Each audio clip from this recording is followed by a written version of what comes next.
in the league. And then finally, in our highlighted match of today, we have We Own World going up against Borneo Dragons. That is the highlight match. Both teams currently haven't really found their footing in the league yet, so maybe this is the game where they can jumpstart their league season, their run. So we're going to go into the standings here to see how we are starting off today. And that's a familiar face on top there, right? It definitely is. But also joining them is Icon up there with 7 points.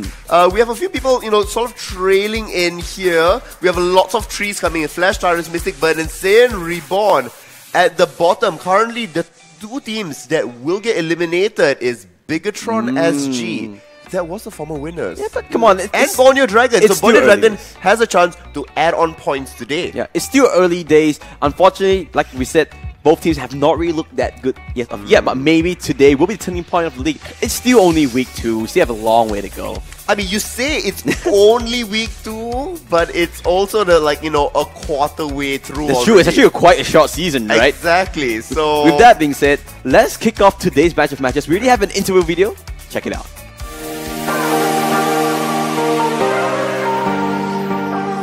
In regards to the situation with Ken, basically he have personal issues, so he cannot commit as much. We are a team that needs a lot of commitment and training. That's the reason why we replaced Ken with Loon. Previously, I was from same squad as Aeon. They approached me, they are okay with my skill level and play style. That's how I joined Team Tyrant. The reason why Sian is not here today is because he have military exercise. Sadly, I have not watched Malaysia qualify MPL, but I have played ranked games with Saiyan Reborn's member, and I feel that their player have the individual skill level.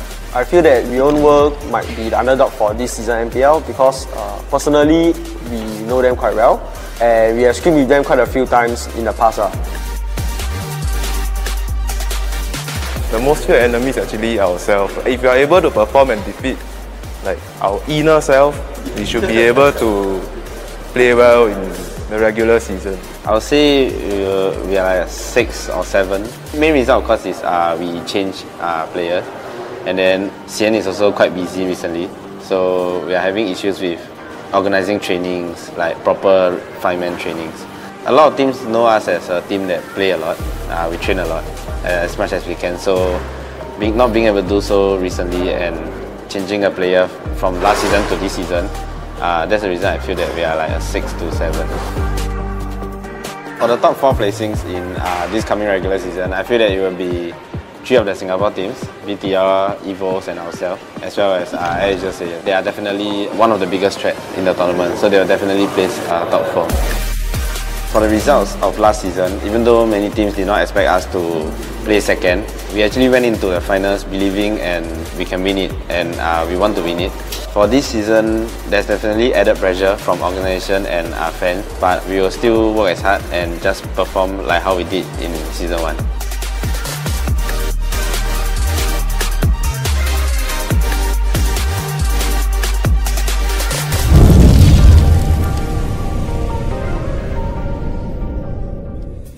Alright, and there we have it. The Flash Tyrants only rating themselves 6 or 7 That's out of a quite high rating. Out of 10?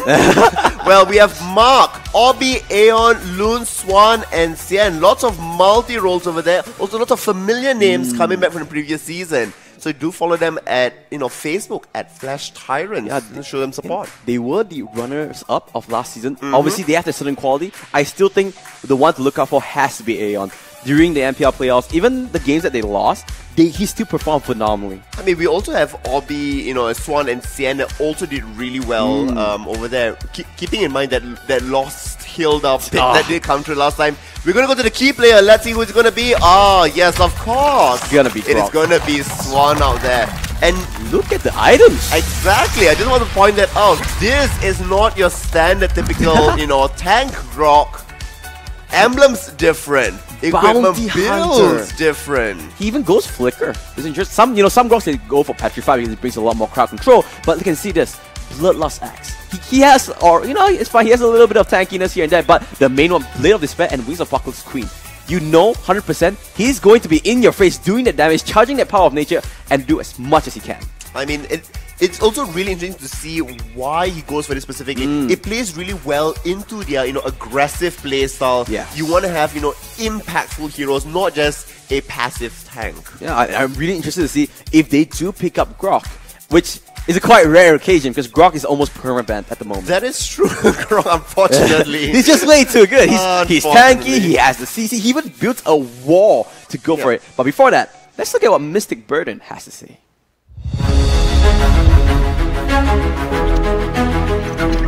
We are from Mystic Burden. Ashi dan Hangus left MCB disebabkan atas komitmen kerja. Untuk Hangus punya case kenal dengan bad relation ni tak ada isu dalaman atau luaran. Kita orang still baik, kita orang still contact sampai sekarang lah. Tak ada apa-apa isu. Selepas isu Ashi left daripada MCB, so I contact Jeb.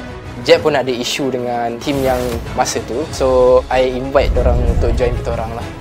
Cara saya berpindah ke MCB, saya menggunakan salur-salur yang betul. Untuk MCB juga, saya akan buat yang terbaik. Kita akan gunakan teknik serangan hendak kita 4-4-8-4 Hong Kong style. Cuma standby lah kat pentas MPL nanti. Untuk supporter di luar sana tu, yang sebelum ni yang pernah menyokong saya daripada saya bawah sampai ke tahap ni, yang memang betul-betul sokong saya tu, terima kasih banyak. Kepada yang orang katakan toxic lah macam tu, saya tak marah. Saya menganggap diorang sama macam kawan saya juga. Saya belajar kat situ. So, saya ambil benda tu dengan baik lah. Untuk WoW pula, dorang ada personal skill yang tersendiri dan kami tidak terkejut sebenarnya dorang menang dengan AOI hari itu sebab dorang punya prestasi memang lebih bagus daripada AOI. So, tak terkejut untuk dorang layak. Bagi saya, untuk tim Traitor, sebab daripada tim Traitor ada salah seorang daripada player MCB juga. And pada player itu pun bekas MCB juga. Bagi saya Reborn, diorang agak kuat juga, ada dog yang agak kuat sebab diorang dapat kalahkan MYA dekat qualifier itu. Antara ke-9 teams yang kita orang akan merentak di MPL, kalau untuk Singapore punya team, kita orang lebih risau pada EVOS SG lah. Apa yang saya nampak, diorang punya gameplay sekarang ni more kepada Dota style. Untuk Malaysian, of course, our biggest enemy AHS Sayan.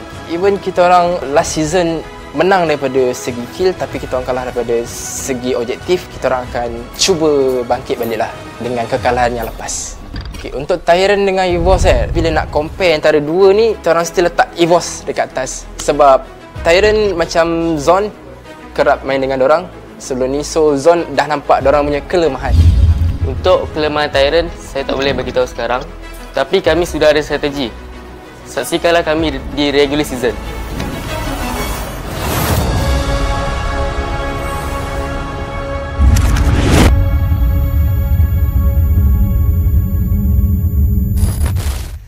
A lot of big words spoken there. Well, we are in the regular season. Want to see how they go on here. You have Zorn, Dominus, Kuja, Too Easy for Jabs, and of course, Nanas in the lineup. I mean, really strong fighting words. Yeah. They know what to deal with Flash Tyrants. Ooh. I'm looking for an explosive. They even said they're not worried about Flash Tyrants. They said, you know what? EVOS is the team to look out for, not Flash Tyrants. Let's see if they can back up their words. Well, they will have to use their star player, in this very match. Let's see who is it going to be. Guess what? It has to be another Grok. Too easy for Jabs. But interesting enough, look at this. He is going for a full tank Grok. So clearly the utility player instead of the carry player here. I mean, you also look, at team buffs with Bulwark that's there. Flicker as well. Yeah, Flicker. So a lot of interesting that they actually picked Flicker instead of Petrify. But the other items are just really standard. Athena's Shield, you have Dominance Eyes, and also Immortality. But yeah, that is more of a traditional Grok that we see in gameplay. Yeah, but let's see what both teams have to say to each other before the game. That's the spicy one. Yeah. Untuk vegetarian, kita orang akan rematch balik untuk season lepas. For MCB, even though you had a major roster change, but we are still not afraid of you. I like how people are, keep going back to this major roster change. Come on, And guys. Yes, I mean, this stirred up the community quite a bit that's there. So far, MCB has been proving that the roster changes has been working for them. Yes or no? Yes and no. They've been playing okay. Yeah. Yesterday was kind of iffy. They lost 2-1 to Azure Saiyan. the performance definitely could have been better. But I guess it's a plus point because last season they didn't play this well, and it's still an improvement. And at the same time, we also look specifically at Flash Tyrants. Yeah. And they haven't really been performing as well. So this is when the you look at game the to EVOS. prove, the game of redemption is Flash Tyrants against Mystic Burden. Sudo, are you ready? I'm ready Too to late, you're already ready. No, I'm ready to see what special strategy they have, because they called out saying they have studied Flash Tyrants. They're not afraid of Flash Tyrants. They have something prepared for it. Yeah. Let's see what it's gonna be. So Hayabusa and well, Yes. both Our star player can just throw off the window because both of them, Grok. Oh well, no more Groks. Yeah, but these are basically pretty standard bans. These are the heroes that have been in the meta picks and the S tier picks, so to say. Yeah, the S tier picks. Yeah. Whenever it's open, you want to pick it through. Well, let's see. We still have things Hellkurt? like Hellkurt, you have Jawhead, you have Selena that are left open. So we're going to see Hellkurt does get removed. I expect it to be a Selena ban because yesterday we just saw Dominus was on a Selena. Unless Mystic Burden says we prepared for that as well. The mind game's coming in for it, but I fully believe that they should ban out Selena. It's just way too strong at the moment. The Abyssal Arrow, everybody 4.5 seconds stun. Everybody who did not ban Selena on Friday lost.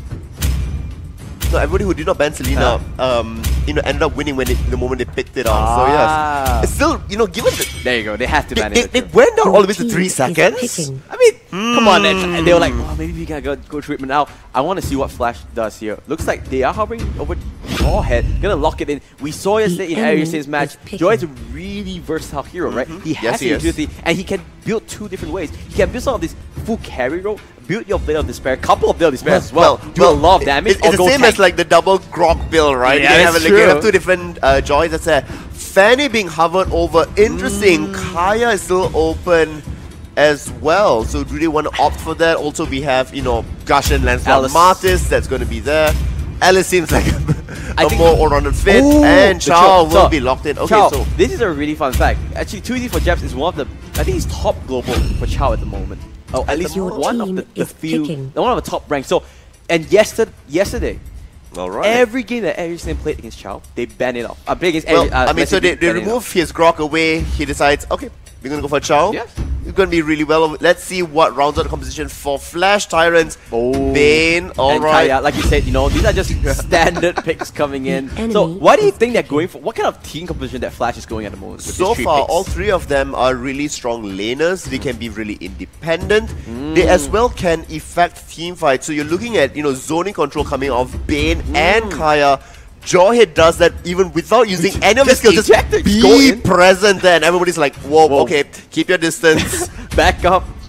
And especially, you look at a Chao, you look at the Gusion that's there, you don't want to get necessarily, CC down or zoned away. So, like you said, right, you have strong laners, we need a hero that can withstand strong laners, and Minotaur is one of them, because the ultimate, you're always afraid that Minotaur can pop that Minion Fury and just stomp any dive. Yes, I mean, you're looking at Minotaur, he's specifically managing his rage bar. He can go into lane, a little bit more of a passive laner like Chao, for instance. He can also go up with Gusion or with Alice, so really versatile in how they want to be able to manage the lanes and their positioning.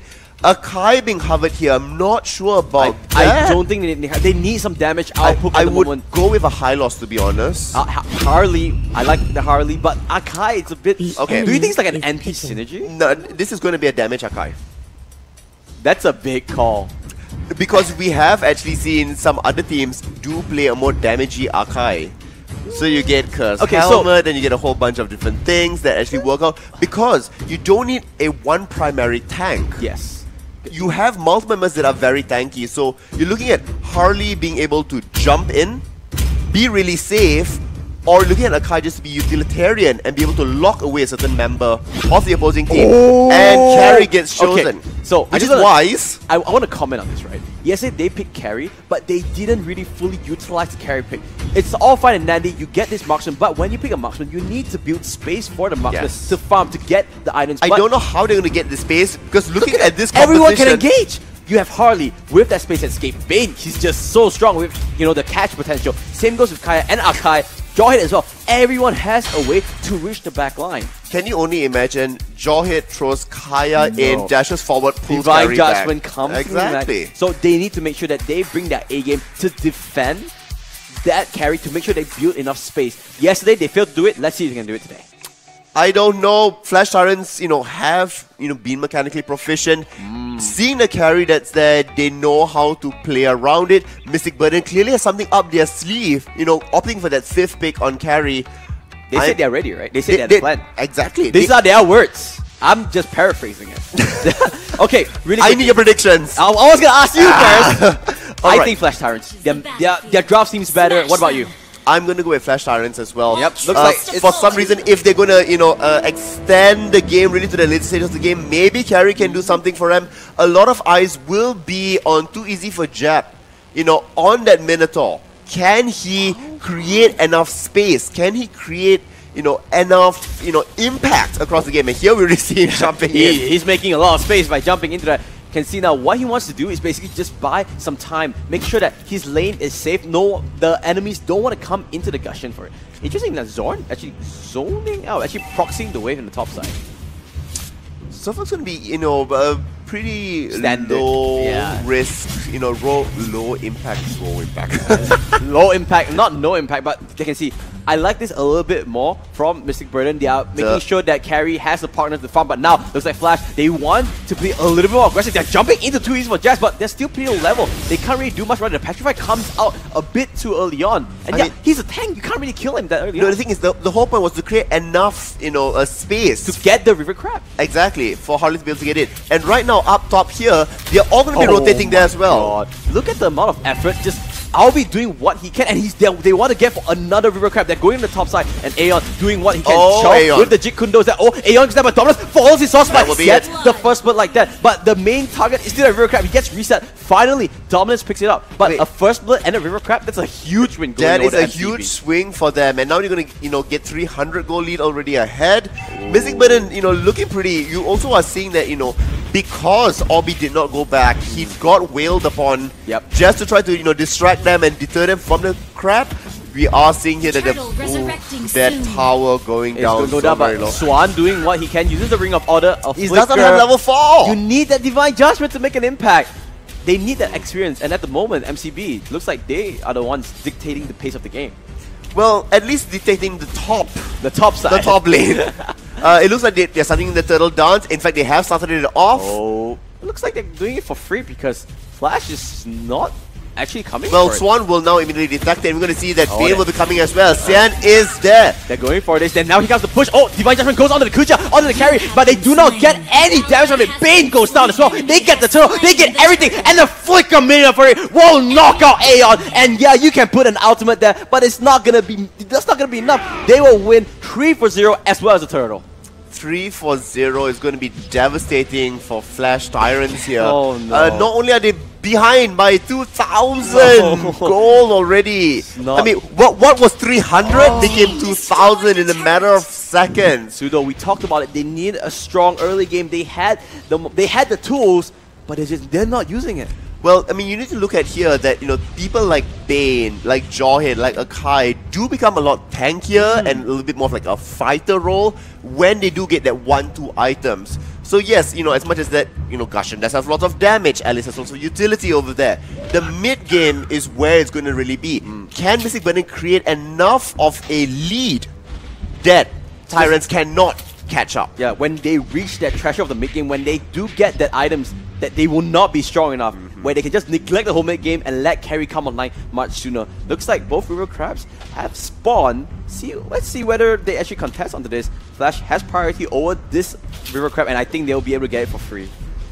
Yeah, I mean, you don't want to be overly engaged into this. The River Crab has been taken already. Too easy for Jab. Charging down. And we have Zorn as well. Charging up the G Kundo for the third charge up. You're going to see Carry leave the lane. He's not getting... I guess there is no minions, but Divine Judgment goes on. Jab gets pulled back. He does have Rage Bar, but he's just going to use his Despair Storm to just jump away. Now, he's in his Rage form. Will he go for a dive? You're really tanky. You can go for it, but it looks like just being in Rage form is enough to scare them away.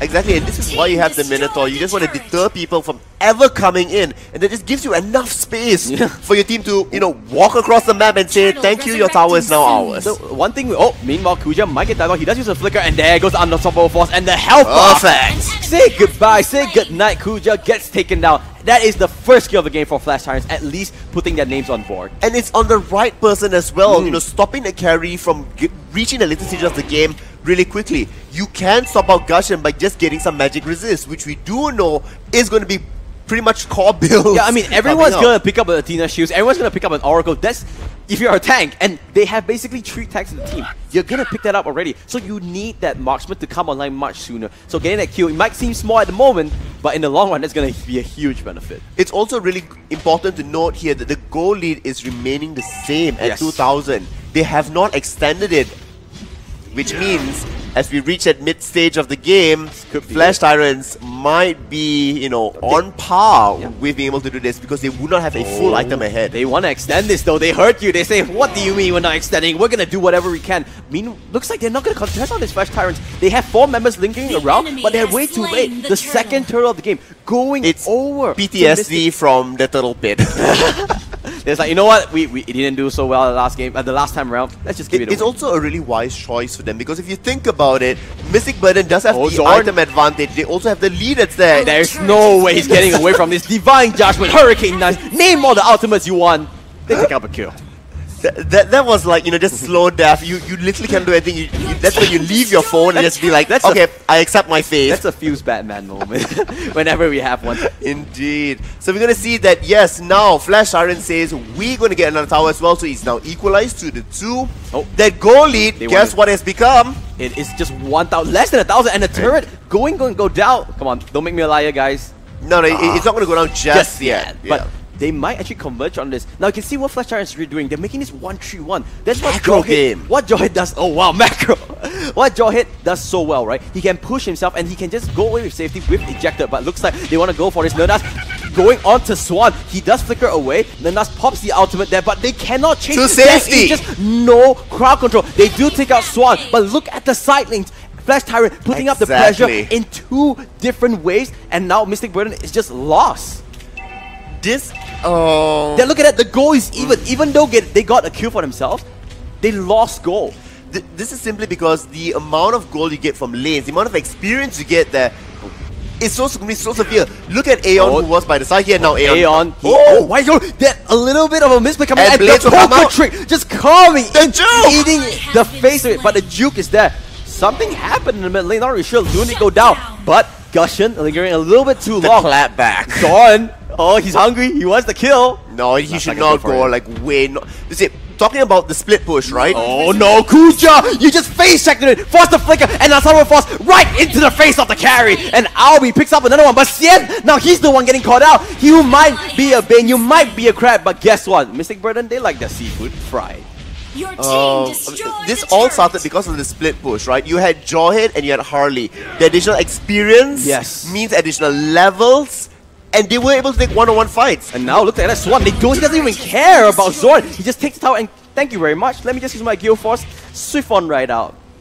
I mean, this is really swinging. As much as, yes, the kill is still in Mystic Burden's favor, we are seeing that the goal is in Flash Tyrant's favor.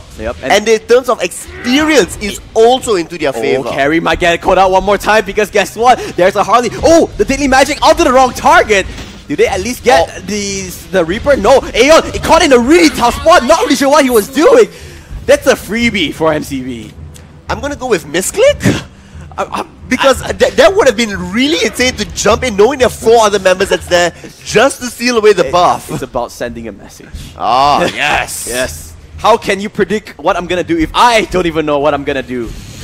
It's like, don't deal with an insane person, you never know. But meanwhile, Jawhead in the top side, they need to be careful here. Albi, he's actually going for a kill. He gets the solo kill, and now he's just flickering up. And that's what we call a smooth criminal. Walk in, walk out. Loon is there, but meanwhile, Zorn, he's in the trouble in itself. He has the Jeet Kune Do. He will be able to run away. Swan is still there. He's trying to go for it. I'm not really sure what Zorn is doing, but they're just going to leave this bottom lane, and now they're going to converge into the mid. They know they have the numbers advantage. This is where they're strong, right, Pseudo? They have the power spike. They want to go for the team fights. I mean, just look at how... Kuja!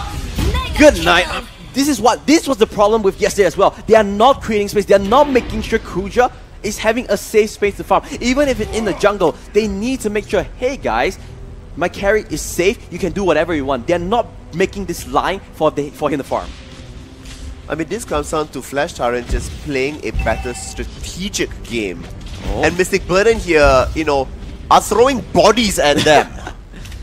They're not accomplishing anything. Early stages, it looked good, but now, look at that. I mean, the goalie is growing into Flash Tyrant's favor. So not only do you have them not equalizing and growing it further, here we're going to see another engage comes through. Zorn comes in, he eats 2 ultimates, but the poker trick will not land, so the Daily Magic will not do a lot of damage. But look at the burst! Say goodnight, Alex! He takes down 2 Jax. Now we'll be in the front line. Where is the ultimate there? There goes ultimate, lands onto 2 members, but not the main target. Gushing is in the backline. He did manage to get the flag. He'll get 1 kill, gets 2 kills. Now Albedo into the backline, pops up Dominus. That's the kill for himself. That is the flank that we're looking for. Ultimately, it will be a 2-for-2 exchange. Not looks like Aeon is not done yet. Flicker gets 4 out. Daily Magic, will it be enough? No. The motivation raw will be there, and he will be able to save escape. Look at the lane, still pushing in Flash Tyrant's favor, even though all the fights have been taken out there. And this is why Mystic Burden is falling behind so much in terms of goal. Oh, they're not done yet though, Zudo.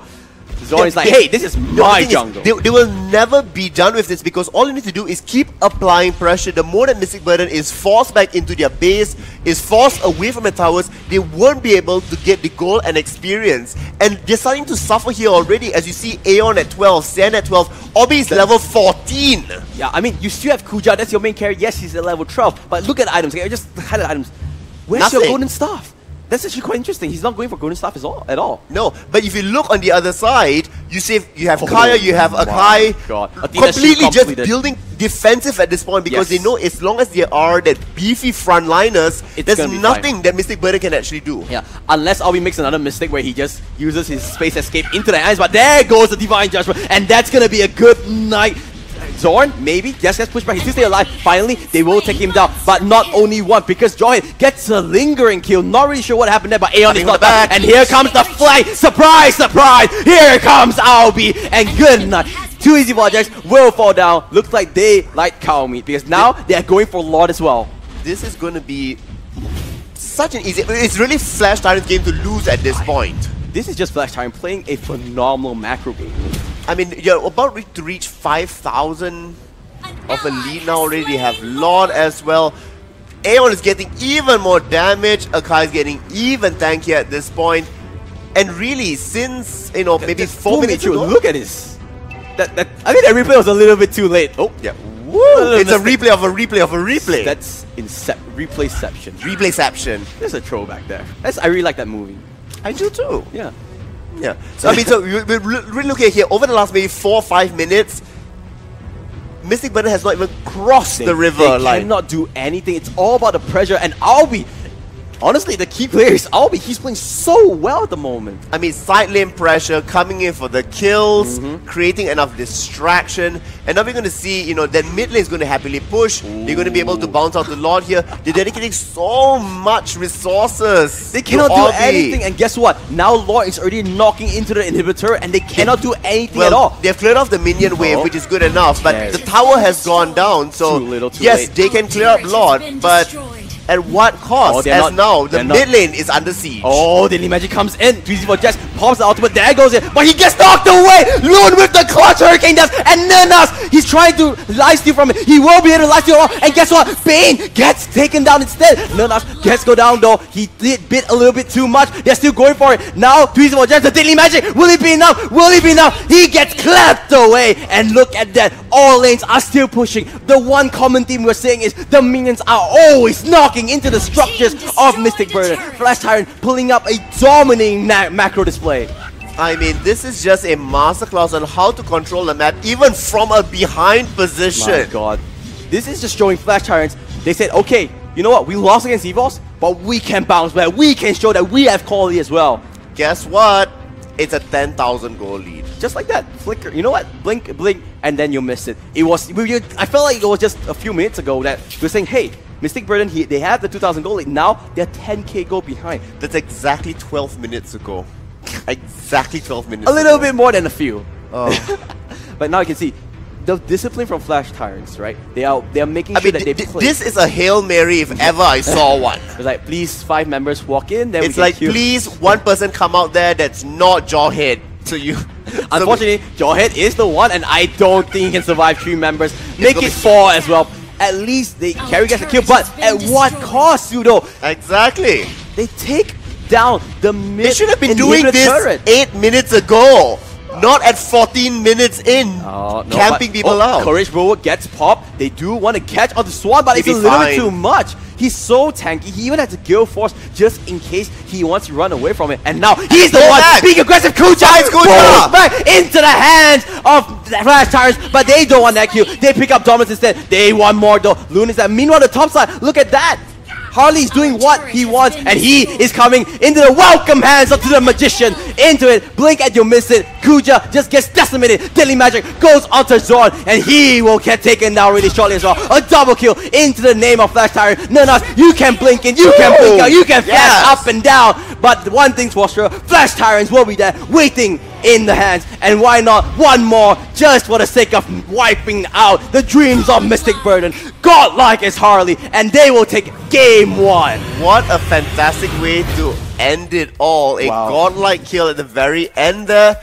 I think if I had to caption this game, it's going to be the game of flanks. Game of flex, that's true. Every time we see perfect Whether execution. it was Jawhead that was flanking, or Harley. or Harley that was flanking. You also had Kaya that was flanking from the side.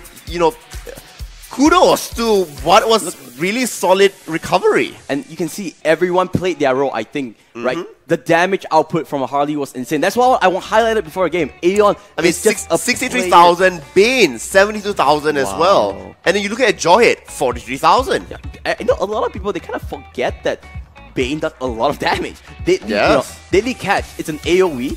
If you just stand on it for a really long time, your health bar is gonna get decimated. You need to be careful of that. Yeah, I mean, he gets basically burnt away. But if you look on the other side, the Alice pick 29,000, so about 30,000 over there. You also see that Gushing is at 30,000. But looking at Minotaur as well as Chao being added together, look at the supports coming in from the other side, where Kaya is also at 31. Yeah, I think they need to rethink their draft. Maybe don't take the Alice. What do you think about MCV draft? Which area you think that can be improved for game 2? You either drop Chao or you drop Minotaur. Not the Alice? I think Alice was fine. I would say play more aggressively with Alice. Alright. But you also want to come up with more burst damage than just, utility disruption from Minotaur and Chao. This is really expecting, Alice coming with the final kills or Gushing. We did see in that last fight in the mid lane, Alice, he was close to going down, pops the Blood Oath, regens everything out, but there was no follow-up. His team was way too far. He had the perfect position. The only follow-up really can come from Gushing or Carry, but look at Carry's not going to be the one to be following up into a massive team. You don't want team Carry fight. to 5 members, right? And Gushing is reliant on cooldowns. It started off so well for Mystic Burden. They rushed into a 4-0 kill lead. Even after that, but Kuja, this was what I'm telling you, Fuzudo. They need to understand their win condition is that Carry. They need to protect her more.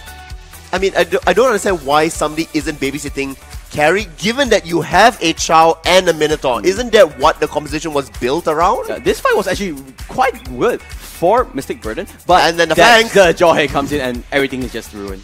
The game of flanks, like you said. It's really frustrating. One more time, it's just flank over flank over flank. The positioning from Flash Tyrants to understand when to fight, when would have the advantage. Yeah, this was it, right? Nunas, they had a good start to the fight, but look at that. The team was way too far apart. They were not in the same wavelength. And after a while, it's just gone. I mean, here, they forced Kuja completely away. Whatever damage dealers, gone, away from the team. There's nothing much that you can do. At the same time, Harley is like, that's a 4v4. Thank you very much. I'm gonna just walk in, throw some cards, get a kill. Why not get an extra one, throw a Deadly Magic, and this is the strength of Flash Tyrants. I feel like game 1, not only the game of flanks, but the game of macro. Oh yeah. Definitely. I think definitely, yes, they played the strategy over well that's there. And, it helped them swing the game back into their favor. Yes. But really, each of the team fights that came through, it was because of the flanks that's there. Mystic Burden will have a lot to look out for when they come up for game 2. But before that, we're going to go for a quick break. When we return, there's going to be more action. We'll see you after this break.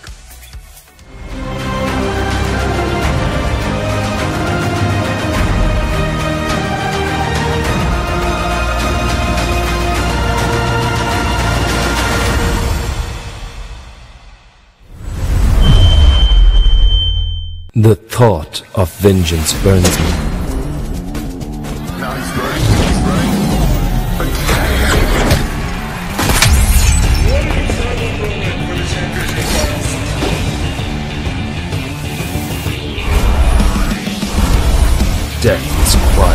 pleasant. Death is quiet. You have slain. Unstoppable.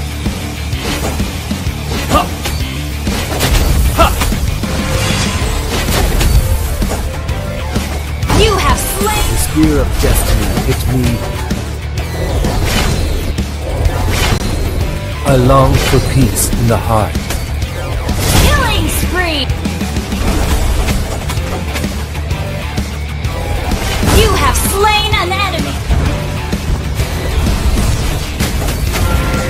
You have slain an enemy has been slain.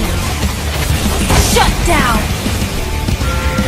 Everyone An enemy has been slain. You have slain an enemy.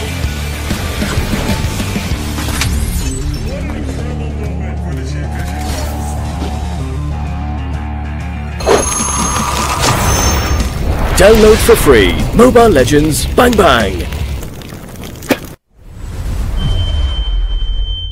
Hello everyone, welcome to another episode of Hero Spotlight where we introduce the latest heroes of Mobile Legends. This week we are releasing the infamous Lord of Thieves, Cloud, and his simian sidekick, Dexter. As the Land of Dawn's King of Thieves, Cloud is a mischievous and sneaky fellow who can steal practically anything.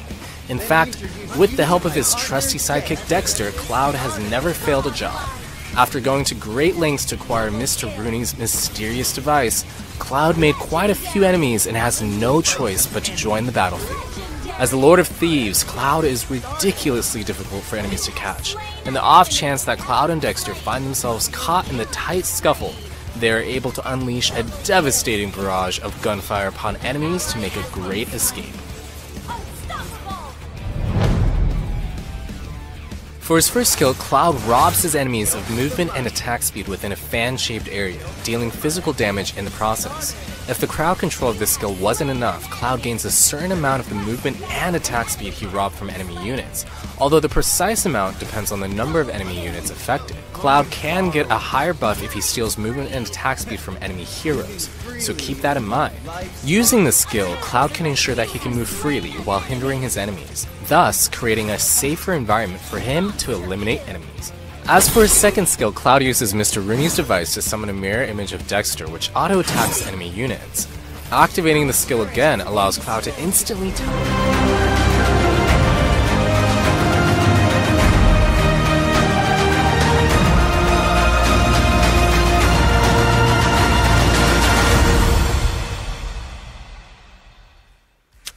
Hi guys and welcome back. We are, off our little quick 3-minute break. That was a really fast break. Yeah, and of course, we need to, mention and tell everybody out there, in case you're joining us for the first time, MPL is brought to you by EGG Network and Moonton. Oh, you're not gonna do that cool transition thing? I saw you did it on Friday. It was really on point. I was like, wow. It took a lot of prep, right? No, actually, I was like, oh yes, the logos are moving over here. Right, so we just saw in our very first series of today, we saw game 1, and it was, I'm going to say, painful to watch. Oh, okay. So you gotta give credit to Flash Tyrants. They played according to their strategy, and they did manage to grind it back up. They did fall behind early on, but they didn't deter. And through adversity, they managed to claw back the game. True adversity. A bit too drastic, right? Yeah, they wouldn't 10k go behind. Hyperbole. It's like, true adversity. They struggled for 60 years, toiling to get out there.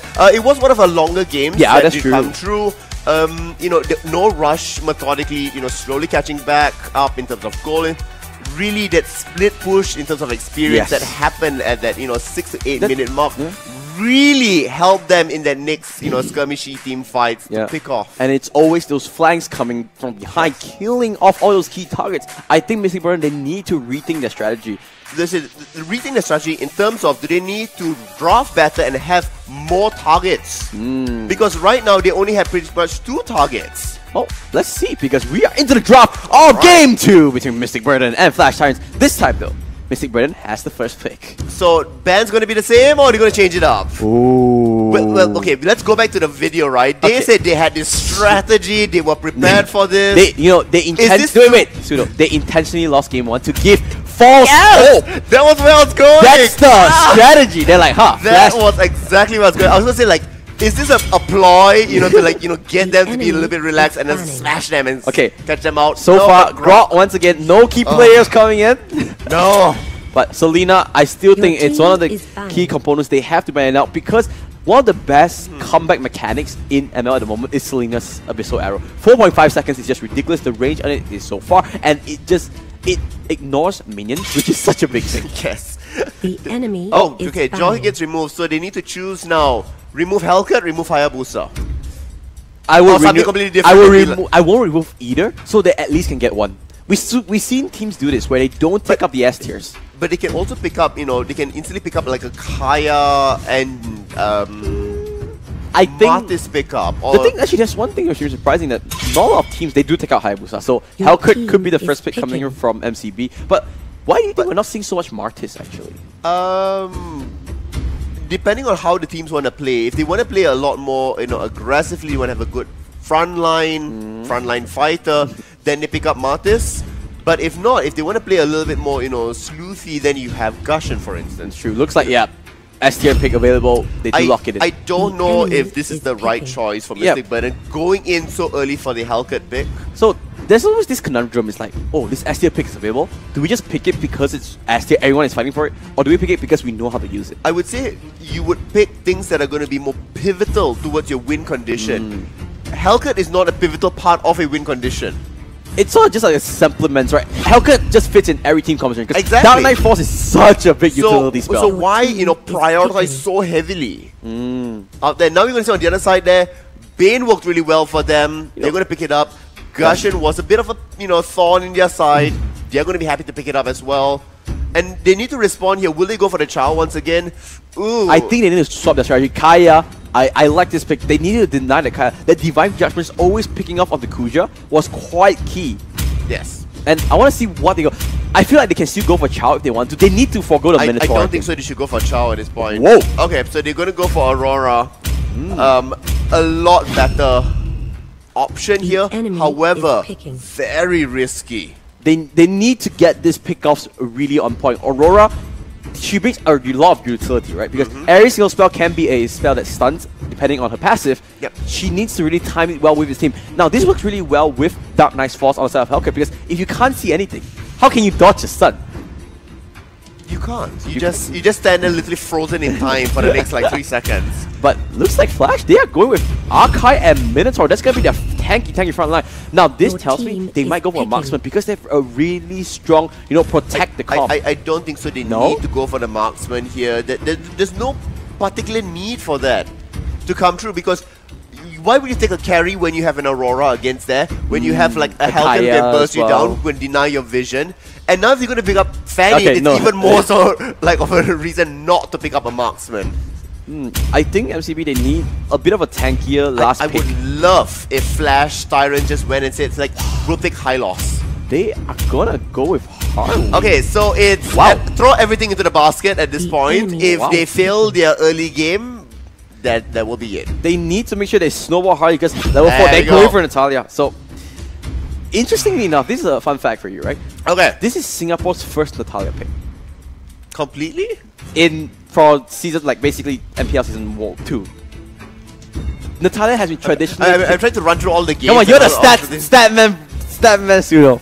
Prove me wrong, but to my understanding, this is the first time they're picking Natalia, and because Singapore teams, yes, because Natalia is always picked by like Malaysian teams only, because I don't know why. I kind of just assume that they like the assassin meta more. I mean, the thing is, you also have people like L1 with Bigatron and things like that. They do play Natalia as well. Yeah, but in this season at the moment, I think it's the first. Yes, not yet. Yeah, not yet. So I want to see how they pick up Natalia. Now we saw that. I asked you first. Now I need your predictions. Okay, wait. On the count of 3, we're gonna say who is he gonna go to. Okay, right? 1, 2, 3. Tyrants. Yeah. So see, Flash Tyrants. Exactly. Okay. That was not planned. The reason for that is I think they have more of a complete composition, and they have this front line to just tank off anything. If you look on the side of MCB's team composition, it's sort of everywhere, right? What do you want to try to achieve from this? Smash them. I think it's just way too risky. It's just way too... It's way too risky in that early stages of the game, because you need Fanny to get so far ahead of the rest of them. You have Natalia that can battle up against any one of them. If Natalia just hunts down Aurora the whole time, He's that gone. game is never going to take off the ground. And Just- ta-da! He's doing exactly what he said. But yep, this is game 2, guys. Just to remind everyone, Mystic Burden just 0-1, and when they lost game 1, Flash Tyrants, they can end the week with a 2-0 after losing to EVOS in the first game. Looks like, well, interesting lane assignments there. They are putting Aobi and Luna in the top side, and Gusion, doing Gusion things, just clearing out the jungle and just catching the mid wave whenever he crashes to the turret. Yeah, Gusion wants his buff, he needs to have it. Keep in mind here, right? Love the patience. Whoa. That's the wrong side. Look, if you, That's a fumble, if anything, right? that's a Aeon, the Aeon space escape. Space escape. We should name that, right? Whenever you space escape into 5v, that's an Aeon one. Meanwhile, Yeah, we're Lune gonna see. going for it. It He actually does go stole to it. Lune. He stole it. That's a big swing. And looks like they want to go for more Zorn. Oh, Trying Zorn. to do it for it. He's actually so low. He's doing the steel cables. He's doing what he can. Lune, you need to get out of there, my friend. He does have the 1,000-pounder. And yep, it's gonna be A-okay. But the big thing is River Crab was actually stolen away. That's 150 gold into the back pockets. Denying it's one thing, but getting it for yourself. I mean, So, it's also Aeon. Fanny wants to be ahead. Yeah, 2 That's for 10 that. blades. Oh, good flicker coming in. Perfect flicker, just being able to escape from there. And here we're going to see the dance around. Will it be enough? It's not gonna be enough, but here comes Ninas. He gets the lockdown from the passive, gets the first blood. And now Mystic Burden on the board, but they did this in game 1 as well. They started off strong, but like you said, they have a bigger snowball comp this time around. So maybe with this lead, they can do much more. Juke City. Hold your breath, Albi. Hold your breath. They know you're there. And he manages to just smile away. I think they need to hit their level 4s. They need to get their ultimates. Then they can go for pickoff, right? The Hurricane Dance. But once again, this is a pattern. Mystic Now, Burden still wanting to they're go not for level 4 turtle. yet. Too easy for Just doesn't even have the Divine Judgment. This is a really, really risky play. The Nas will have that Conus destroyed just a little bit more. But now they want to go for a fight. And now they're going for it. Albi going for the assassination, but he gets silenced on himself. There goes the Deadly Swinger. But Aokai gets the first kill of the fight. And now MCB forced to run tail. They lose 2 members. They lose the turtle. They lose everything. And then on the good job. That's a Albi Deadly Magic if I ever see one. That's a wrong blink.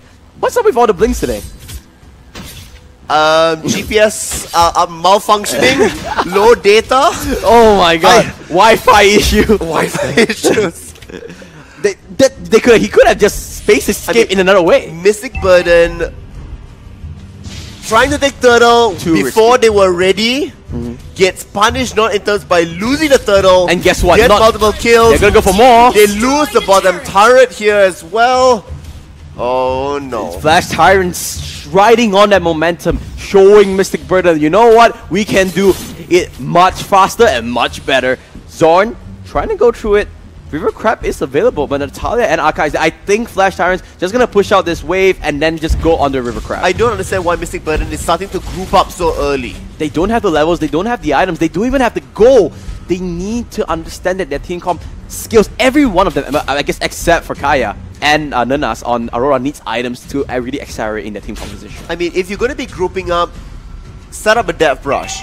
Oh. Do an invade. Something, not just... I'm Not going to just- say Lune will hightail it out there. We'll get frozen up in time. Oh, he we'll does get a hurricane back. knife. He's just gonna walk away. Survive! Nope, Dominus is there. Deadly Still Swinger. survive. No, he runs away. The flicker, they are committing so much for this. They finally do get the kill. But now, look at the flag. I'll be one more time. He gets the kill, but they're not done. 2 for Jeff. This is way too desperate. But meanwhile, look at the bottom lane. I'll be, you might go down, but at least you get a tower for yourself. Aeon, he wants some retribution. The top spike line, the shadow-based slaughter will not be enough. Ooh, the Stinger did quite a bit. But one thing's for sure, they got an inner turret in the bottom. It's like Xian just pushing for days. And now Turtle's going to be up as well. They're going to get the middle turret as well. Oh my god, this is just like Christmas because presents left, right and center. They are not even going to finish it. They're going to let the minions go for it. And now the turtle going over to Flash Tyrants. This is the 12 days of Christmas, right? Each fight they take, each minute they get, they're going to get more presents, more gifts. And all of a sudden in terms of goal, 4,000 ahead at 4 minutes. 4,000 4 minutes. Let's see if they can hit 1 minute, 1,000 gold. Let's look at the items really, really quickly.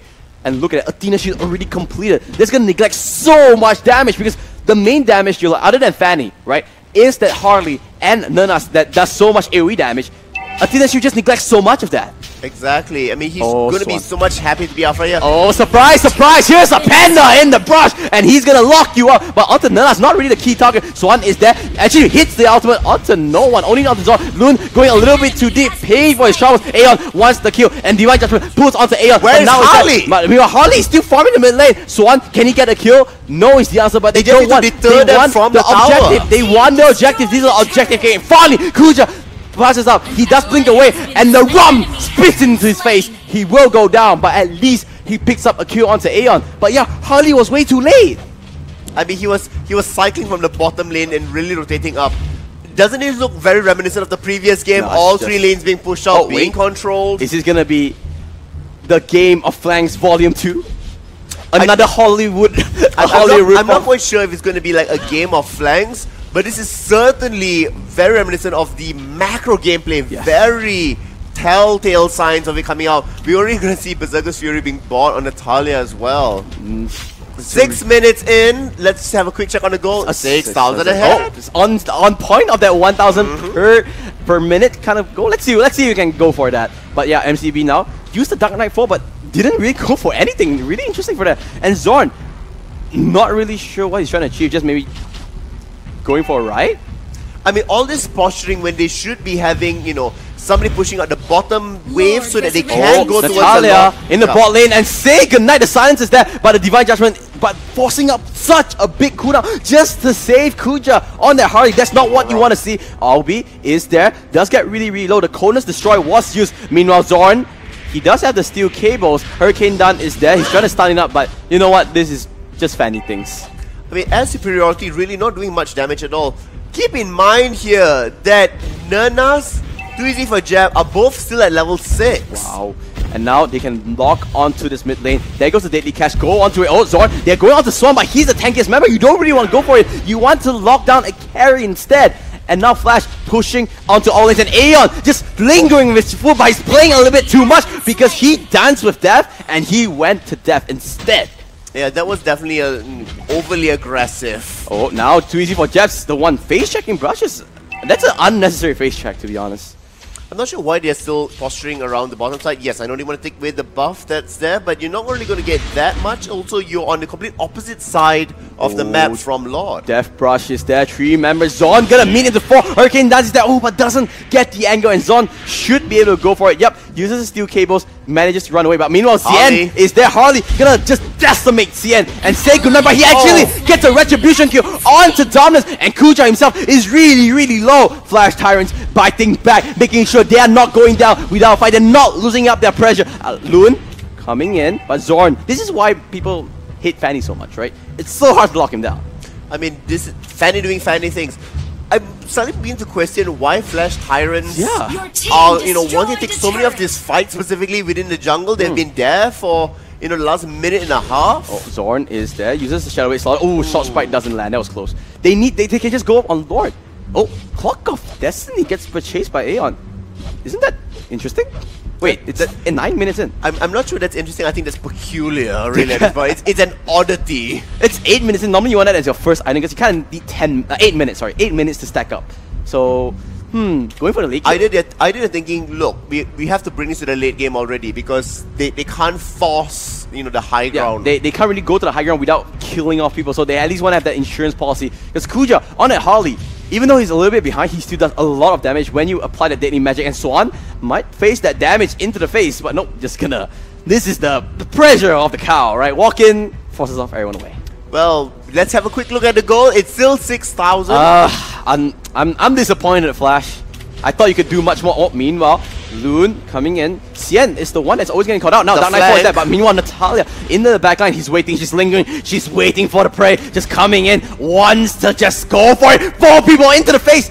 Oh, hold your breath. He's gotta run now. He pumps it. The damage is real. Can he do anything? But no, they do not get any kills. And MCB could be the one. They're going on to Fanny. They finally knock it out. And one more. Swan is in the front line. Miona's ready. He has the rage. Pulse onto 3 members. But there's just no follow. But he doesn't need any follow because he has the damage all to himself. He will pick up one. And Aeon, onto the Gushon. He's gonna flicker in. Wants to get some kills. They don't want the kills. Instead, they have a free turret to their name. Why not get some more objectives? Buy one, why not get one free? Because they can go to the mid lane as well.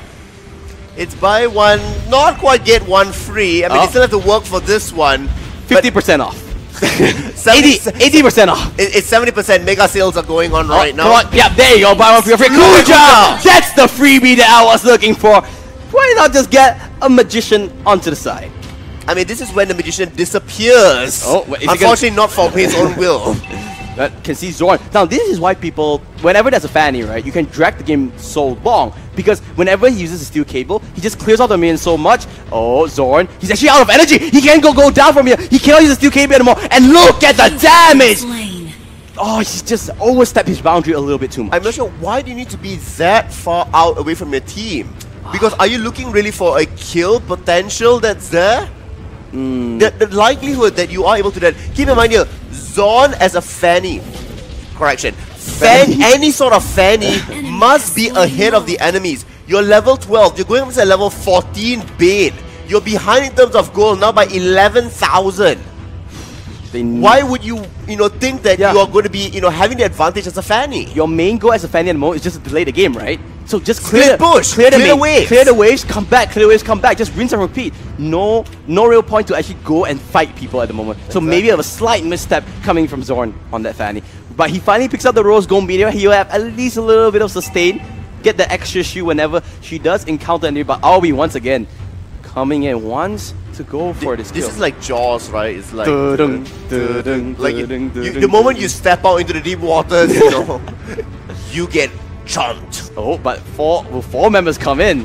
Kuja is there. Okay, the one thing that at least Mystic Brennan has get them going is that they have really good wave clear.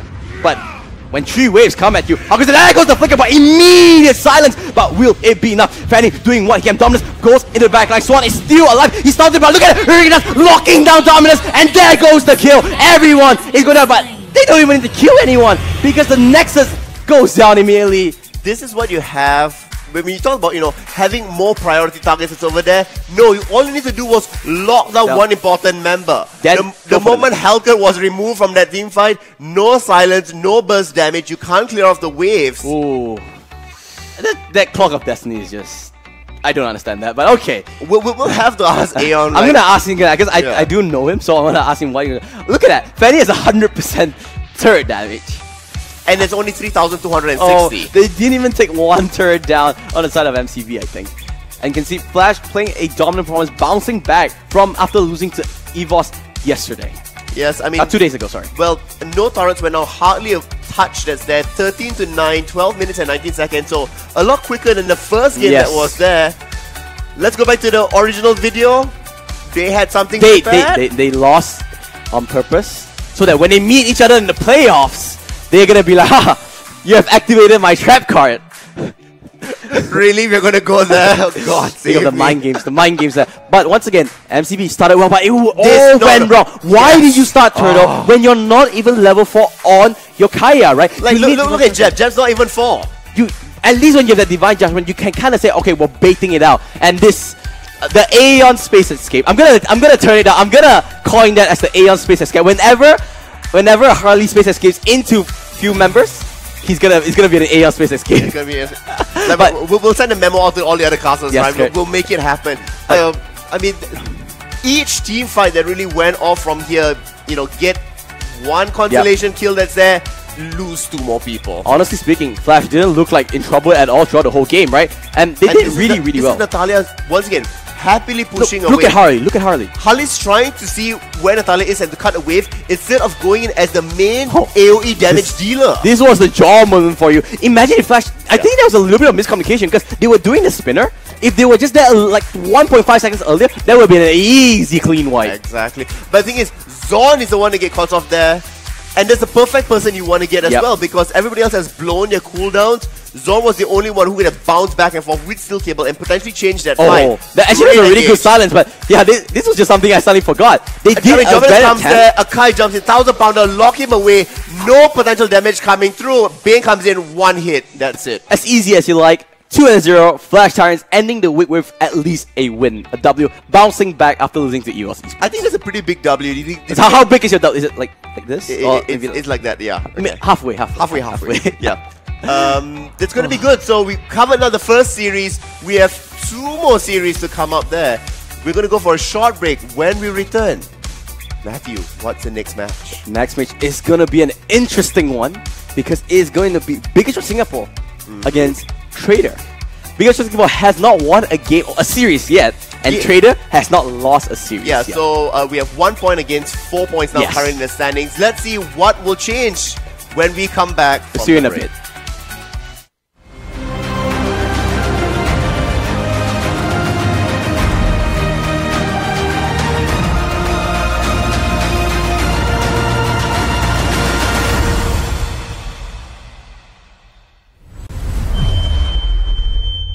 Hello everyone, welcome to another episode of Hero Spotlight where we introduce the latest heroes of Mobile Legends. This week we are releasing the infamous Lord of Thieves, Cloud, and his simian sidekick, Dexter. As the Land of Dawn's King of Thieves, Cloud is a mischievous and sneaky fellow who can steal practically anything.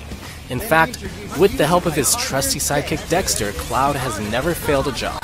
After going to great lengths to acquire Mr. Rooney's mysterious device, Cloud made quite a few enemies and has no choice but to join the battlefield. As the Lord of Thieves, Cloud is ridiculously difficult for enemies to catch. In the off chance that Cloud and Dexter find themselves caught in the tight scuffle, they are able to unleash a devastating barrage of gunfire upon enemies to make a great escape. For his first skill, Cloud robs his enemies of movement and attack speed within a fan-shaped area, dealing physical damage in the process. If the crowd control of this skill wasn't enough, Cloud gains a certain amount of the movement and attack speed he robbed from enemy units, although the precise amount depends on the number of enemy units affected. Cloud can get a higher buff if he steals movement and attack speed from enemy heroes, so keep that in mind. Using the skill, Cloud can ensure that he can move freely while hindering his enemies, thus creating a safer environment for him to eliminate enemies. As for his second skill, Cloud uses Mr. Rooney's device to summon a mirror image of Dexter, which auto-attacks enemy units. Activating the skill again allows Cloud to instantly teleport to the mirror Dexter's location, indeed making Cloud quite difficult to catch. Dexter's mirror image deals physical damage and carries the effects of his basic attacks. This skill is highly flexible and is great for when Cloud wants to make an epic attack or a dashing retreat. Try using the skill to break into enemy lines, then activate Cloud's ultimate for a devastating attack. Using the skill, even if Cloud's ultimate is not ready, will also throw enemies off balance, as he cuts in and out of the skirmish. Now for Cloud's ultimate. He and Dexter join together in an explosive 360-degree attack that deals continuous physical damage to at most 2 enemy units. This skill also carries the effects of basic attacks and gives Cloud a temporary shield. Any attack speed buffs will increase the hits of damage dealt. Using Cloud's ultimate with equipment items that buff the effects of basic attacks, such as Golden Staff, can result in massive damage against enemy units. Regarding the 2-target limitation, we highly recommend to only use Cloud's ultimate when there are only 2 enemy heroes nearby, for greater damage. Also, be sure to take advantage of the added shield to launch a deadly counterattack against enemies.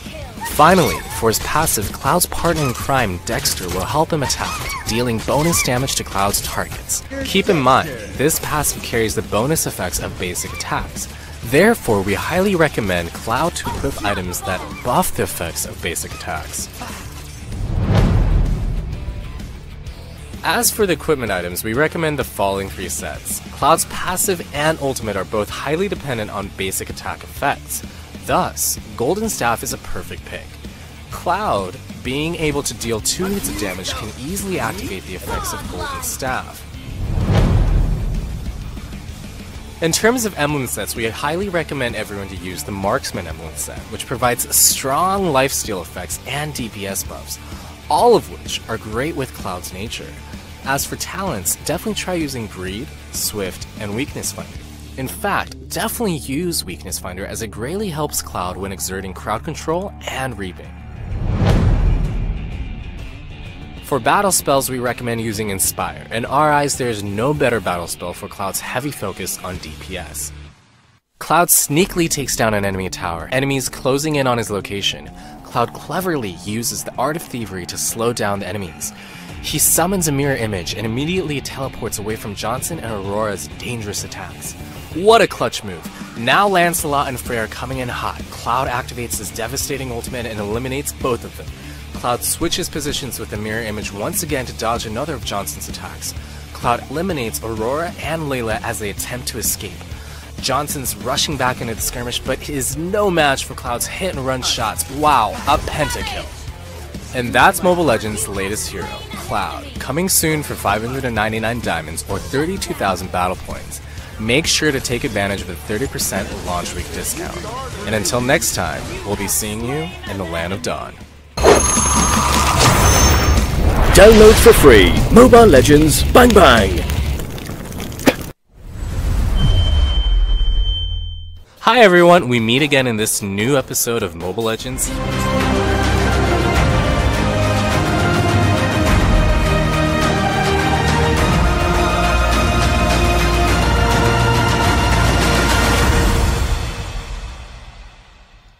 Hello and welcome back. We are now ready for the second series. Man, these breaks are so quick. That's only 5 minutes. Just like that. 5 minutes, enough time to quickly go run to the toilet and also win a Mobile Legends game, as we saw yesterday. Yes, MPL Season 2 is brought to you by none other than EDG Network and Moontoon. Come on. It's a bit long. We can't really wait for it anymore. But yep, we just saw a dominating display. We call it dominating display. I think it's more like they got outclassed. Okay, fine. A classy display coming from Flash Tyrants. I think they definitely played it well. It really interests when an opponent plays a better strategy. You just say you got outclassed by them. That's true. But that's done and dusted. Keep it in our books and close that chapter. Next game, Biggestron Singapore going up against Traders Pseudo. Let's see what Biggestron has to say. All right, let's go.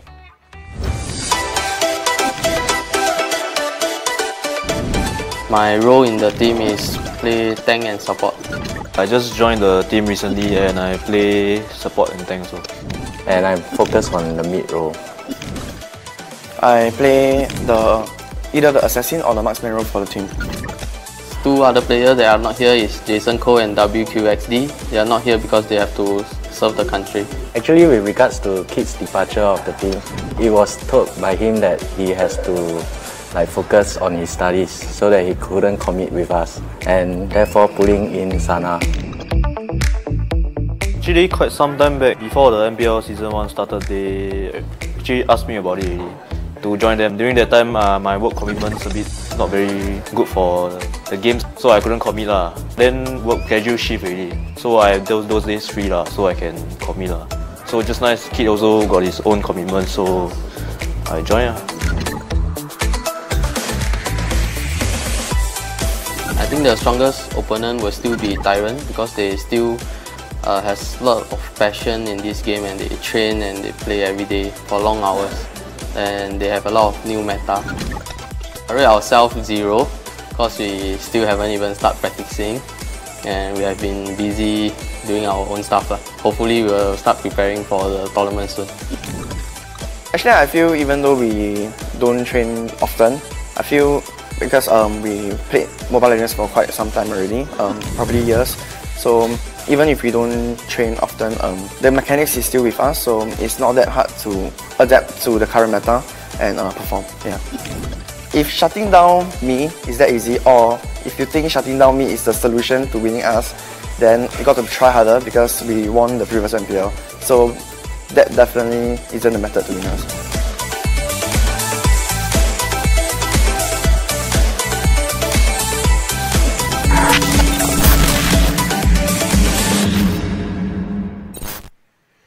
Alright, apparently the secret to defeating them is not defeating LY4. LY4, Sync, Mr. V, Sana, WQXD and Jason Cole make up the 6 members of Biggestron SG, the former winners of MPL. Okay, they did have a roster swap with Sana coming in and replacing Kid, but unfortunately they have not been looking that good. Well, they said they haven't really been practicing, they're coming in, they said it wouldn't take that long to adapt to the meta. Yeah. So maybe... Hopefully 1 week is enough. Maybe 1 week, we should start to see signs of improvement this time around. So, we're going to see, is the draft going to be a little bit better? Because mechanically they said it's pretty much common to them. Can they adapt to the newer picks? It's all about adapting the meta, how they go and interpret the whole meta and put it into their own playstyle. So I want to see how they drop. But before that, let's see the key player of Biggestron Singapore. Oh, Fanny. obviously Sync. And interesting enough, to be honest, there is no real standout items. What do you think? I mean, you look at the first item in Bloodlust Axe. I mean, it's pretty much standard. That's the the emblem set. Going for additional mobility over there. Bounty Hunter, basically what spells. He's just really proficient in Fanny. Hopefully, you do see a Fanny. Unfortunately, the last game. That's 1,705 matches. Yesterday we saw. I forgot who it was, but it was from Flash. No, EVOS. Yeah, I remember now. So his Moscow has 3,000 games, and he has a 90% win rate. I was like, I don't even play 3,000 games. How do you?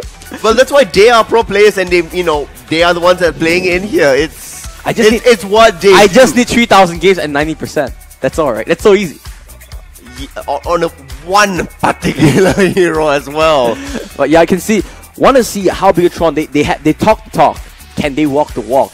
Unfortunately, the first week, a lot of people have them figured out. LY4 is saying that shutting me down is not the key, but people have figured out the key. The thing is, they do have multiple members who is not playing today.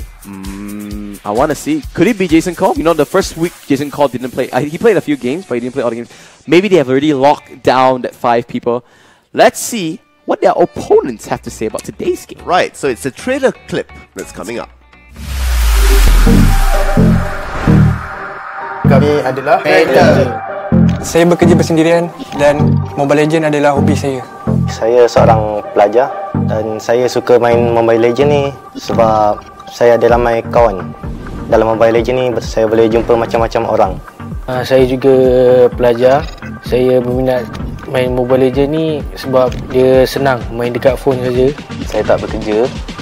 Saya suka main Mobile Legends sebab kat mana-mana pun kita boleh main. Saya bekerja sebagai product specialist di kedai electrical.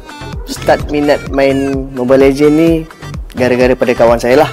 Saya bekerja sebagai survey dan saya suka main Mobile Legends sebab dari kecil minat saya memang main game. Dan Mobile Legends ni game yang mudah lah nak main dekat mana-mana. Saya keluar Mystic Burden sebab komitmen kerja.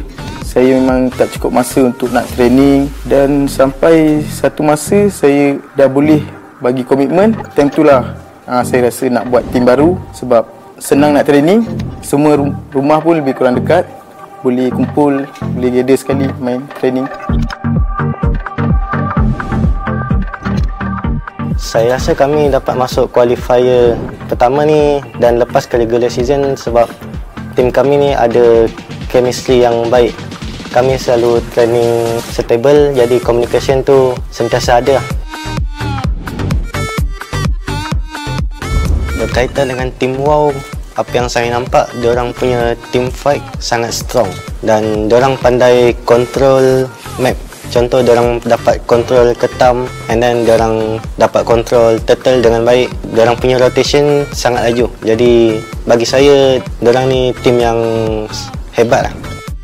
Pengalaman saya dari MPL Season 1 saya cuba bawakan untuk ke MPL Season 2 ni. Banyak juga saya belajar dekat Season 1, cara rotation, meta dan cara untuk counter enemy, kaji gameplay enemy. Semua saya belajar dari MPL Season 1 dan saya sangat puas hati lah dapat join untuk kali kedua. Passion saya untuk kami lah agak padat juga sebab training pun kita orang masa kurang sebab masing-masing ada komitmen sendiri. Kita orang cubalah cari masa yang sesuai untuk training sampai kita orang dapat satu chemistry tu yang saya confident memang saya boleh layak masuk MPL.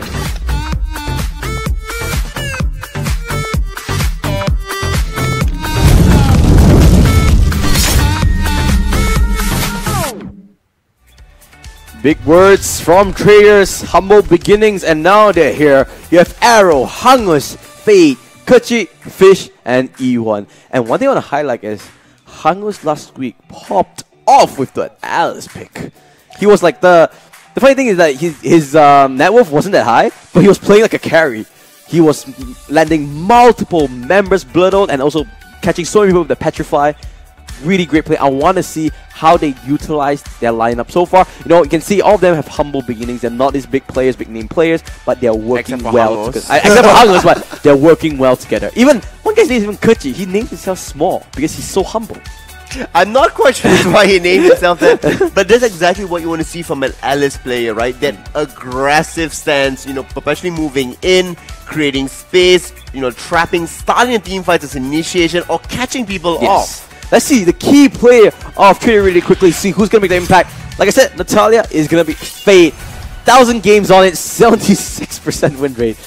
How do they A do very this? different emblem build up here. Wow, he goes high and dry instead of Bounty Hunter, and he actually makes things around. Goes for movement, a little bit of attack speed, and also the market. Interestingly, well, it would make sense that he would go for high and dry because, you know, he wants to be, you know, catching up that one person that's going to be split pushing away.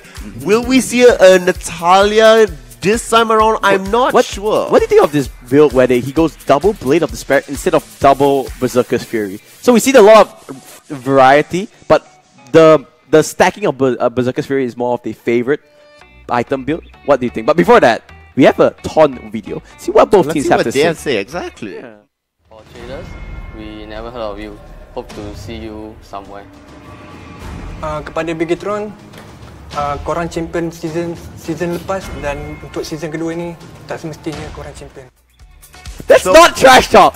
No, the first one was trash talk. It's like they don't even know who you are, never heard of you before. The second one is like you were winners before, you may not be winners now. This year, it's not 100% yet. That's stating facts because they're not the winners. You can see it's just they're so kind at heart. They don't wanna step on people's It's okay. Come to pseudo school or he is really good at trash talking. Trash talking, yeah. Okay, you know what? I can see Bigetron. Yeah, trash talk game. I think they won the pre-game. Let's give them that. But can they win the actual game? In terms of videos, tick. Yes, this psychological advantage over the Bigetron Singapore. Although I'm quite sure on the other side, they're not like, you know, getting ready to play the game. Oh my god! Watching the video. I'm affected by this. I can't play it anymore. It's too much. You never know though. You never know because, I mean, most of these players are coming in new. They haven't really been on MPL before. They might be tempted to also be watching all the Ton videos. Yeah, that's on the true. other side. That's true. You kind of want to feel that experience, make that whole esports experience as a whole. How do you be a professional? Because right now you're living it. You're not just watching it. You are in that dream. Let's see how they do respond. Like, coming in, talking purely on form, Trader definitely looks better on paper, right?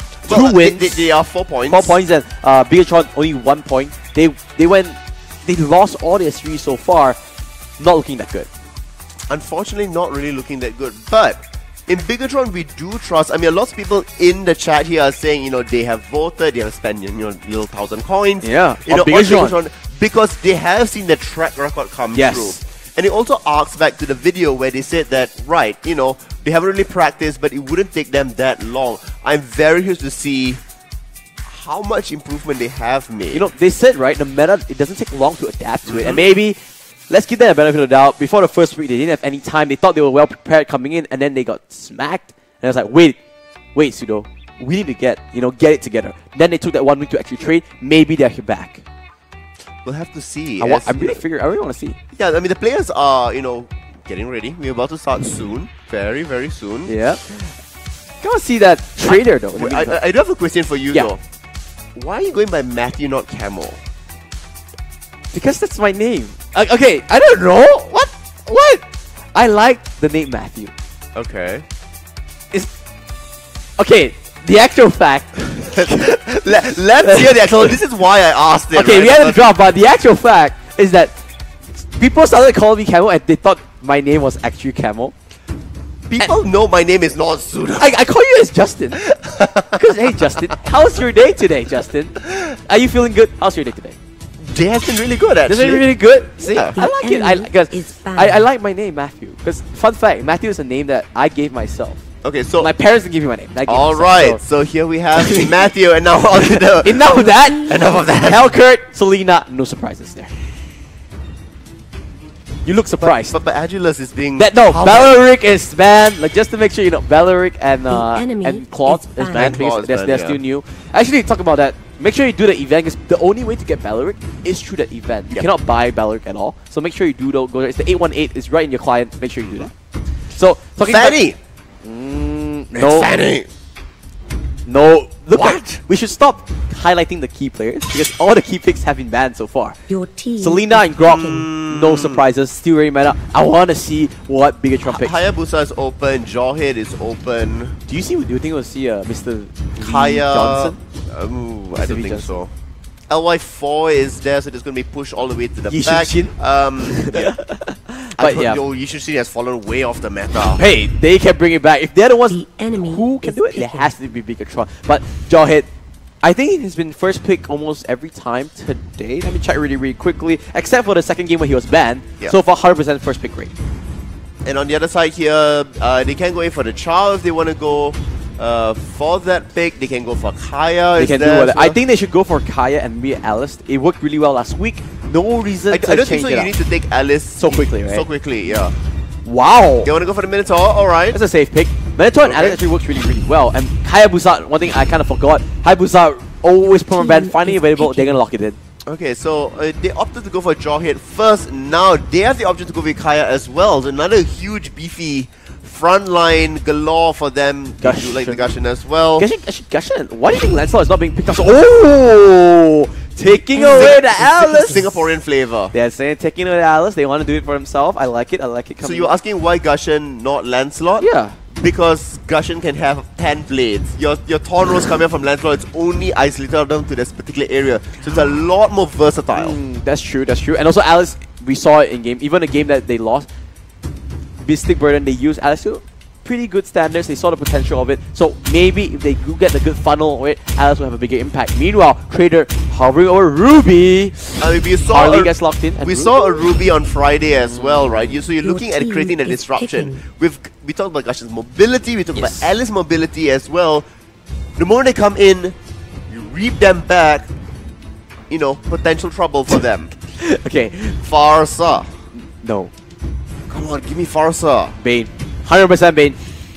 Still doesn't mean you can't give us a Farsa. I don't think they'll go Farsa because they don't have a poke sort of comp. The reason why people want to pick Farsa is because he has a good siege potential. So that's LY4 right there.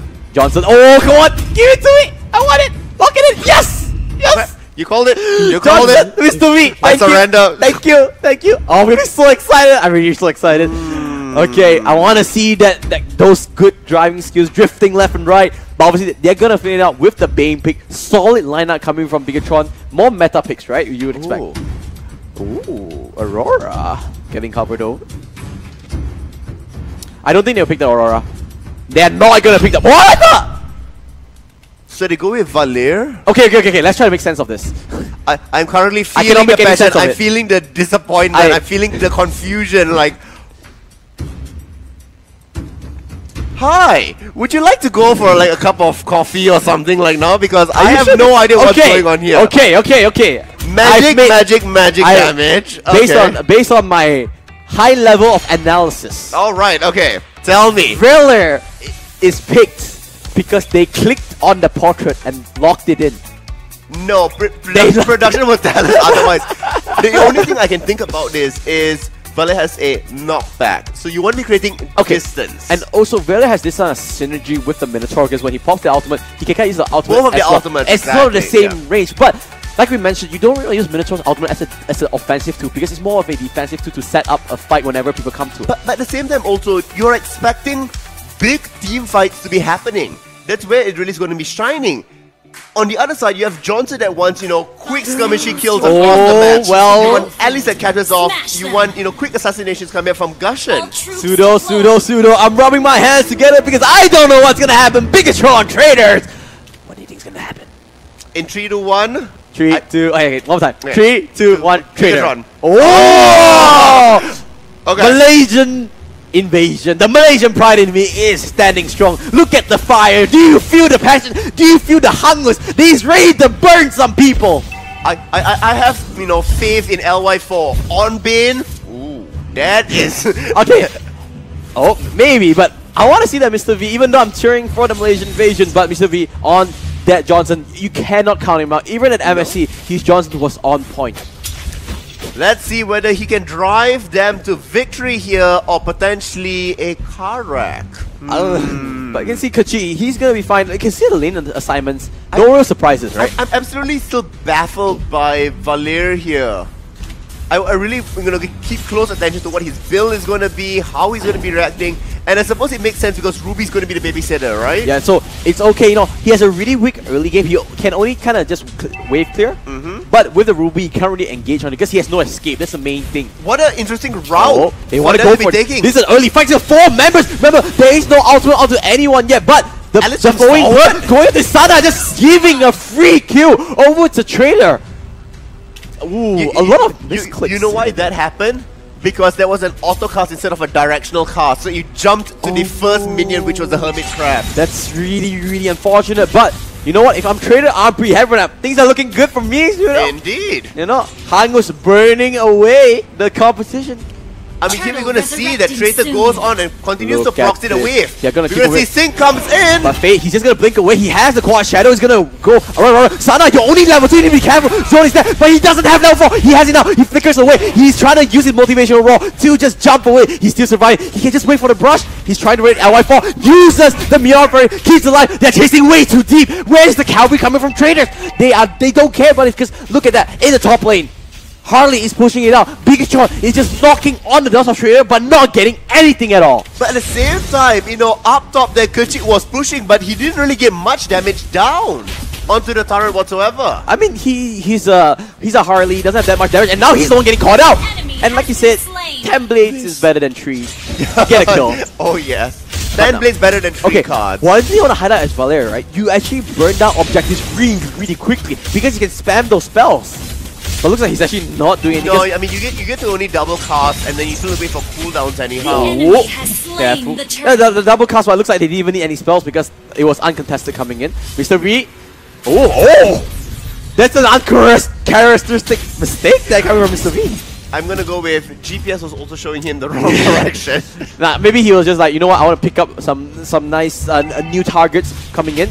Daily pincers. Good stun, keeping them away. WQXD. Oh, what a bit. Pops on Eon and Overforce. Pops onto the Minotaur, but he's just gonna pop his Meteor Fury now onto the Rage form. Gonna heal up a little bit. 4 member strong inside the Trader. He's coming in. Despair here. Oh, ultimate gets popped, but once again, only onto Mr. V. Not really the target that you want. Meanwhile, look at that Gushen just pushing out this mid wave. No one is catching it, and Sing just getting some free damage. I'm really unsure, like, why would Trader group up as 4? Oh my god! 3 members into the hands of Mr. V. They do get 1 kill in retribution. And now Hungos, this is the strength of Valer. You cannot stay in that position for long. You know what, actually, I'm starting to see it. I'm starting to understand. Whenever Mr. V posts the ultimate, Hungos can just do the same. But now, without any cooldowns, what can you really do? Good knockback coming out from Arrow. E1 is there. Sing is in a little bit of trouble. He gets stunned up. He gets locked up. And now, where can he run away? The Arrow uses her ultimate, pulls him back, and he goes down. I mean, the babysitter slash bodyguard here, making sure that Valer was completely safe. But at the same time, in the bottom lane, LY4 just happily pushing, does get a turret to equalize it. Interestingly, I would assume that Hayabusa can actually 1v1 against the Bane, but looks like no. Just the raw damage is a little bit too much. What E1 is there? Oh, look at the rum damage now. But Mr. V crashed straight into the hand of Hangos. He's the one that gets burned here. E1 uses the Meteor Fury, lands on the 3 members, but where's the damage follow? Kerchik gets Unstoppable Force into the face, and Arrow gets pushed into the hands of Bigatron in Singapore. But now here comes Fate. Where's the ultimate? The OG Shadow Q not doing enough, and he's forced to just blink away. WQXD pops the ejector. Where is the throwback? Looks like the Quad Shadow is there. He's still going out. Throws up, stuns up, Soul Spike connect, and the Shadow Blade Solid will do the rest. Perfect execution coming up from Bigatron SG here, knowing, you know, who to chase up in front. They're probably counting out countdown timers as well. They get rewarded with the next little up. So it's going to be 5-3.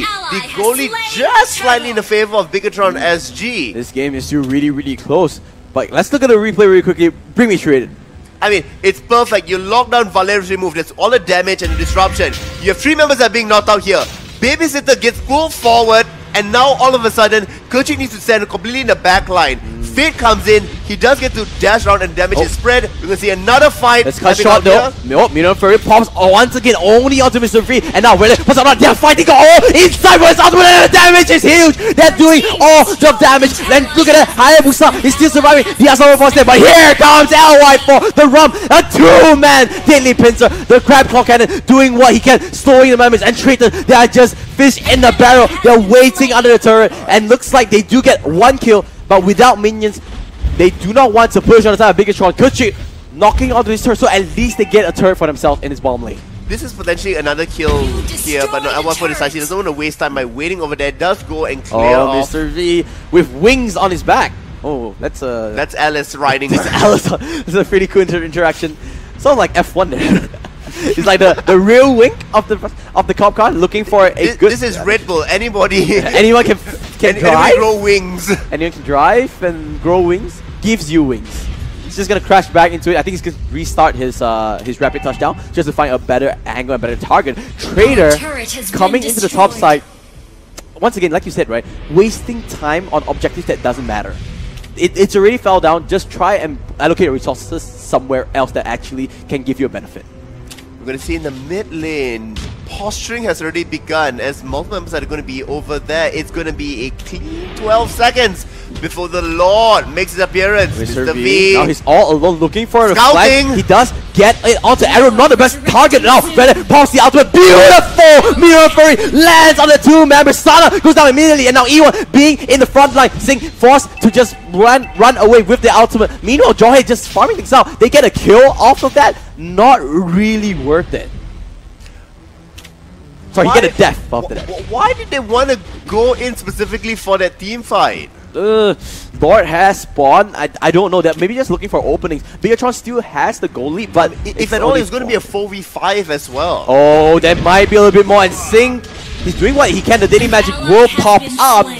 Blades were on the wrong angle there, so as he got pulled back, not enough. 5 of them did not even touch Harley. Yeah, and you know Harley, he's a really squishy target, but he's really mobile. If you can burst him down immediately, he'll immediately go down. And I think if those 5 blades landed, he would have gone down. It's like Hunger still burning things out a little bit, doing what he can. Bigatron farming it out. Oh, Harley stole away the River Crab. Quick fingers, and that's a lot of gold going into his face. I mean, Kerchik here really is being able to, you know, keep himself very relevant in the game. And you want that from a Harley player. But keep in mind here, WQXD has been left alone to farm, to soak up. He's now catching back up in levels. Oh, E1 is there. And Sana gets blocked up too, man. Pop up. And Sana should be going down. He pops out. He's staying alive. He's just getting so much health back. But finally, Vale will take down. But here comes the flag. WQXD. He has been farming. He finally shows his damage. And that's a 3-for-1 exchange. And guess what, Pseudo? Lord time. Lord is on, and Bigatron is on a roll. Fade, he'll do what he can. He does have the Shadow Q. Oh my god, please don't do this. Don't do this. My voice cannot handle this. He's going for it. He gets it. Oh man. So close. Good dash coming from Fade. WQXD does have the ejector, but quick fingers manages to just dodge it. It was also really good. You know, Sync knew that he was already on low life. Definitely Fade's not going to, you know, let out the opportunity. Opt going for the Gushon kill. They do get it to secure Lord. Yeah. If ever there was a sacrificial lamb, that was it. Yeah, I mean, it's all good. You know, one death for Lord, I'll take it any day of the week. Now let's look at the replay really quickly. It looked really good at the beginning, but Sana stayed alive for so long. Just keep in mind, it's Sync out here. He does have to, you know, flicker forward into everybody else. And then WQXU opting to save out his team in the middle instead of, you know, forcing another fight further away from his team. I do like that. Alright, now you can see Mr. V in that car, in the cop car, looking for some bad guys. And there, he found one. WQXD trying to annihilate Fate. He does manage to break away. And now, in the hands of 3 members of Trader, here comes the carry from Bigatron Singapore. No one will go down. Everyone manages to stay alive. And Bigatron will push his ball lane together with Lord. I mean, Lord gets one turret over here. They don't quite find the right amount of, you know, kills or really pressure across the map. Lord will go down. He doesn't have any sort of escorts in terms of the minion waves that's there, and nobody steps too far out. So, you know, good patience from traders here. Oh, Mr. V, one more time, but where's your backup? Where's everyone walking away? This would have been a perfect bottom lane engage, to be honest, but looks like Mr. V trying to find cross-map plays. Oh, trying to go. Oh my god, a little bit of mistake. Forced to use the flicker here, Mr. V. But up top, Fate trying to use a shadow Q, trying to survive, but the trap petrify. The crowd control is way too much, and Traitor is way too late into this. E1 does have a beautiful 3-man ultimate, but where is the 4? Where's the damage? There is the damage. Freddy pops the ultimate. There is the retribution, but here comes WQXD. They do get a retribution for themselves. It won't be a 2-for-2 exchange, and it looks like Bigatron will just fall back after this. In this case here, really, it was Traitor that lost out more because Fate, one of their main carries got taken out. Oh, Mr. V. I feel like they're not really using Johnson so much. Now let's run me through this replay here, Justin.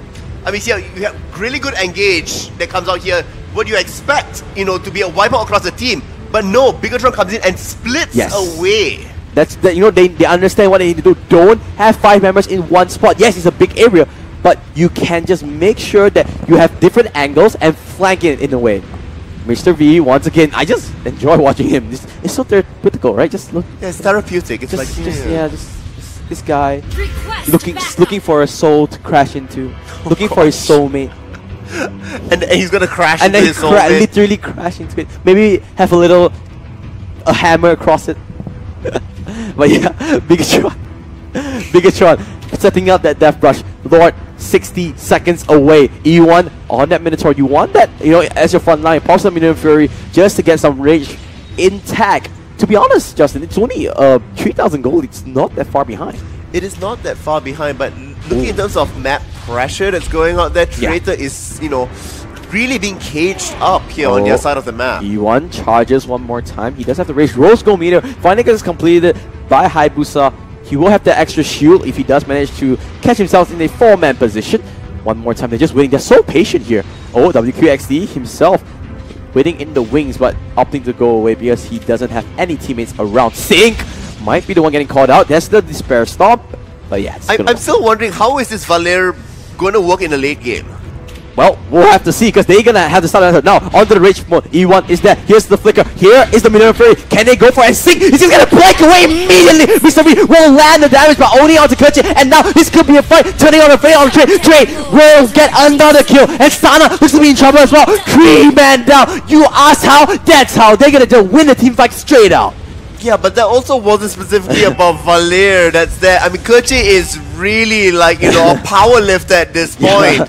He's doing so much work and, creating so much impact across the map. What a play! Boost impact straight into the hands of 4 members. LY4, you say targeting you wasn't the target, or wasn't the tactic. Why not just pull you back into the team? They'll get another kill and they're gonna get Lord as well. Law already was being worked on. No! I can't handle this. Mr. V doing what he can. Uses the electromagnet ray. Can he get it? The flicker is there. No cigar on the trade. And for his troubles, he's gonna go down. Suddenly, everything is crashing in the side of Bigatron Singapore. Another pullback! And they're not down. Ultimate gets popped by Sana. He will survive because of the lifesteal, because of the life drain. Keep in mind here, if they can delay Traitor in the mid lane, you're going to see top and bottom crash into their base as well. Traitor needs to go back right now. They have to recall because the minions are right there. Look at the bottom lane. The bottom lane might go down. It's really down to 50%, but Hayabusa is there. I don't think he will go down because he can use, he uses his ultimate, clears up the whole minion wave. It's all fine and dandy. He's just a near setback. But yeah, Justin, what a play here. I mean, L14 really being pulled back here meant that, 4 members can wheel on it. No chance of a real escape, but still, 4 members took that long to bring him down. You can see he's one tanky guy, and he has a lot of damage. Can just pull up the item charts really quickly before I go for the next fight. I want to see the build of LY4 if it's possible. But look at that. Yep, let's see LY4. He's going full damage, but he does have the Athena shield. That's why he took so hard to kill him. He's also building towards immortality now already. Yeah, he knows. He knows, but he has actually a lot of damage now. Kerchi is just lingering. He's waiting to find a pickoff, toying with his food. Now, Lord, wearing the Traitor colors, going for this fight. Oh, E1 actually flickering in together. Mr. V misses! Mr. V misses Guan, but now Valer, the ultimate, they're all fighting into it. Immediately Valer hit on the killing spree, taking out Alice, and now Traitor going into the backline, trying to retrieve from WKXD, has the dating magic onto it. Oh, Sync is there. He won't go for it. He's going for it. Look at the Kerchi. He's so low. But here comes the Hayabusa. Uses the Shuriken toss. Will just take out Sync. And now Traitor, they have the minions, they have the numbers. Will they go for the win? LY4 is dead. The things that Bigatron Singapore, they have really good wave clear. They do, and also they are perfectly fine being within their base here. Yeah, they are perfectly fine, but all three members is that KRACHI gets baited in, but now a beautiful ultimate LY4. Is he gonna go down one more time? He is really, really tanky with that Athena shield. Mr. V pops the ultimate, lands onto 2, but there's just no follow-up. Now he's the one that needs to back off. But after all that, the top lane turret was taken down, so there's one lane of super minions that will crash into the base of Biggitron. You know what this looks like? This looks like, when your video and audio don't sync. Like, everybody's just going like, 3 seconds a little bit too early or a little bit too late. I guess they need to sync a little bit better. They do. They do. But yep, one lane of super minions. Okay, fine. Let's talk about this Valeria a little bit, right? It's not a game-winning pick, but it's definitely facilitating their win here, right? Every time they make sure Valeria pops his ultimate and they fight within that ultimate. It's that combo they were talking about, right? Minotaur pops the knockback and the knockup, and Valeria just pops it there, try to get as much damage as possible, and if they continue to fight in that spot, they're gonna get burned, basically. Well, so far they've been able to dodge most of it. However, when they are cramped within their base, it's pretty hard. The ultimate siege, right? You place it out there, but a lot of criticism needs to go on to, the Johnson. So many misses. Mr. V, what happened? I was so excited. But I believe. The caster curse. I believe. I voted for Trader. Wait a second. We should be turning things around. You're the one that should be really sad now. Okay, I'm happy now. I'm happy. Let's go, Trader. But yeah. One shot memories. We have KRACHI has got the immortality. LY4 has got the immortality. Both carries having that second life, that second grace if they need to on LY4.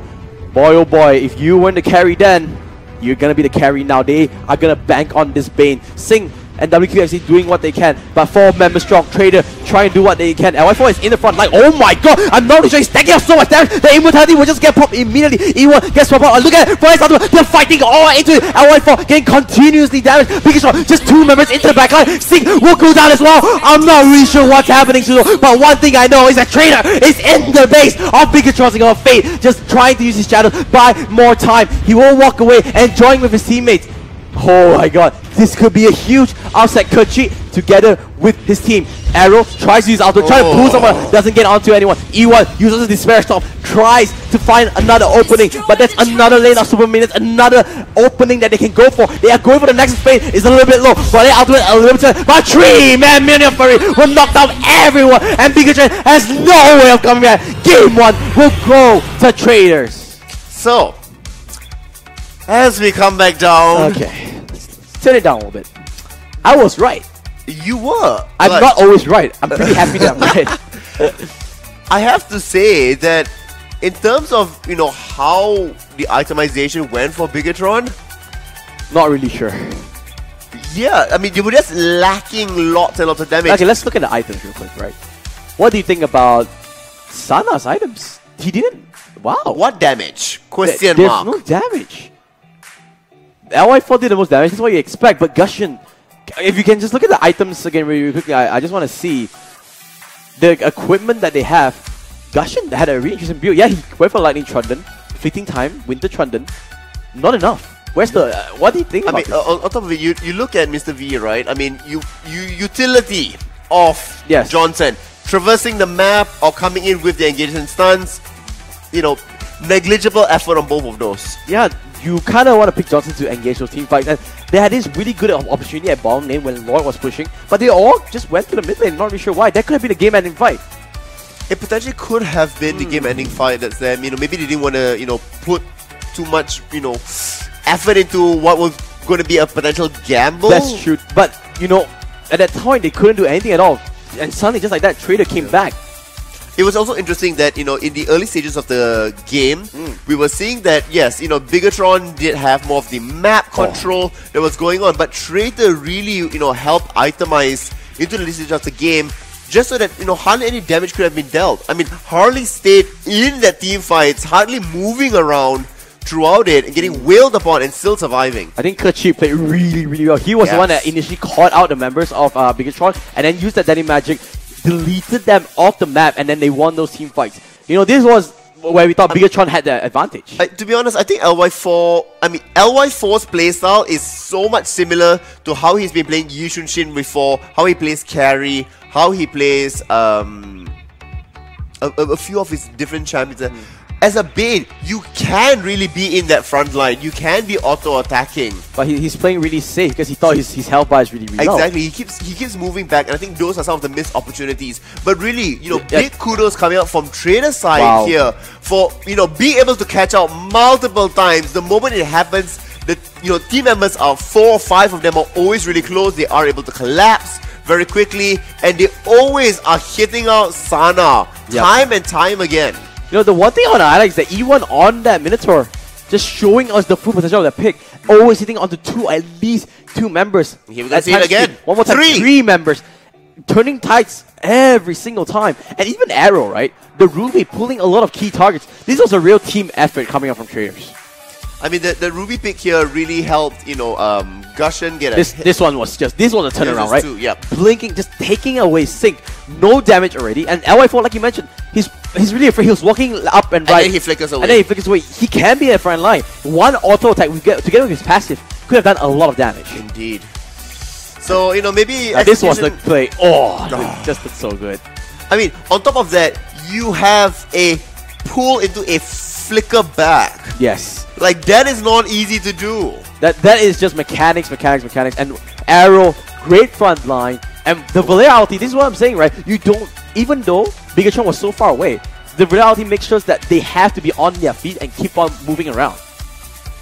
I wonder though, like, if they had, had a slightly different target, like, keep going for the Valir so that the utility of the knockout of the ultimates will not be there. It's going to be difficult. Look at the amount of damage that's being done out. So watch Kerchi. He's standing there in the middle of Sana and Singh. He's just being really happy. He's like, good tickles left and right. It's fine. Yeah. And he just does so much. And he even had immortality in case of it. Yeah. And yet, from that, straight away, game 1 went over Trader. Really good display, showing that why they are still undefeated in MPL. Yeah, I mean, you have 18 minutes, so long game, to have out there. Can they shorten it? We saw that in the first series. It was an 18-minute game to an 11-minute game. We'll have to see. We're going to go for a short break. When we return, we're going to be, coming up with more MPL action brought to you by EGG Network and Moontun. We'll see you soon.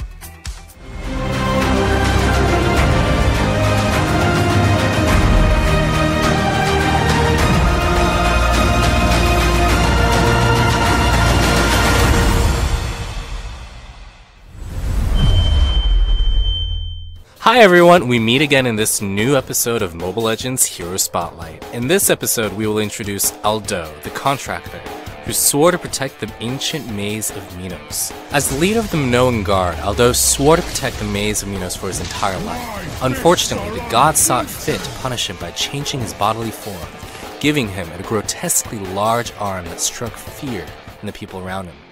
What's scarier is that his arm can gain seemingly infinite power through the souls trapped within it. Needless to say, Aldo is a formidable foe on the battlefield.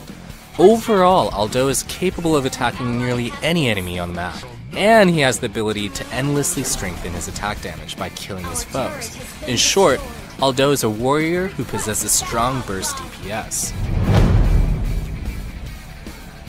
For his first skill, Aldo activates his arm's latent energy to strengthen his next basic attack.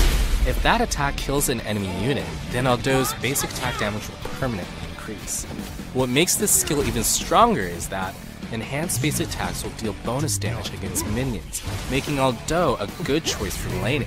In fact, this skill is Aldo's primary DPS skill. We recommend everyone to solo a lane in order to accumulate as much damage enhancements as possible, thus allowing Aldo to become a deadly foe in mid to late game. For his second skill, Aldo activates a defensive barrier that makes him immune to all basic attacks and reduces damage from other attack types. When reactivating the skill within 1 second of activation, or when the skill duration ends, Aldo will stun and damage nearby enemy units. Use the skill before charging into a skirmish, and Aldo will most likely survive long enough to use his first skill twice. If the battle feels too heated, taking advantage of this skill's stun effect can be very useful in promoting Aldo's survivability. For his ultimate, Aldo can temporarily gain the field of vision of any one of the enemy heroes. During this time, reactivating his ultimate allows Aldo to lock onto one of the enemy heroes for a strike that damages and knocks back the enemy hero. However, cancelling the strike while Aldo is attacking results in additional cooldown time. Use the skill and Aldo can attack any enemy hero on the map, which is indeed very powerful. However, do not use the skill blindly. For example, it would be better to cancel Aldo's ultimate if he's attacking an enemy surrounded by allies. We strongly, and I mean strongly, urge everyone not to feed. As for Aldo's passive, after every 3 attacks, the next attack's damage will generate a shield that absorbs damage, lasting 3 seconds each time. Now here's something amazing. The basic attacks enhanced by Aldo's first skill will also activate his passive. What this means is, Aldo can generate a very powerful shield due to the synergy between his passive and his first skill.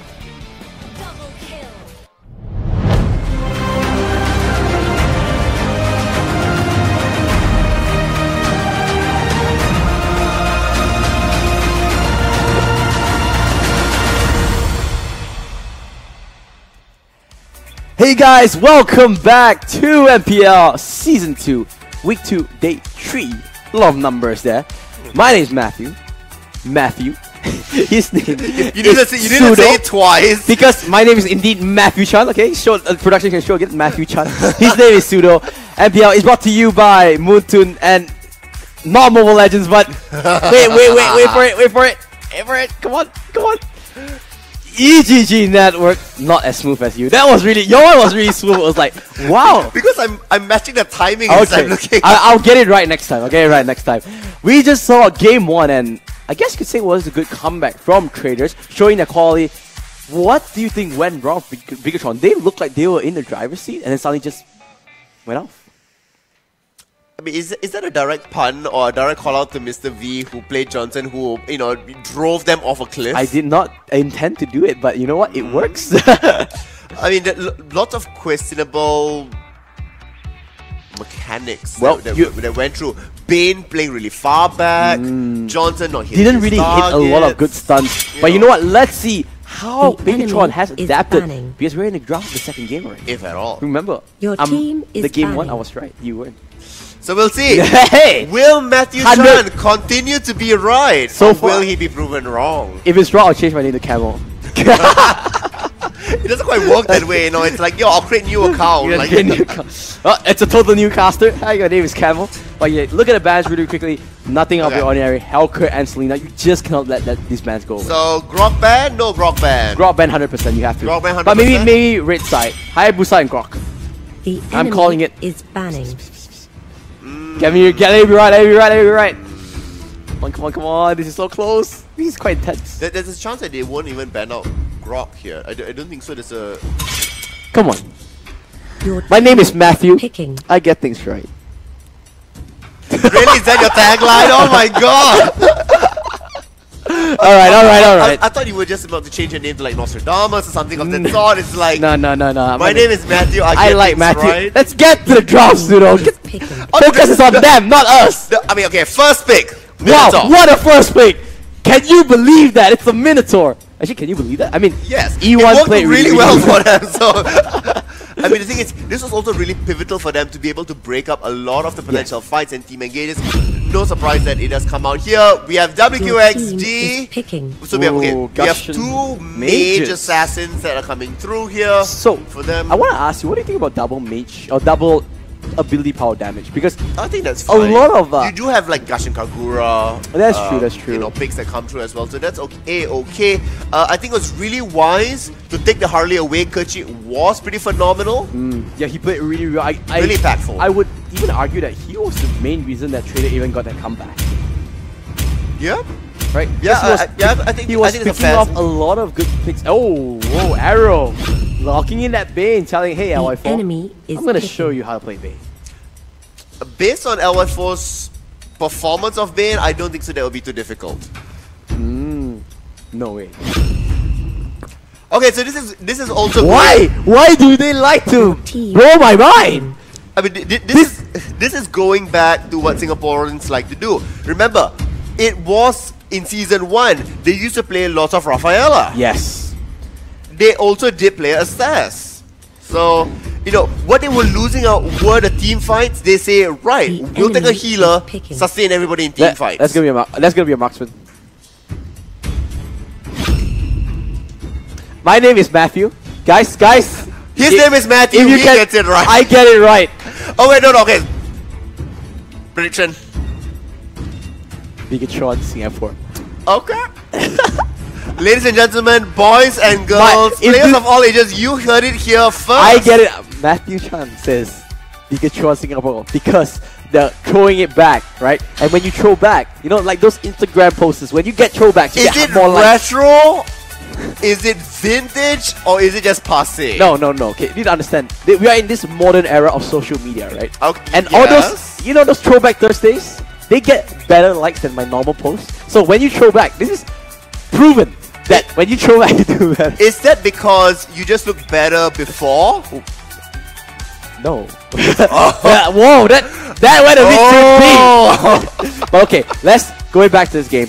I personally feel that Bigatron, they're going back to what they know. They said, you know what, we tried meta. Let's see what we can do with this game. But I am so pumped up here. Traders, Bigatron Singapore, MPL Season 2, Day 2. Wait, you haven't told me. What is your prediction? I'm actually going to go with Bigatron as well. Oh, that's not fun. Okay, fine. For funsies, I'm going to go with Trader because, I mean, it worked for them before. Why not this time around? Because this time, you have Yishun Shin.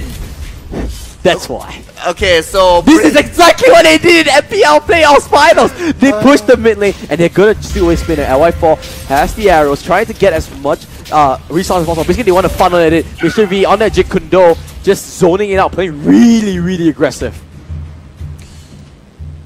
Okay.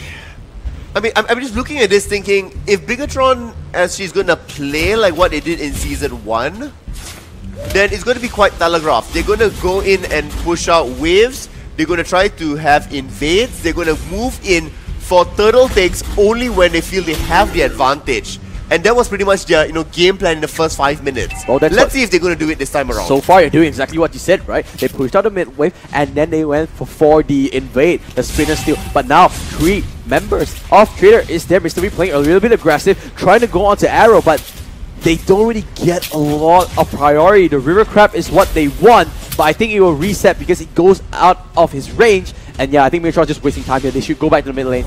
Yep, that's what they're doing. We also keep in mind that in Season 1, whenever LY4 was playing Yishun Shin, he was always in lane, he was always farming. Yep, that's what they do, and I think they just want to funnel into LY4. They do get it. Yep. LY4 gets another one with the retribution. Oh, Mr. V forces out the flicker from E1.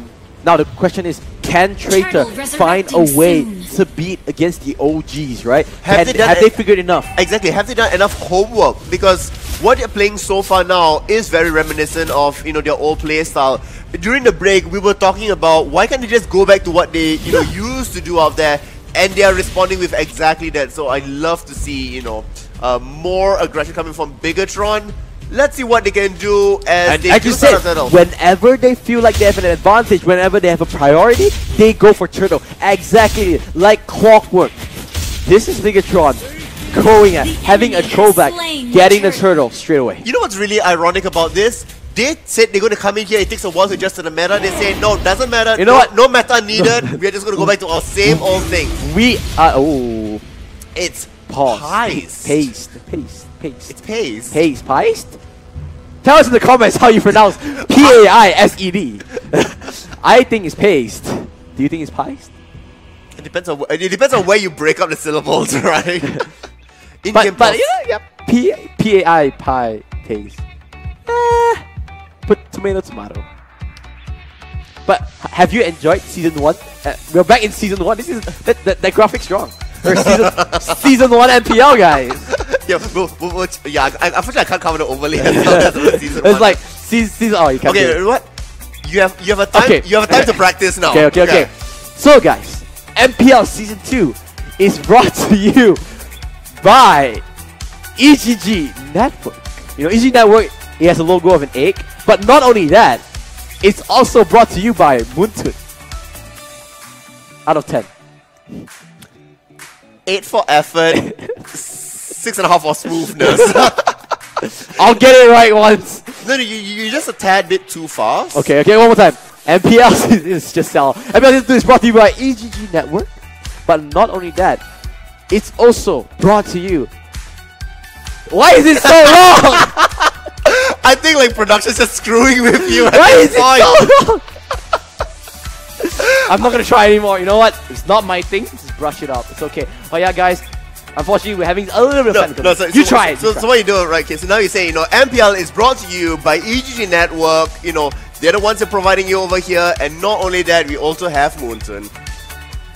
Masterclass, like he can, Pseudo. He's really versatile, right? Not only he can teach you how to trash talk, he can also teach you how to present logos. I will teach you timing, right? So this is why, like, I'm known as an analyst and I'm known as Statman Pseudo, just because I know like timings and everything.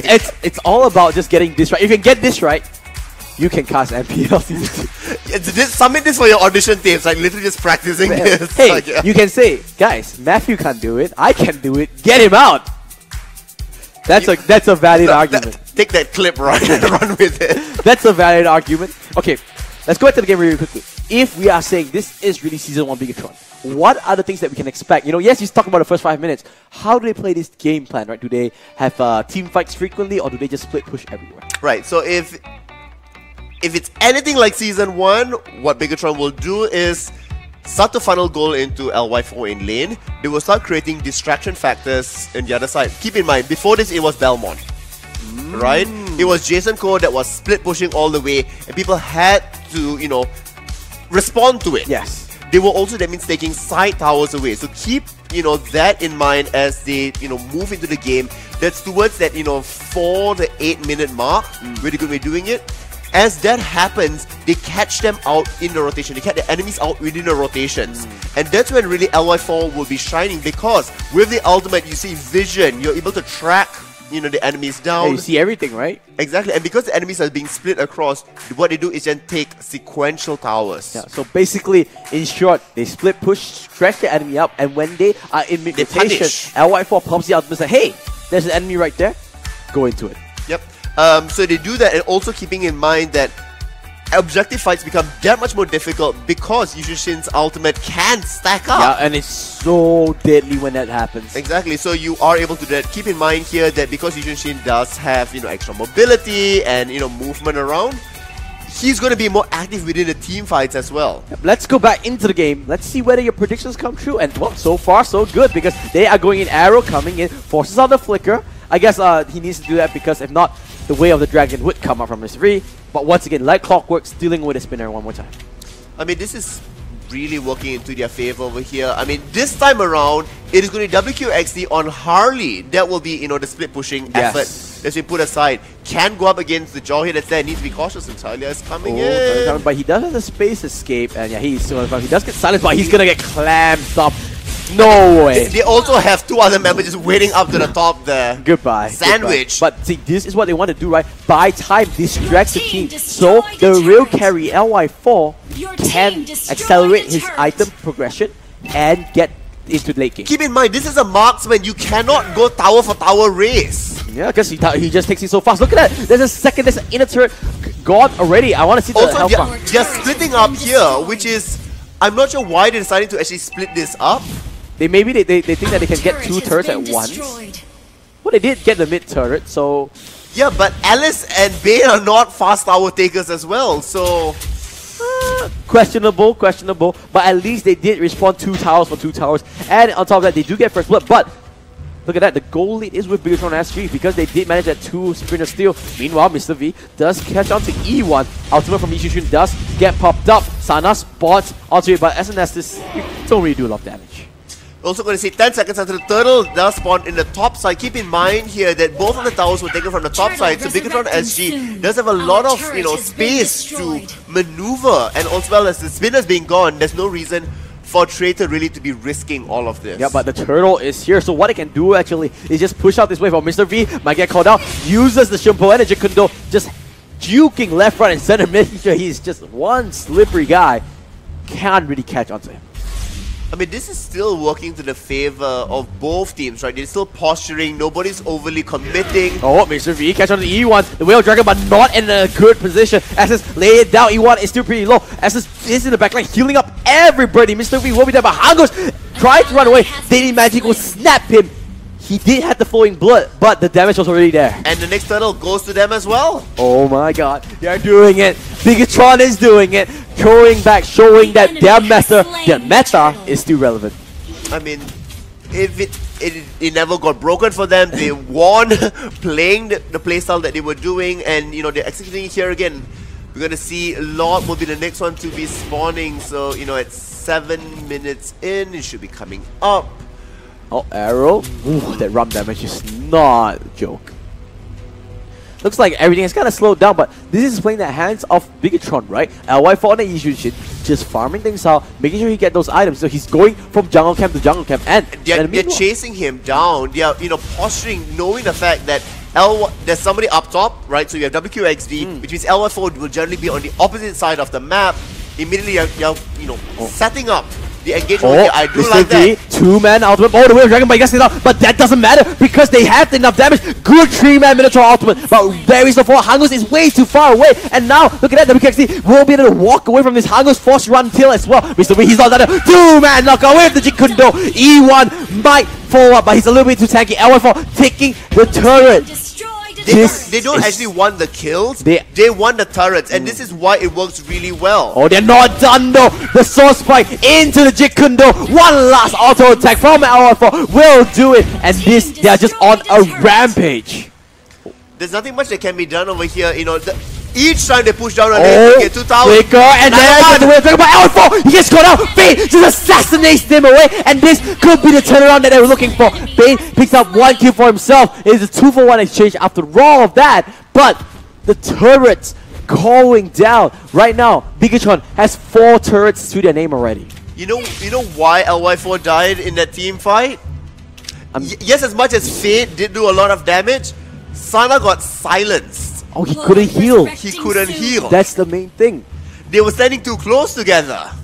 Sometimes a little separation is good, right? Exactly. Don't always want to personal space. Personal space. Well, see whether they do learn about personal space. But oh my god, this trader is here waiting for an engage. Kerchi pops Mr. V up. He's a little bit tanky, flowing, but gets popped. But he misses the blood off. Here comes LY4 in his fancy little boat, and now he wants to turn things around. He's going to be trying.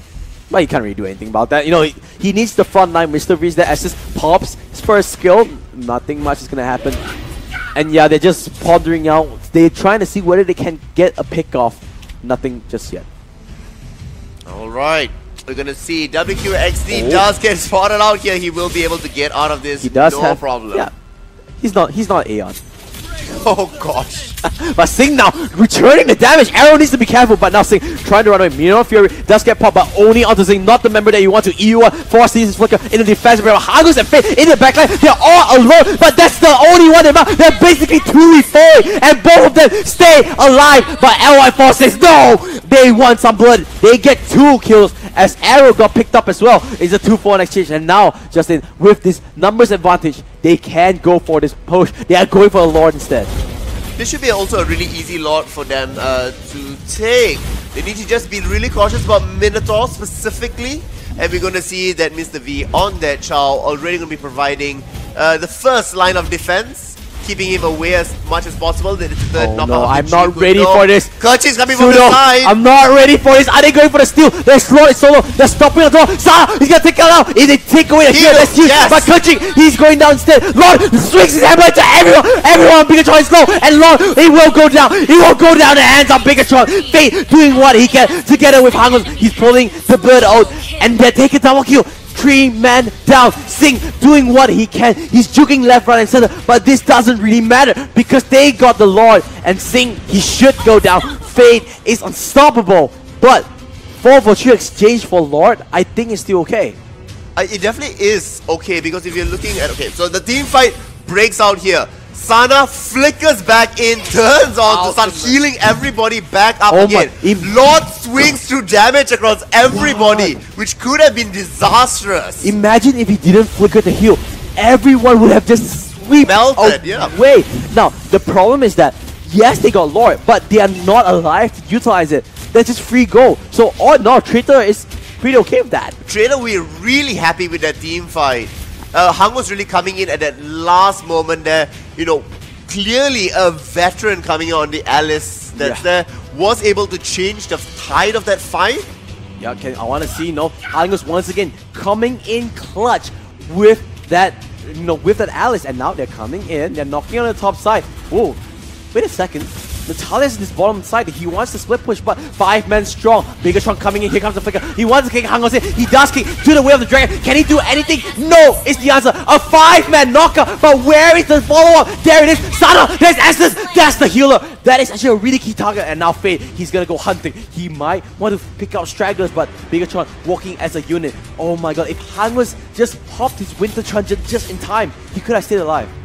He could have stayed alive, but also, this is, very clear signal coming out that Mr. V is saying that is the person we need to isolate out, and we'll be seeing this happen in the next team fight as well. But I tell you, Sana is actually the most important member to go down, because he's the one that's bringing all the utility at the moment. Well, unless if you get silenced. That's true, that's true. Which also, comes out hugely to Fade here. Can Fade find that right moment to go in, that right angle to go in? Wow! LY4 donating! This is new LY4. No, it's not really a new LY4. It's simply because WQXD really needs more damage. If you just look at it in terms of items that's there, not quite there. Yep, that's true. And so you need that later stage of the game for him to be able to catch up. There we go. That he was just a little bit away, and that burst will help him so much in team fights. When you clump up, the Lightning Truncheon just proc into 4 members, doing enormous amount of damage. Natalia, you can see on your minimap, he's just hunting, roaming. That is the item that we're looking for. Winter Truncheon that's completed, so he can go into an invulnerable state whenever he pops the ultimate and whenever he gets caught out. Alright, the calm before the storm. Everybody's posturing. 60 seconds before Lord. Alright, 60 seconds before Lord. Remember though, team fight wise, I think this could be a 4v5. They do know that Natalia's across the map. But the thing is that, do you really gonna fight with a Minotaur on Rage Form? I don't think so. But the Rage Form will go down. Good split push coming up from Faye. He will proc his passive, forcing WQXD to go to the bottom side to actually clear this out. Oh, does he fancy a Magician kill? It is now down to 10 seconds. He puts the passive into it. The silence. Oh my god, the damage is real. The claw dash. One more auto attack. It is not enough. Good juking skills. And now that is 38 seconds on cooldown. It's Fate. Can Biggotron take advantage of this? They definitely can. They will be able to push out multiple, waves. What they can do is set up another Death Brush here. And that Death Brush can be the one that really decides the team fight. They can get Lord as well. Lord is up in 10 seconds and I don't see... It'll be way too close with Natalia coming up. Oh, well, looks like they are not going to go for it. They're going on this bottom turret instead. It's better safe than sorry. That's the name of the game at the moment. 3 members. Make it 4 of Biggotron coming in this one. Sana playing the utility. Picking up the Athena shoe one more time. More magic resist for a team. Oh, there you go. Going on to the Lord. And what? Trader's not doing anything about this. It's a free Lord. But they're going to be too late. Yeah, it's a free Lord. And, well, they're not doing anything whatsoever. And oh, WQXD pops the Deadly Magic together with the Poker Trick. Won't be deadly this time around. Yeah, won't be that deadly. Oh, they do fine. Jawhead. Lost Jawhead out there. Kachi. You're a little bit out. You're a little bit strangling, and you are gonna go down. Maybe. Yeah, one more. And you're gonna be a little bit dead too right now. Oh wait, he's still buying time. But meanwhile, on the top side, Natalia, they're split pushing.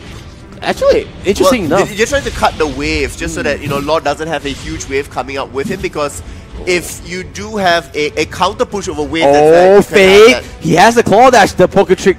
Just not hitting it, and the Daily Magic not going to be enough. That was really, really close. If they killed off Natalia, that could have been a deadly pickoff. What they need to pick off now is still Hangos again. Yep, Hangos can really stop this massive push that's coming through. Especially with that Winter Truncheon, right? He can just be invulnerable. So you need to make sure that they get the pickoff instead of them engaging first. They will lose the counter engage if that goes down fruition. Kachi is actually up, so to be honest, nothing gained, nothing lost on the side of Trader. And now Yushin pops the ultimate. The ultimate from Yushin will be there, and now they go on WKXD trying to use Daily Magic. Arrow there. Can they go up the arrow? Nope. They are just gonna back off, like you said.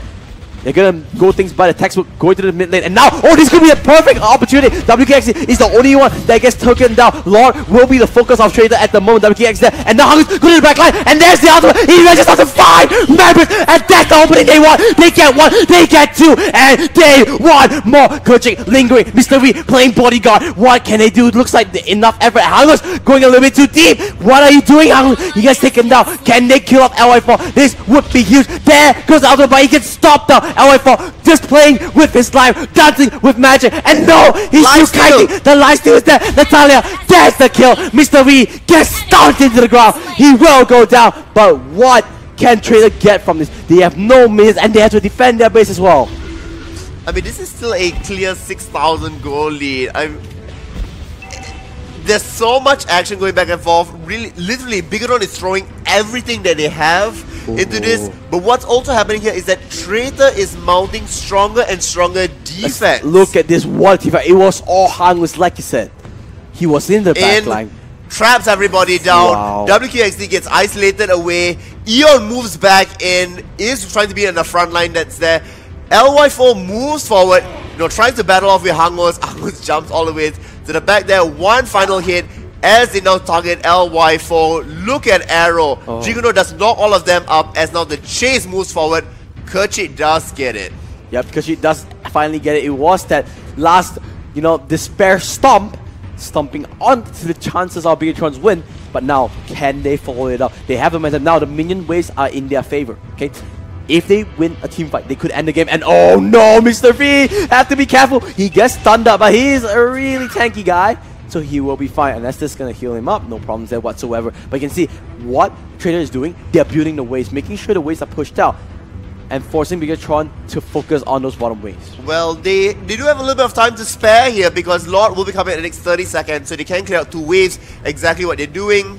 Harley cleans up 1. And then we're going to see on the other side there, Singh goes and cleans up the other one as well. Most of them are level 15.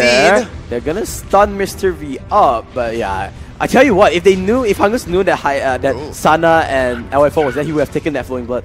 But they were hiding in that brush, so unfortunately no follow-up. Meanwhile, Gusion, Singh trying to do the split push themselves. 5 seconds as well, but look at the top side, Justin. The minions are crashing into the turret. They need to be careful. It's not too bad. It's only just a couple of minions that's there. But what's really interesting here is, the fact that Fade is just bouncing back and forth. The flank could be really real.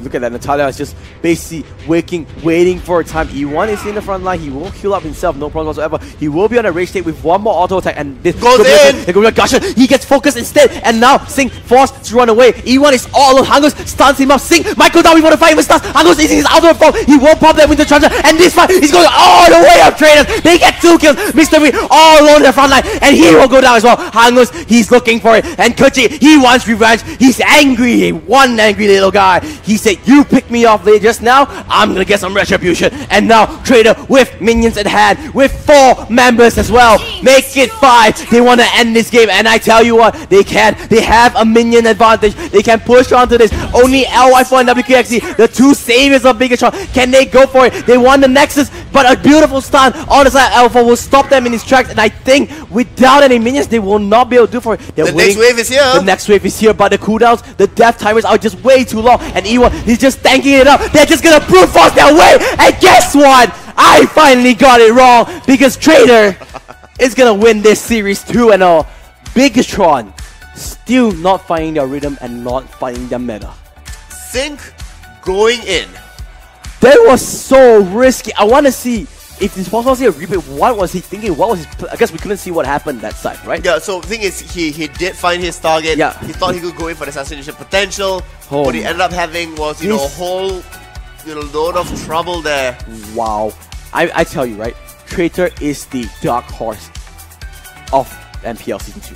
It's also really interesting to look. I do agree with you on that bit, yeah. WQXD, LY4, and Singh, all of them 54, 58, 56,000. Damage shot was really spread together with here. Keep in mind, a lot of extra damage is being done over there. On the side of, traders that's here, 38, 43, 46, 47. All they needed to do was be patient, wait for that one team fight, and then really being able to capitalize on that. So, but yeah, it's almost the same as game 1, to be honest, right? But it felt like this time, Bigatron finally got that number, right? Finally, they were going to end that game, but Hung was coming in clutch. I cannot stress this enough. Hung's Alice is ridiculously good. Let's look at the highlights really quickly. Okay, so this is one of the first kills that came across. You know, Bigatron started wanting to go for all the objectives, right? Push left, right, center. And then towards the middle parts of the game, they became bloodthirsty. They just wanted the kills, but they were doing their game plan. Look at that. Good team play, good macro play. They had 4 towers in 10 minutes or something like that, right? No, in 8 minutes. But then, after a while, they were just a little bit too They still didn't want to take the bottom lane. Yeah. Because the bottom lane only went down a lot later. But Hung was coming in clutch. He just bought so much time. And to be honest, this was so close. If Sana did not flicker in, Ulti, look at the health bars. Bam, they're all so low. I'm assured you that this team fight would have gone over the traders 100%. Oh yeah, definitely. I mean, if the heal did not come through, the moment Lord had swung, Lord would have taken out 4 members. 100%. And you know, they did really well, but this was the game, the game-changing fight. Look at Hangos. Goes to the back line. He just traps everyone. But also there. look at Kechi immediately hitting out for WQXD as they're, creating all this space. And LY4, as per usual, right, your marksman, you want to stand way far behind, does go in for 1 kill, but unfortunately still goes down here. If he had survived this, then may have been a little bit different. This was just momentum going over the trader, and once after this, it didn't look like they were going to slip it. They were like, you know what, we're not going to go for it. Keep in mind, look at the goal difference as well. That's still a 6,000 goal lead. Look at Hangos, 4 members in his ultimate. He is just on fire on this Alice. I cannot sing his praises enough because he played so well, and at the end, a good turnaround, making sure that they do end the game and backing himself 2-0, 3 points, and $600 US. So, Bigatron is still at 1 point. Yeah, it's still at 1 point, and that's really tough to watch them. I mean, yes, they started performing a little bit better this time around. We're seeing them go back to their, their standard sort of, what they're comfortable with. Yeah. But, unfortunately, not quite their game for them. We're going to go for a break. When we return, we're going to see more matches. MPL is brought to you by EG Network and, of course, Moontun. We'll see you guys after the break.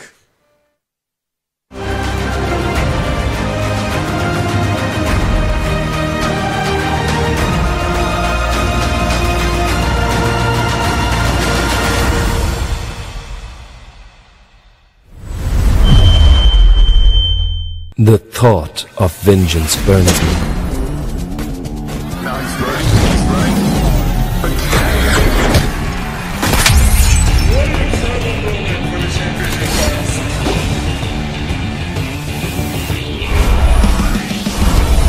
Death is quiet and pleasant. Death is quiet. You have slain Unstoppable!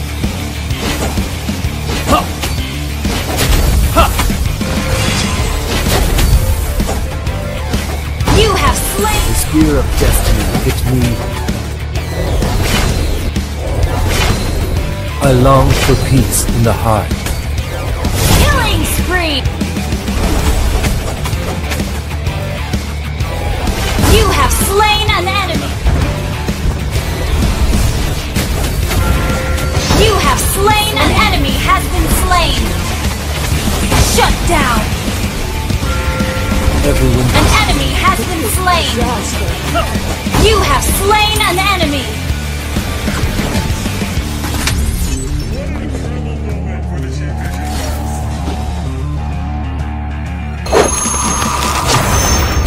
Download for free Mobile Legends Bang Bang. Hello everyone, welcome to another episode of Hero Spotlight where we introduce the latest heroes of Mobile Legends. This week we are releasing the infamous Lord of Thieves, Cloud, and his simian sidekick, Dexter. As the Land of Dawn's King of Thieves, Cloud is a mischievous and sneaky fellow who can steal practically anything. In fact, with the help of his trusty sidekick Dexter, Cloud has never failed a job. After going to great lengths to acquire Mr. Rooney's mysterious device, Cloud made quite a few enemies and has no choice but to join the battlefield. As the Lord of Thieves, Cloud is ridiculously difficult for enemies to catch, and the off chance that Cloud and Dexter find themselves caught in the tight scuffle, they are able to unleash a devastating barrage of gunfire upon enemies to make a great escape. For his first skill, Cloud robs his enemies of movement and attack speed within a fan-shaped area, dealing physical damage in the process. If the crowd control of this skill wasn't enough, Cloud gains a certain amount of the movement and attack speed he robbed from enemy units, although the precise amount depends on the number of enemy units affected. Cloud can get a higher buff if he steals movement and attack speed from enemy heroes, so keep that in mind. Using this skill, Cloud can ensure that he can move freely while hindering his enemies, thus creating a safer environment for him to eliminate enemies. As for his second skill, Cloud uses Mr. Rooney's device to summon a mirror image of Dexter, which auto-attacks enemy units. Activating the skill again allows Cloud to instantly teleport to the mirror Dexter's location, indeed making Cloud quite difficult to catch. Dexter's mirror image deals physical damage and carries the effects of his basic attacks. This skill is highly flexible and is great for when Cloud wants to make an epic attack or a dashing retreat. Try using this skill to break into enemy lines, then activate Cloud's ultimate for a devastating attack. Using the skill, even if Cloud's ultimate is not ready, will also throw enemies off balance, as he cuts in and out of the skirmish. Now for Cloud's ultimate. He and Dexter join together in an explosive 360-degree attack that deals continuous physical damage to at most 2 enemy units. This skill also carries the effects of basic attacks and gives Cloud a temporary shield. Any attack speed buffs will increase the hits of damage dealt. Using Cloud's ultimate with equipment items that buff the effects of basic attacks, such as Golden Staff, can result in massive damage against enemy units. Regarding the 2-target limitation, we highly recommend to only use Cloud's ultimate when there are only 2 enemy heroes nearby, for greater damage. Also, be sure to take advantage of the added shield to launch a deadly counterattack against enemies. Finally, for his passive, Cloud's partner in crime, Dexter, will help him attack, dealing bonus damage to Cloud's targets. Keep in mind, this passive carries the bonus effects of basic attacks. Therefore, we highly recommend Cloud to equip items that buff the effects of basic attacks. As for the equipment items, we recommend the following 3 sets. Cloud's passive and ultimate are both highly dependent on basic attack effects. Thus, Golden Staff is a perfect pick. Cloud, being able to deal 2 hits of damage, can easily activate the effects of Golden Staff.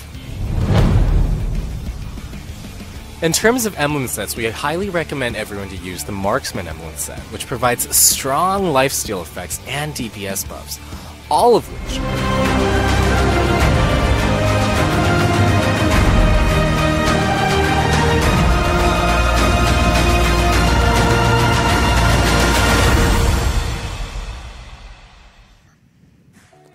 Hello guys, welcome back to MPL Season 2. A little bit of a miscommunication there. Alright, my name is, I think I should change that now, right? Yeah, you change that My now. name is, oh, is it Camel, unfortunately, because I got it wrong. You got it wrong. Well, I'm still happy to be Pseudo over here, yeah, no problem. My name is Matthew, his name is Pseudo. MPL Season 2 is brought to you by EGG Network, as well as... This slide is really long. You started like 3 seconds too early. And Moontone. As well as... Oh, I like how the producers are literally freezing as it now. Well as... Oh, this is giving me life. Literally, Never the mind. producers are talking to us in our ears. Never mind. Everything else here is brought to you by EGL and Moontone, of course. We just saw 2 really... It's not that funny.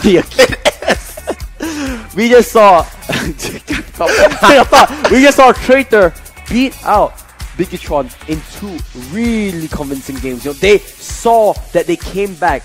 It wasn't like a stomp, but they convincingly come back from those games. I would say they were really focused and they were really patient.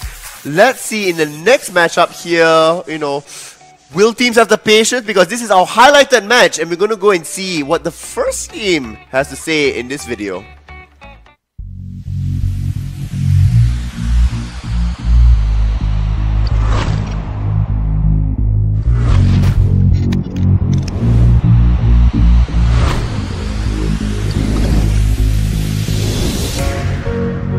technical engineer. So bila balik rumah baru ada beberapa jam lah untuk main ML. Saya belajar dekat Johor. Saya cuba isi masa lapang saya untuk main Mobile Legends dengan orang. This month is my last sem.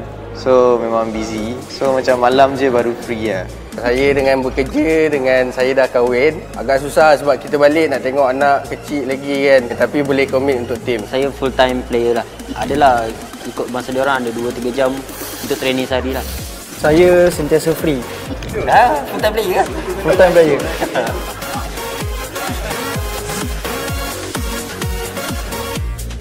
We on World ni dulu masa tu Shanks dengan Mihawk, kita tiga selalu main. Lepas tu sampai satu tahap tu kita rasa macam nak form satu team lah. Masa tu pukul 2 pagi tengah fikir nama untuk team. Sampai pukul 5-6 pagi baru dapat nama We On World sebagai nama team lah. Masa tu Dragon baru masuk. Kita orang punya komposisi 4 player ni kekal lama lah, baru kami dapat tarik X-ray daripada squad lama dia dan kemudiannya Luffy lah. Kekuatan dan kelemahan tim We On World ni macam salah seorang ni ada hero masing-masing. Mereka lebih fokus kan dengan hero mereka. Lepas tu kita orang juga cubalah meta baru untuk cara nak counter hero-hero yang baru masuk dan yang lama-lama yang terlalu kuat. During draft pick, during strategi kami akan bincang 6 orang. That's mean not based on one person punya voice. So nak tentukan key player susah sikit lah. Saya main hero OP dan hero yang di back. Dan bila saya main, saya asyik saya seorang di aim. Oleh itu, saya istiharkan saya key player. Rival kita adalah Flash Tyrant. Actually kita dengan Flash Tyrant memang selalu buat friendly, selalu buat custom game. Dia banyak bagi kita punya nasihat cara bermain macam mana nak kukuhkan chemistry satu team. Dia memang always support WoW lah. Sampai ke sekarang dia akan follow kita punya perkembangan.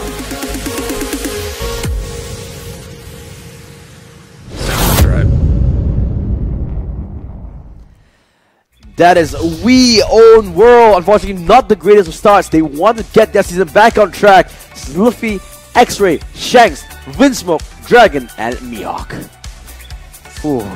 I mean, they have the support. They have the you have a really good practice partner. You have Flash Tyrants who are doing really well. Yes. They even said that they are following their progress along the way here, and that's going to be really good and beneficial, especially in the long run. Especially when you're in the same league as well. Yeah. Let's check out who is their key player. They couldn't decide before this. I'm gonna say it's Mihawk. Aha! Mihawk's Yi Shin. Unfortunately, we saw that. We just saw one, and didn't work out that well. But you can see 500 games, 70% win rate, still really impressive. It's a really classic, classic marksman build. Nothing to shout about. You have Will of Despair, Physical Spirit here and there, Heartsclaw, as well as Rose Gold Meteor, and yep. Well, I mean, the only sort of trade-off here will be, would you want to get boost of swiftness, and that's the only other that's bit true. that's here. But I guess he's a solid player coming in, Yi Shin. Nothing much to shout about. We have to see whether Mihawk will play that marksman in this game, because we've been seeing marksman slowly come back. But do you think it will happen this game? That's another story. If they've been watching the previous game and saw that Yi Shin did have, quite good impact into the game, yeah, why not? So we'll have to see whether that happens in the draft phase. But before that, we need to find out who the opponents and what they have to say. Let's go.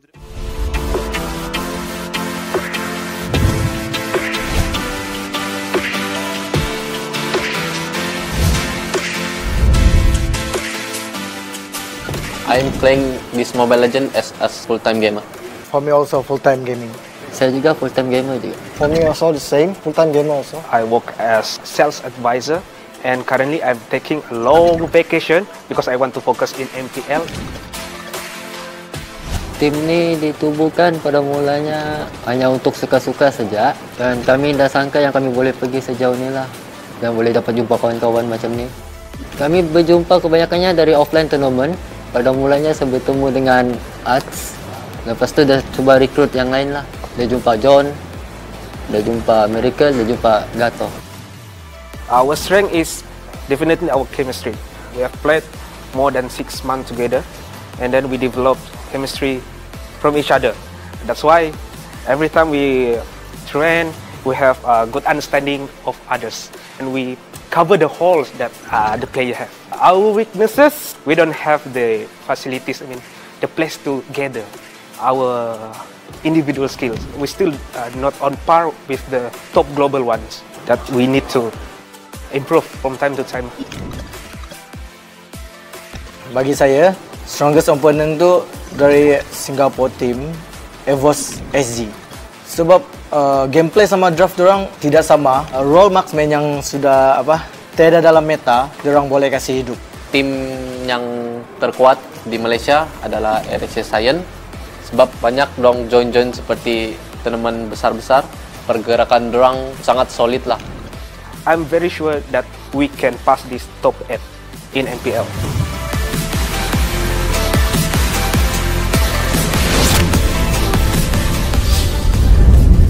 Alright, the Dragons from Borneo, confident that they can make it to the top 8. Of course, we just heard from them. Gato, K, Ads, Miracle, and Luke makes up the team. And go follow them on their Facebook there. Give them Borneo Dragons Mobile Legends. Like, they deserve all. Yeah, I mean, just listening their story, can't help full-time players and one purposely taking a break to focus on MPL. I know. I can't help but to actually feel for them. I really want them to succeed. Let's see where they can start up their season. You know, they didn't turn out so well last week. Maybe they can finally start it out this week. Let's see the key player, Borneo Dragons. I have a suspect maybe this cute little Cyclops, one-eye mage there. 500 matches, played 63% win rate, still really impressive. And it's going to be ADZ. You know, keep in mind here, you know, they themselves mentioned that they are not, you know, top global players that's there, so you don't expect, you know, ridiculously high win rates that's there. But it's a huge testament that they are in MPL, they went through all of the qualifiers, they talked about their synergy, talked about understanding, covering each other's weaknesses. You may not be the most mechanically proficient player moving forward, but this is a team game, and they are proving that, you know, with that synergy, with your teammates, you can, you know, be better than the sum of all of its parts. Yeah, and I feel like the one thing that they can really get, you know, one advantage they have against other teams is that they feel like they are just one team, one unit, right? They're so lucky to be here. And you know what? Let's just see what both teams have to say about this game really quickly. So, Borneo Dragon FV. Okay. Korang guna nama aku. Aku tak apa, tak kisah. Yang penting, if jumpa Fireman dekat rank, nanti korang kenal lah. WoW tu siapa. So, prepare. Kepada WoW pula, jangan apalah, jangan pandang rendah sama kami lah. You need to give out lessons. We do. You really need to start that school. You know, the school of how to taunt people, right? Like, come on, guys. It's like I hope you don't underestimate us. You know, one of the taunts for WoW could have been, your name says WoW, but your performance, well, complete opposite, lackluster. Oh, that's his teaser. That's the advertisement. For more trash talk lessons, make sure you visit Gamers too. That's the teaser, the trailer of it. You can learn this kind of trash talks if you sign up at Gamersudo. How about that? I like how I'm like advocating like trash talking about here. It makes the league more fun. Alright, why don't you do the other trash talk for the other team? for Borneo Dragons. So I have a trash talk Borneo Dragons, right? Yeah, sure. I'm bad at this, but I'll try. Okay, it'll be like, you know, your name's Dragon. Unfortunately, Dragon has been extinct for a long time, and I think you haven't gotten the memo yet. Okay. It's a bit too long. I would have gone with, your name is Borneo Dragons. I think it's more like Borneo Lizards. For more trash talk, get on to Gamersudo. Well, yeah. We've still given enough lessons because we're going to go into the games really shortly. Yes. We have seen, obviously, that Borneo Dragons haven't really been performing all too well. Unfortunately, same as We Own World has been performing a little bit better. Yes. That's there. Are we going to suspect a 2-0 series? Are we going to think a 2-1? What is going to happen? And to whom? I personally think that WoW has a little bit of advantage, but if there's a way for Borneo Dragons to come in, it has to be a teamwork, right? That synergy, and see where they can pull through. They themselves admit they are not the best mechanical players, but they have that teamwork. And Mobile Legends, it's team game. If they can just make it into a unit and try and succumb and pressurize Real World, maybe they have the advantage there. Well, we also have seen quite a number of top global players already being played earlier today, right? So we had Chow coming up from Too Easy for Jeb. We obviously have LY4, very well known as the top global player for lots of different things. Yep. That's also not performing. So it clearly isn't everything, and it's going to come down to that teamwork and that execution. It still helps a lot, definitely. If you're good at a game, you're proficient at a hero. But at the end of the day, it's 5 players and not just one. I just want to see how our draft starts and how these teams, they will clash against one another. Because, like we said, this is a highlight game today. Both teams are basically underdogs coming in. What kind of mentality are going to bring? Would they bring their own flavor to the meta? I don't know if both of these teams are necessarily underdogs. Yes, they're new to the MPL circuit that's over there. But if you're looking at We Own World, within the Malaysian scene, we have seen them, their name does pop up from time to time. On the other side there, Borneo Dragons, there is a Borneo League, a Liga Borneo that comes out from there. And they really are quite competitive. One of the other casters, Spa Tanker, does most of the casting for them over there. I've watched some of the games as well. It's a great starting ground for a lot of the teams to come through. I'm really excited to see that specifically grow up and start producing more teams coming from the side of East Malaysia. Now we're going to go into the draft. We're going to go into the draft. Are you going to be Camo or are you going to be Matthew? I'm going to be Matthew Chan. All right. This is We Own World against Borneo Dragons FV. The third game, the final game of the day, of week 2 in general. We Own World will be on the blue side and BB will be on the red. Predictions, come on. Matthew. You cannot predict until you see the enemy. Okay, Selena. You can predict the bands. Selena, Grok, Hayabusa, Hellcrit. Oh no! Your team is back. Get out! No, I didn't mean Hellcrit. I mean Natalia. Okay. Sorry, and Hellcrit. See? Okay, and last one, Grok. Okay. Grok. Give me Grok. If not, you guys in chat can flame him. Give him. No! Your team is picking. Wait, why? Okay, never mind. Minotaur game ban out, so they clearly, you can see these bans, they're not really specific in the sense, but Grok is open. There you go, immediately request for Grok. I think it's a no-brainer. The enemy is picking. Yes, but now this leaves Hayabusa open, Jawhead open, and I think those two will be the picks that really do come I through. believe so too. Hayabusa and Jawhead both just really good heroes. No, they want to go for Chow instead. Okay. I guess it's still pretty okay, but weird choice. Also, interesting. No Kaya. Even at all last series. Yeah. Yeah, no. Let me just check really quickly. Nope. Kaya was not picked at all. This time it will be Grok and Jawhead. So I guess you're not going to pick it. I'm going to pick it myself. Dragon. Going to lock that in. And Diggy. Oh, our first Diggy of the day. What do you think about that? Oh, wow, these picks are getting taken faster. Everyone they know what they want already. That was an insta lock in Vexana. Looks like they might want to play a little bit more solo. So, talk to me about Vexana. What do you think about this hero in general? It has a strong laning phase, but you can't really queue anyone unless you have your teammates around. Yes, but you can easily start to disrupt. Stealing a Jawhead away or stealing a Grok away can be quite devastating. Adding that 6th member onto your team. Exactly. And but there's really no front line here to keep Vexana safe. So it needs to be kept really far behind. Lapu Lapu is a perfect pickup. Alice as well. Okay. So we Own World's draft is pretty intimidating. So, because it brings so much utility and also has a lot of long-range potential, right? Lapu Lapu's stun is so far away, it will be able to reach Vexana whenever she's so far behind. And Kaya. Yeah, you said they need a tank. There's your tank over there. So this really helps a few different people set up. So it can be for Vexana. So Kaya and Chow really will be either the front line or the babysitters for either Gusion or Vexana. I want to highlight that Borneo Dragons lineup, they have a lot of single target damage, right? Almost every one of them brings a lot of single target damage, and maybe that's the plan they want. Meanwhile, We Own World, they want to try to group up together as fast as possible because they have the Diggy. They want to abuse the fact that they can form as a unit. I'm not sure if that's necessarily what they want to be doing, because they can opt to postpone a lot of these fights. Allow Borneo Dragon to go in for the objectives and then come in with the punish. As they start to turn around, Diggy is also there to stop a lot of the crowd control, which means coming in to steal objectives will be so much easier. That's true, because they have a really good counter engage, or like kiting into, waiting for that perfect opportunity, because their key composition, especially with Diggy, right? Time Journey, big AoE, can cover everything, and everyone in your circle is basically magic immune.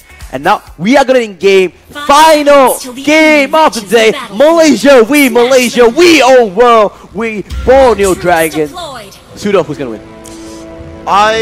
Based on this lineup, I'm gonna go to We Own World. I think that the lineup really, answers a lot of things, and there's a lot to be desired from the side of Borneo Dragon here. The Vexana pick is a little iffy, especially given that it's not much of a frontline. That's true. Yeah, I think I agree with you as well. So once again, we're agreeing. Unfortunately, not the best to agree, but I can see we were playing really aggressive, going for the Reaper steal. But same thing, Borneo Dragon stealing away the spinner. Both teams just mimicking each other, mirroring one another. Oh, they're gonna meet here. The Death Brush. Aww. Yeah, Grok's not also the target you necessarily want to have. But it looks like they will be rotating up to the top there. Onigato is... Oh no, Dragon, be careful! There goes the Charm Scepter. They want on the Dragon. They might take his name. Ejector gives him a good shield. Too bad Jeet Kune Do, but early on, not enough damage coming through for Borneo Dragons. Well, given the... Mihawk gonna stun it up, but here comes K. There goes the Ejector. It will stun Akaya. Forced to flicker out. Oh, Noob is there. Oh my god! It's perfect! With the clutch! Guardian's Barrier pumps up a wall. No escape for Borneo Dragon. That was a masterpiece if I ever saw it. Oh my god, this is why Grok is picked. Let's look at the replay. Oh, pick so perfect. And guess what? He even flickered, but the reverse time was there, so he pulled him back straight away. What a play coming in from We Own World. Immediately coming in with the advantage. And Gato, this is not your side of the map, by the way. Just gonna tell you, and for that, you're gonna go down. I mean, you're also seeing here that, Alice is getting kills as well, which means she's able to, start buying items and start scaling up. 3-0 right now, and 1,000 goal lead for the side of We Own World. Yep, already establishing itself really quickly early on in this game. Borneo Dragon looking a little bit lost. The turtle has been started. Borneo Dragon is around there. Shanks doing what he can to just zone things out. They are focusing everything at Lapu is a 4v5 though. They need to be careful now. Borneo Dragon is there. Oh my god, the resolution is a little bit too late. But they are going to want to go on this fight. Shanks is in the midst of everything. He will go down. Beastwolf doing what he can. A lot of damage, but it's just not enough. Where is the follow-up? The only one that went down was that Gusion.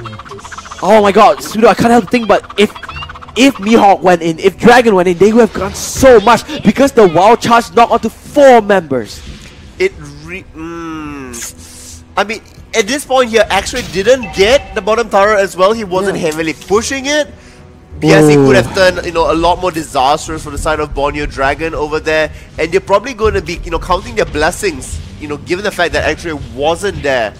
A bit of a missed opportunity. Yeah, this opportunity will be indeed all Noob and K now on his top side. Borneo Dragon, at least they are being a little bit proactive there, right?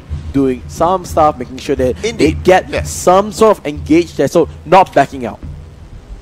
Alright, now we're going to see 3 minutes and 30 seconds. The turtle will be spawning on the bottom side this time around. And still, Borneo Dragon, lots of clustering around here. This will not help their experience. Oh, meanwhile, look at that, Gato going for it. They want to get this fight and they take out the Diggy. That's a huge pickoff. They want more, but they cannot do. Here comes the carry, Vinslow and Mihawk. Mihawk popping that ultimate, making sure K goes down.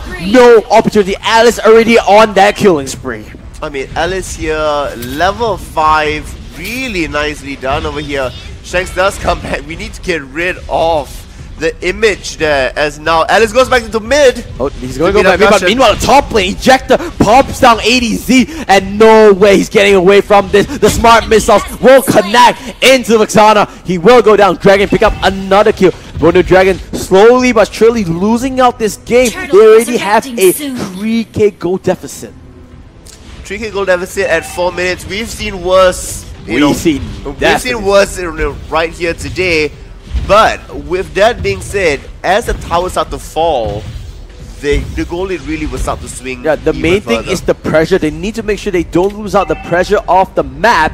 Real World is there. They are hovering around Turtle. Remember the last time around, Turtle was a big swing over to Borneo Dragons. So they need to be careful, but they are grouping out. And once again, it's 4v5. Why do they keep doing this? Why did they start Turtle with 4 members instead? But it looks like this time around, Borneo Dragons will not contest at it whatsoever. But K uses the Divine Judgment. They will catch out Mihawk. Now that's huge. Diggy's out to it a little bit too late. They can go for more. Beautiful Shadow-based solo. Lands on the 3 members. Wild Charge gets used defensively. Oh, what a Guardian's Barrier. Blocking the escape path. Coming in. Dragon using our Salvo Force into the hands of Borneo Dragon. A little bit too aggressive because he will go down as well. Vincent takes down Kaya. Now, I think finally the fight will end. It is a 2-for-2 exchange. Indeed, it is a 2-for-2 exchange that they go on here. Actually now joins in the fray as well. Miracle needs to be, still farming up here only at that level 8. Although, yes, higher than everybody else in his team. You really want a Hayabusa to be able to solo out somebody like Lapu Lapu, and that's no easy feat. Yep, that is indeed what you want. But can see this Grog once again, that Guardian's Barrier blocking the ensuing charge and the ensuing engagement and singling out 2 members, immediately killing them off. We are seeing why Grog is just permaban. Meanwhile, K is there. Oh, walking out of the bit of a misclick there maybe. Meanwhile, we own World has started to slow down the pace of the game a little bit here, just simply because there's no objectives to be taking, and this is one of the signs of a mature team. Meanwhile, Diggy pops the time journey, trying to walk away. Should be able to eject the will pop him into safety. Borneo Dragons trying to play with an aggressive move, not finding anything. ADZ does complete that Clock of Destiny. That will be fully forced in 8 minutes later. Miracle! That's not the cash that you want. You want to be the one taking off kills, not being killed instead. We Own World as a unit now going to the top side. Really good rotations coming from We Own World here, knowing that as they were pushing their Hayabusa would have been on the opposite side. Do have the quick rotation over, spot him under his own turret, dive, remove, now move back up to the top and will get the next turret. Meanwhile, Shanks a little bit too deep. He will go down. Dragon doing what he can, pops the spot himself. The way of Dragon will push him back into the turret range. Azoro Force is there. He gets 1 kill, but he will go down. A double kill into the name of Gato. Meanwhile, top lane, they're just freely pushing. Hayabusa goes back in with the Oiji Shadow Q. He gets stalked up and he gets killed off. Not really sure what he was thinking there. He will go down, and guess what? That's another turret into the hands of We Own World. I mean, right now, it's 7 minutes in. The minions are knocking down on the base already.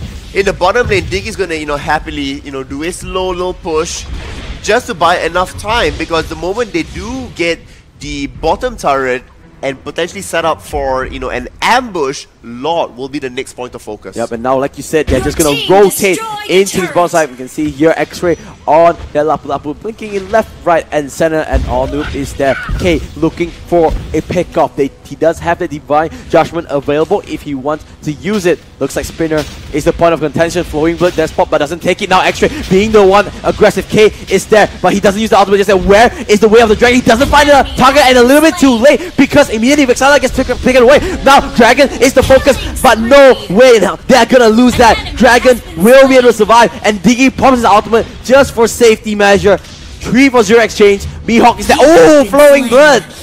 He popped it a little bit too fast. A little bit too fast. Well, as much as it's not going to be quite a 3-for-0, it will be a 3-for-1. They're still going to be really happy with that. They are 7,500 gold ahead, and only 8 minutes in with 14 kills to 8. And now another turret, 5-0. We Own World. Huge dominating stamp right across the map. And low. Still that's growing. Steady. I wish that this was my bank account. Oh god. Just going up steadily. Fortunately, not that lucky just yet. We Own World walking it out. They are just constantly putting up the pressure. Guardian's Barrier gets put up by Vinsmoke. He knows what he wants. Maybe this is Although you're on the wrong side. This is not your side of the map. Vexana popping the ultimate a little bit too early and onto Grog. Surprising surprise. All-Noob looking for a pickoff. So far this show hasn't been able to find that key targets. Oh no. If there was anyone else, that would be the dead member there. Indeed, I think they were definitely hoping for the Vexana there. Unfortunately, not quite the right target. Wind Smoke they will taste charges it. the power of nature. Sorry to cut you off there, Pseudo. No, all good. I was about to say, Hayabusa back up top. Nobody is even close to finding out Miracle there. Miracle can go even for the next one if they are able to scout out where WoW is. I think someone is going back. Oh no, this is in the hands. Lapu Lapu 2-man stun. This is the one more combo they are looking for. But Hayabusa is still pushing. They do get 2 kills. What is Gushin doing? Gushin is walking all the way back to the base. They do get a turret at least, and Miracle, he's still going for the push. But Lord is in the sights of We Own World. Will Bono Dragons do anything wise? They will be there in time. They do not have the Lapu Lapu. Miracle gonna 1v1 against this, but I want to see Lord here get the server going on wrong. But it's too little too late because the Guardian Barrier is there. They will make sure that they don't get anywhere near it. And oh, you can see ADZ forced to use the Flicker just in case Dragon, because Dragon has the injector. He was looking for a way to pop him back into his team. With Lord being taken, it's going to be 11,000 gold ahead. That graph is just steadily climbing. Yep, once again. As really, Borneo Dragon here is being squeezed to death out of resources. They cannot do anything at all. Like I said, 11k gold lead. If Can we have a quick check at experience bar? Observer experience bar really quickly if we are able to do it. Hopefully we can go for it. But look at the turret as well. 6-2. Whoa. Look at that. 15k difference. I mean, that's just really staggering at this point. I mean, 15,000 in terms of experience as well. I mean, you're looking at Kaya, you're looking at, Charles still at level 9. Yeah, they cannot find that pick. Remember, we said there's a lot of single target damage outside Borneo Dragons, but they haven't even got that single kill that you see. They can't even get the siege minion yeah, at the back there. It's so hard. Now and now they get a tower, but look, guess what? Beanspoke's there. Oh my god, Mihawk! Welcome to the base of We Own World, because basically they're taking it over. Beautiful ultimate, getting almost everyone on the side of Borneo Dragons, and now they are gonna get the 4th kill. Only Gato left, and Mihawk, he's not done. He wants more. Now an exposed Nexus. They won this game. They won this kill, and they will get it. They will get game 1 into the hands of We Own World, and Borneo Dragons, they need to find an answer. They owned that game from the start to the end. Really, there was not much that Borneo Dragons could have even done. Just look at the item. The goal disparity is staggering. That was a fast game as well. 12 minutes basically, but once again, you cannot let Grok away, I feel. Grok was so influential, especially from the first blood. Every time they want to engage, hey, that's why he is the MVP. But also, all of them really showed up. Multiple times we saw Mihawk on Alice, game-changing, ending fight. X-Ray as well, being able to push, being able to come out through. Shanks, unfortunately, 1 miss ultimate, but still really spot on. And of course, Dragon, finding the good injector, finding the good promoter moving forward. On the other side of, Kaya, almost never felt. Let's try to find some good points. What did Borneo Dragon do well this game? They allowed Miracle to farm up. They were taking 4-man fights, allowing the split push to go there. So look at this. Unfortunately, not quite executed. The beautiful ball. We should do like a play of the week, and that itself has to be the play. Yeah, this was the ultimate, a little bit weird there from Shanks, but look at this. But the WoW charge, bad. Exactly. And 2 into the time bomb. I didn't even spot that. The time bomb stun. The time bomb's the one that actually dealt so much damage. So imagine if Dragon didn't go out so quickly. That could have been a clean wipe. Borneo Dragon, they look good for a little bit, but after that, We Own World just didn't let up.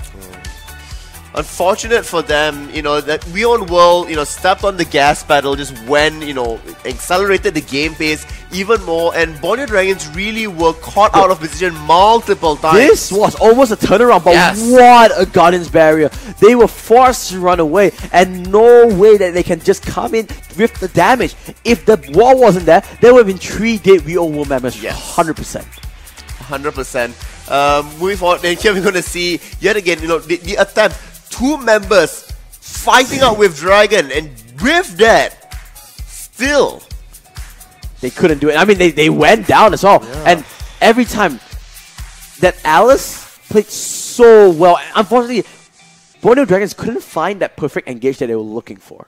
I don't think so. A perfect engage really could exist with this, because that just means, you know, sloppy on the side of the enemies. Oh, this here was... once again, you know, as much as yes, Hayabusa is pushing, you know, two of them that goes out there melts instantly. And Gushin is still he was taking dancing? the Reaper, and this this was is beautiful. Welcome to the Just base watch and Mihawk of Wii Own World. He stands Come on the side, jumps in. 4-man Blood All into a Blood Ode. And then Shanks was just there immediately that, you know, no crowd control is going to stop this. Turns on the ultimate, makes sure everybody's A-okay. And really just, you know, playing with their food at the end there. Yeah, they just came in. That was a clean game. This is what I wanted to see from Wii Own World. You know, they were coming in with a little bit of hype. And now they're finally showing their true quality. Yeah. Oof. You know, that was a little bit exciting. A lot of fights. You know, let's calm down a little bit. So, you know. Yeah, we're gonna calm down a little bit. And we were both right. 100% we were all right. Yeah, we are gonna go on a really, really short break. Just want to remind everyone, MPL Season 2 is brought to you by our friends at EGG Network. And of course, not forgetting the developers of Mobile Legends itself, Muntun. See you in a bit. Perfect. Who knows? Alright, guys.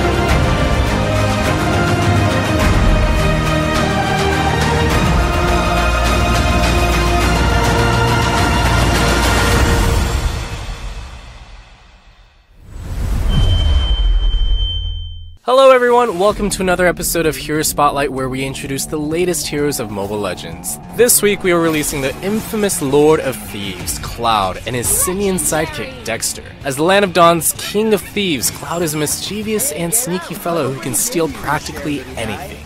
In fact, with the help of his trusty sidekick Dexter, Cloud has never failed a job. After going to great lengths to acquire Mr. Rooney's mysterious device, Cloud made quite a few enemies and has no choice but to join the battlefield. As the Lord of Thieves, Cloud is ridiculously difficult for enemies to catch. In the off chance that Cloud and Dexter find themselves caught in the tight scuffle, they are able to unleash a devastating barrage of gunfire upon enemies to make a great escape. For his first skill, Cloud robs his enemies of movement and attack speed within a fan-shaped area, dealing physical damage in the process. If the crowd control of this skill wasn't enough, Cloud gains a certain amount of the movement and attack speed he robbed from enemy units, although the precise amount depends on the number of enemy units affected. Cloud can get a higher buff if he steals movement and attack speed from enemy heroes, so keep that in mind.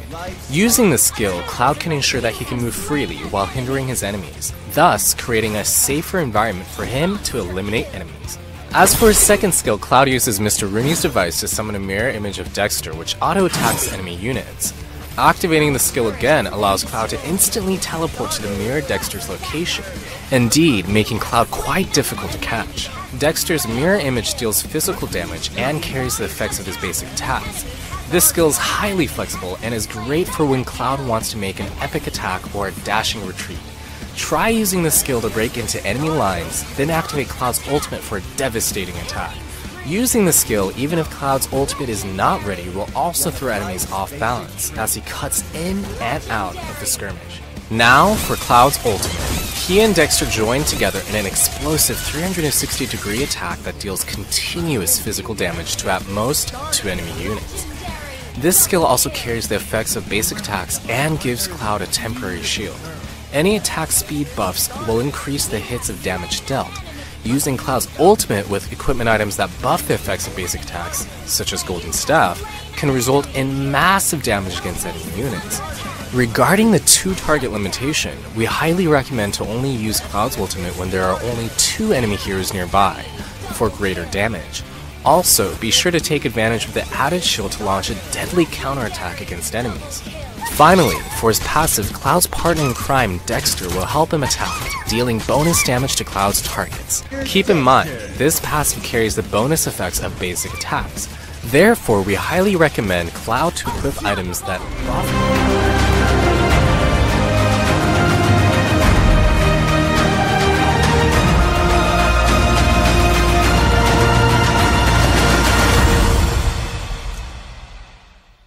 Welcome back, boys and girls, ladies and gentlemen. This is day 3. Day 3, week 2. Week 2, series 3. And where we're going to see We Own World already, scoring 1 win against Borneo Dragons. Borneo Dragons still fighting, for that, that first point within the series here. Will they be able to do it, or will Borneo Dragons unfortunately lose out, and We Own World will get 2 points? Ooh, let's Predictions. See. You cannot predict before seeing the drop. Of course you can. No, you cannot predict. I'm not gonna do that. I'm gonna stay professional. Have some in-depth analysis of the drop, and then I'll tell you who wins. Alright, that's fine. So we'll be going to game very shortly. MPL obviously is brought to you by EGG Network and of course Moon2. It's not fair. Why when you do it, the slide just casually goes through? So producers, do you have something against me? When you do it, it's just like, oh yeah, so easy, so smooth. But when I do it, I can drag on really long. This is what happens, right? I just more experience in doing this. It's not fair. Anyways, yeah, that was Game 1. Just to remind everyone, Game 1 went over to We Own World. That's right. In a rather convincing fashion. A very convincing fashion. I don't think so there was any real doubt that from the draw phase to the execution of it, really solid. I'm even willing to go so far to say that We Own World will win this 2-0 right now. Whoa! Because really, the draw phase from Borneo Dragons was peculiar. You like to use that word a lot. Peculiar. No, I said weird. No, you say it twice. Fine. I would say that the draft was ambiguous at best. That is a better word. Ambiguous at best. I like it. Yeah, even it didn't really make a lot of sense because there's a lot of single target, and when you want to do that, you need to have a really strong early game, right? I mean, you have one Kaya and a Vexana. How does that necessarily work? And you allow a Grok over to them. Yeah, the Grok didn't make any sense. I think Grok is still 100% win rate, if I am not mistaken. With last week as well? Yes. I believe there were 2 Groks last week and they both lost. Really? I believe so. My stats might be a bit iffy there. But I did... Hashtag Statman Statman. You could be wrong. I could be right. You know what? That's all. That's last week. Well, we are here. We are today. We'll see whether Grok comes in this draft or not. No, 100% banned.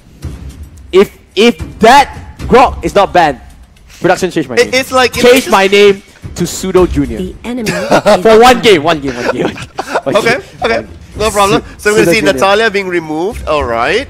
Why are they? I still don't understand why they're banning Natalia. Target ban. This is why Chao got banned against Sino. But yeah, the thing is that you don't really know a target ban when you're losing on the basics already, right? You need to think of what you should completely target ban, because would you want to give something completely in their comfort pick? But you're giving away Grok. You're giving away Grok. Well, now they could be getting Grok. Oh my god, they're banning Diggy. So now please ban Grok. Please ban Grok. Hellcat, you have Jawhead, you have Hayabusa. Please ban Grok. Come on, give it. Come on. I did have Pseudo and Pseudo Junior here. They're thinking about it. No. This is when you're literally praying to God, right? All the gods get. Your team is picking. Dear production, can we get a clip of him rewinding there, and then Pseudo Junior. That's how we're gonna end today. Yes. Okay. And of course, Grok gets picked up immediately. Why are they letting away Grok? I don't understand. Grok. You talked about I'm not gonna make any predictions, and then he makes a prediction that Grok 100% banned. Because it's a no-brainer. You have to ban it. It's so important. Are you saying that We Own World does not have brains, that they allow this to go through? No, they must have a specific strategy. Once again, let's talk about now. Can go back. Okay. Back to Earth. So we have Minotaur and Jawhead that comes along here. So a lot of damage. I assume that this Jawhead is going to be a damage Jawhead because we've been seeing a lot of damage Jawhead throughout the day, and Minotaur just accelerates the laning so well for any members. You want to be paired up with Alice, and also the roam is so strong because of the ultimate. So standard picks here. Borneo Dragons, what are they going to go for? Looks like they're hovering. Chao and Hayabusa. Solid picks. I'm not mistaken, that's exactly what they picked in the first rotation last game. So you can see they put a lot of emphasis into these heroes. Well, Hayabusa didn't do all too good, neither did Chao specifically, but with the addition of Grok, that changes things up. If they're still going for Vexana, I don't think they should go for Vexana. They need to adapt to, you know, the current meta. Angela, yes! Wow, I like this. I like this. I do a lot. Because whenever Hayabusa, you know, goes on a split push, if he's doing 1v1, suddenly, bam, Angela uses the hard guard. Suddenly it's 2v1. Lock in, and the Alice, like we said, Alice Minotaur, strong lane. Make sure that she goes through the lane with a, you know, steady lead, at least with some good goal generation. Really good bodyguard. Good bodyguard. No one jumps on her. The real question is, what are Bonnie Dragons going to pick here? I don't think they should go for Vexana. Ooh. They are going to lock into Vexana, and I like this better just because there's a Grog, there's more of a front line. They might go for the Kaya still. No, I don't think you should go for Kaya. I think the Kaya was... Gushing. Lancelot or Gushing. Yep, it's going to be Gushing. So basically, it's the same exact team composition and with game 1, except for the Kaya changing out for Grog. Well, okay, yeah, they need a little bit more... No, they don't need more magic damage. I guess it's up to the flavor that's there. Alpha. This could have been a Martis as well. Yeah, and that would have, you know, synergized pretty well. It would have created a front line for Vexana. On the other side, Alpha is a great answer. It's an iron wall. Okay, I was like, whoa, it's an iron. It's like, I should know. No, okay. Going back to the direction. Yeah, Alpha is a great answer. Why do you think so? Oh, simply because, you know, Alpha, one, true damage. Secondly, can stand up to, you know, people like Grog. Can also charge into the back line, you know, and kill out Vexana or Gushing. So, you know, overall strong laner, and also can impact team fights as a good flanker or front line. And also late game. You always remember Force Swing gives so much lifesteal. When he has those items, it's ridiculous how... That is if it reaches that late game stage. Okay, predictions. All right, I say it first, so you gotta answer first. I'm gonna go with We Own World. Same here. I do think We Own World has a little bit of a better draft, especially with the Alpha just throwing in something different. I feel like Blood Dragon, even though they have the Grog, it's gonna be hard. A Grog does not, you know, necessarily make a victory by itself. Well, we'll have to find out because we are into game 2 of Borneo Dragons FW against We Own World. It's like K will be playing the Grog. You know, he played basically the same exact lineup, except K. Instead of playing Kaya, he's playing Grog. Alright. Oh, by the way, everybody in chat is calling you Pseudo Junior right now. I'm not a Pseudo Junior at the moment, but yeah, like we mentioned, like we predicted, Mihawk and Evin Smoke, they're gonna pair up together. Make sure that, you know, there's a good bodyguard, making sure no one comes to invade. Obviously, you have a Grog, you go in for the invade, you potentially gonna go for steal there. Oh, Nature Vexana hitting 2 Mammoths! Look at that! ADC do so much, and they get the first blood! Borneo Dragons, they have avenged into it. They won that kill.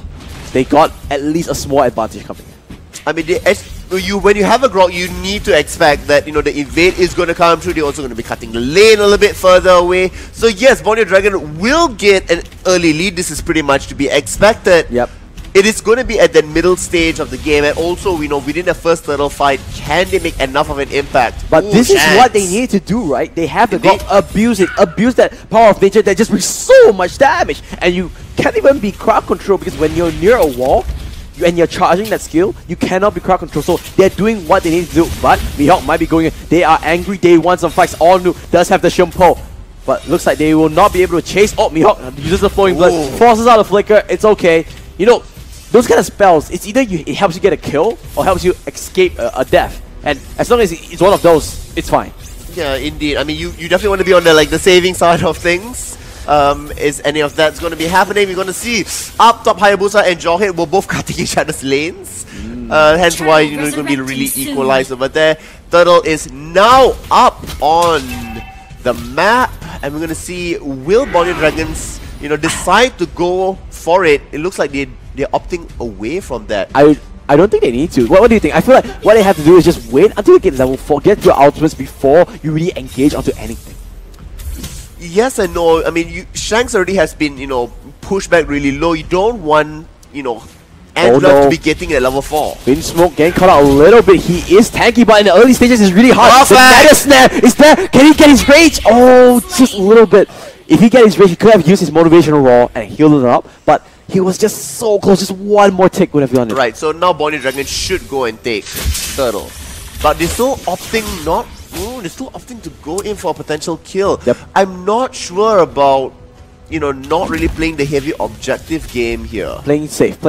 They, now they're in the position where they are in the lead. They don't want to throw it unnecessarily. But also playing the lead too isn't safe, that far ahead. When you cannot, a mistake happens when you are not capitalizing on your advantage as well. So effectively, they are going through a mistake right now. All right. Here we're going to see what else can they do.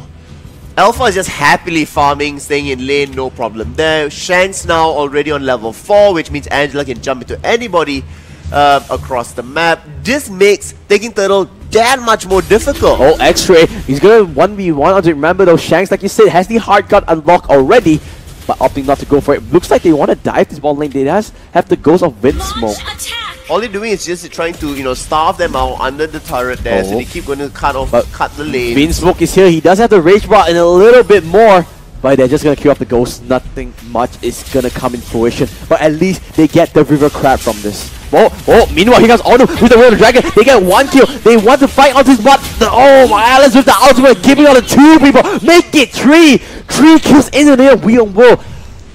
Really bad engage. I mean, what a amazing, beautiful combination coming from Vinsong and Mihawk as well. Locked down, then knocked up, and literally having their life drained away from them. And they get rewarded with the turtle, and now the goal lead swings to their favor. It started off so well. They started off like everything they dreamed of. They got a kill, but then they just lined it up. Unfortunately, that's just what happened. Well, I mean, this is also part and parcel. I'm going to blame it for the fact that they did not take the turtle when they could have. Flicker comes in the Royal Dragon into Dragon himself. Hard cut is there, uses the force swing, but doesn't land onto anyone, so doesn't get any lifesteal. But looks like the lifesteal doesn't really matter. He will go down after all of that. They now pop it on stake onto Onu. He actually just could go into the other side. Not really sure what happened there. And there goes the Meteor Fury. Will get a kill. Even the Alice out of the jet pops. Meanwhile, off screen, we will see Jawhead getting a kill for himself. Vismo uses the Despair Stomp, gets something. Here comes Get the Wall. Joy pushing us out. Shanks trying desperately to stay alive. Will not be able to go do anything at all. Mihawk comes in with the flowing, but into the blood off. Will get the stun off, but will not have enough damage. Gushin is still there. Soft Spike connects onto Vinsmoke. But after all that, the fight will finally end. Yeah, at the same time, X-Ray got the free tower back up top, completely left alone there. Keep in mind, there were multiple members on the side of Borneo Dragon that were there. We on World were outnumbered, but still coming up on top. Yep, they did come out on top. That long fight. Bloodlust X does get picked up by Alpha, but the real fight is Dragon does get focused down. Crowd control for days. No chance whatsoever to use that force swing to try and stay alive. Windsmoke as well, not in range for the motivational roar. I'm going to see at the bottom, Mihawk is the next target. Will be able to jump out? Yes, he will be able to. Does have that flowing blood. Ooh, like this glowing what? What is what? Not concentration energy? Glowing what? Interesting option to go for a glowing wand. Oh, meanwhile, they're all noob. That's not an interesting option to walk into that brush triangle, because that's gonna send you to your death. Another kill getting picked up by X-Ray, and he finishes with that Blade of Despair. Gonna have a lot of damage coming up in the next team fight or so. And here we're gonna see back up top, Borneo Dragon opting for even more turrets. He needs to equalize the this. Spear of Alpha, what are you doing, Alpha? Well, he just got deleted. Shanks, jumped in, but still was not long enough for her to actually make a presence being felt out there. Gato, here you asked about why the item being bought. For that particular purpose. I don't think the glowing one was the reason for that, right? That little bit of burn didn't kill off. But it could have been. Yeah. But Shanks, he fell off so quickly. Shanks wasn't even in there yet. So when he killed off, Alice didn't follow. The Angela didn't follow through. So looks like Borneo Dragon walking left, front, and center, feeling a little bit. They are still behind, but they are looking much better compared to Game 1. They are looking a lot more equal compared to Game 1. Noob is there. Mihawk! But there's the last attacker, but he's just getting crowd control for this. Does manage to pop the ultimate, he's just gonna get live drain, taking out the 2 members, and he's staying alive. The one going down are the members of Borneo Dragons. Chow does get taken down off screen, but there's a double kill on the side of it. Windsmoke, the ghost, he's just gonna go down. The jaw hit did go down, not really sure what happened there. I guess Hayabusa just went on a solo kill, but look at the Alpha. He's pushing all alone in his top side. And he will be able to get this. No, Vixana's going to come in. Yeah, Vixana doesn't even reach the siege minions, so it is going to be a fair trade across for them, and the goal lead is pushing forward. It's now 2,000 for the side of We Own World. Oh, looks like there are a couple of endless battles going on to purchase on the side of We Own World. Both Alpha and Joyhead opting to go for it, so it's a full damage Joyhead like we predicted. So there'll be 3 damage source coming in. It will be the Alice, Alpha, and Joyhead instead. Ooh, look at the goal lead. Slowly but surely, this is it has been kind of experience. experience. It has been kind of stagnant going over to the We Own World side. Yeah, but, it will manage to swing it. However, it's not growing in terms of their favor, which bodes quite well for Borneo Dragon. However, Jawhead ejector, the damage is real, and guess what? Into the lane arms of Alice, but a beautiful Jikundo lands on the 3 members, but Mihawk is there in the backline doing what he can. Gato is there. Where's the Shadow Base Solar? He lands on the 1, then now he just gets stunned up for days in the wrong time, in the wrong place. Beastmo gets the off popped up by the ejector. What can he do? Beautiful Charm Scepter lands on the 3 members. Crowd controls all of them. Hayabusa's there, uses the Quad Shadow, but he gets stunned up. The Alpha Roll Force not even needed. He goes down himself. The amount of patience being shown by We Own World here, Shanks really, tying him down, tethering, just making sure that he's a little bit slow away, and then he has to decide, does he want to continue to stay there, potentially get locked away? Here, Miracle, unfortunately, not performing, not showing up. See, that was the perfect time. They were lined up in this beautiful line. Charm Scepter land onto 3 members, if I'm not mistaken, and they were all crowd controlled up. But there was just no follow-up. If that Hayabusa was just 1 second earlier, he could have used his Origi Shadow Kill and landed 3 members doing so much more damage. Well, he's going to hope that, that opportunity comes knocking again. Right now, it's going to be 2 kills ahead still, but that goal lead has already ballooned to now 3,000. Balloon. Snowball is a bit too mainstream for you. Oh. I mean, we don't have any snowballs. It's only snowballed when it went only by 1,000. Oh, wow! Is that Hard God is able to connect? He does actually keep him alive, and he manages to take him down. Joy will go down after all that. Oh no! Angela will go down as well. That's a huge pickup for Mira Fury, but there is no follow-up. Look at Alex. He's so far away. Dragon doing what he can to try to run away. Oh no! That's what we want. But he does have this Despair Stomp, so he will be able to walk away all fine and dandy. But that is the strength of Grok. It was interesting. If Mihawk had actually joined them, that could have been a potential turnaround. But, I guess they wanted to go for, let's cut our losses. Yeah, let's not go for it. Borneo Dragon, narrowing the kill lead here, 11 to 12 right now. But the goal lead is still sort of the same as well. Yes, it's still, well, it's now 2,300. So, shrinking it back into their favor here. Items doesn't really show much. Yeah, just that main core items. What? Well, actually, Vexana and Gushin both have torches. Yeah. Oh, they want to burn them off. And X-Ray is going for the immortality as well, so he doesn't want to die anymore, basically. I think no one wants to die, right? Alright, it looks like this is going to be the collapse. They want to go for it. Winslow jumps in. He does have the raise promote. He will just pop up, but only onto Onu. Not really one, but they are collapsing, making sure they go down. And now we are into the back line, going on to ADC. They want to kill the Roxana. Wild Charge will land on the 2, but those are not the primary targets. Gushin is all alone. Uses the Shadow Base Order, but will not connect onto anyone whatsoever. And that is just signaling We Own World, hey, this is going to be a free lot for us. I mean, this is really well played by We Own World. They knew that the only other turret for them to be taking was going to be the mid lane. They also wanted to be dancing around Lord. They just wait, set the trap and then spring it. Yep, and now it looks like X-Ray just popping out Wind Smoke into the River Crab, making sure they can get that. And now, I guess you can say, We Own World is in firm control, in full control, in the driver's seat. This is for them to end the game. Well, I'm not quite sure if they're going to end the game directly from this, because there's still a lot of additional effort that needs to get put out. They are also splitting, given the fact that they're at the bottom here.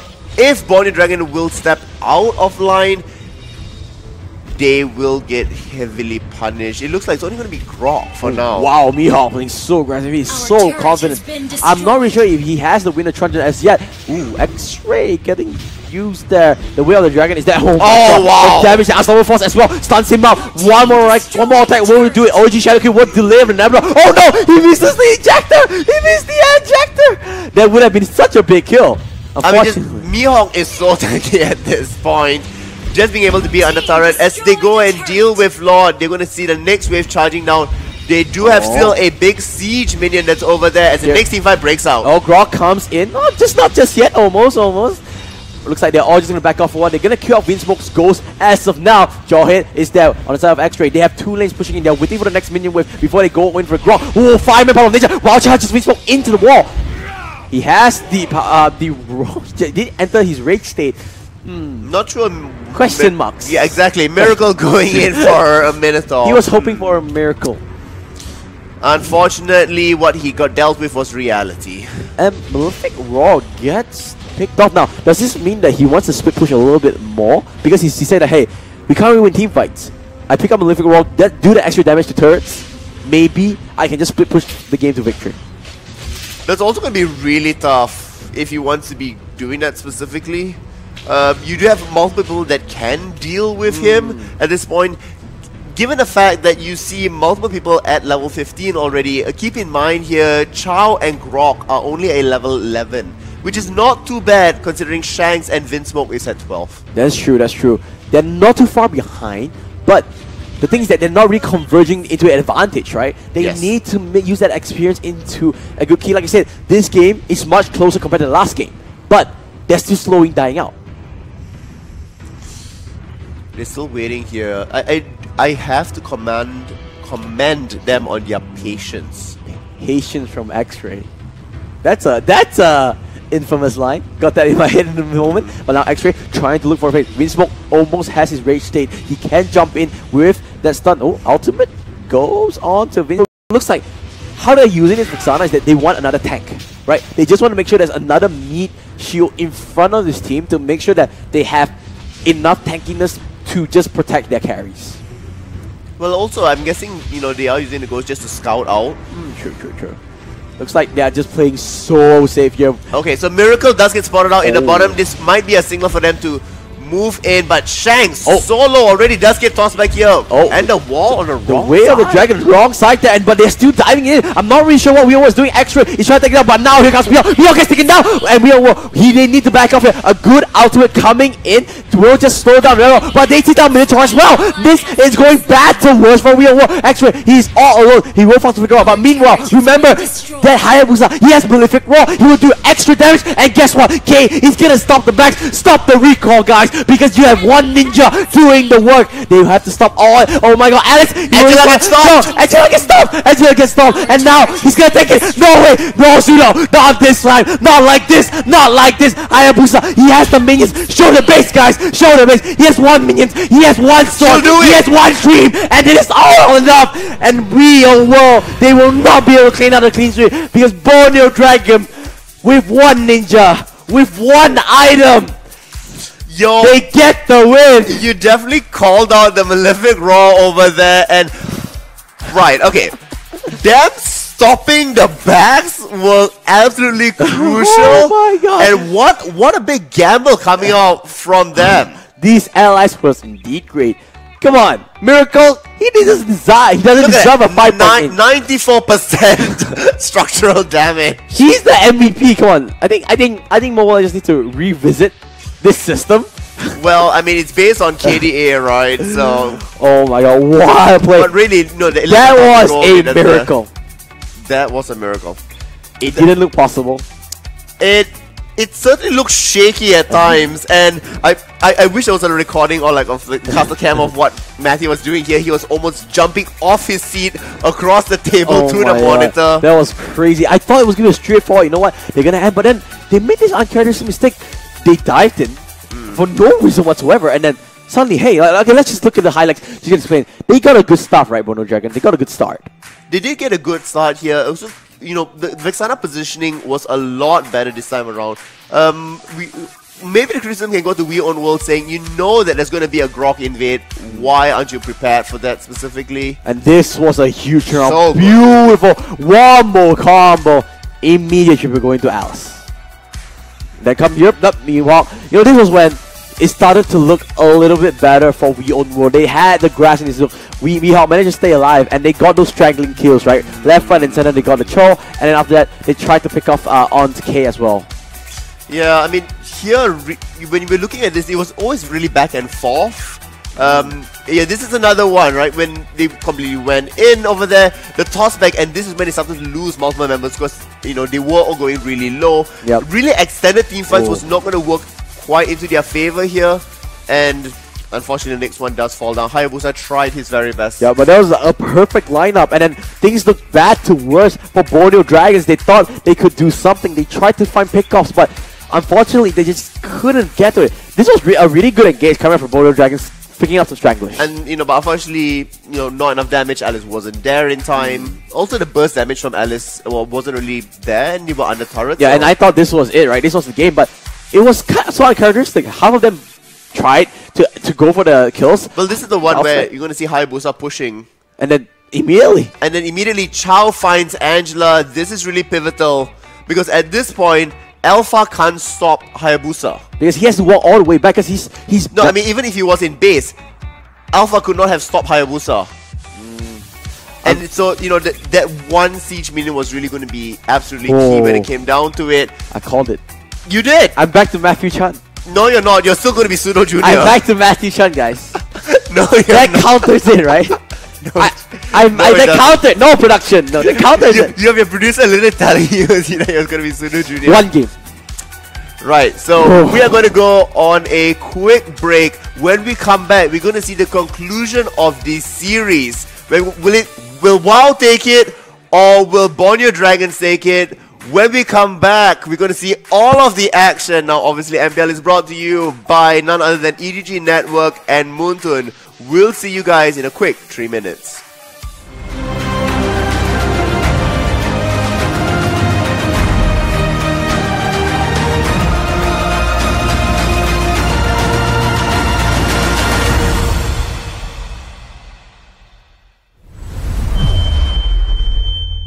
Hi everyone, we meet again in this new episode of Mobile Legends Hero Spotlight. In this episode, we will introduce Aldo, the contractor, who swore to protect the ancient maze of Minos. As the leader of the Minoan Guard, Aldo swore to protect the maze of Minos for his entire life. Unfortunately, the gods saw it fit to punish him by changing his bodily form, giving him a grotesquely large arm that struck fear in the people around him.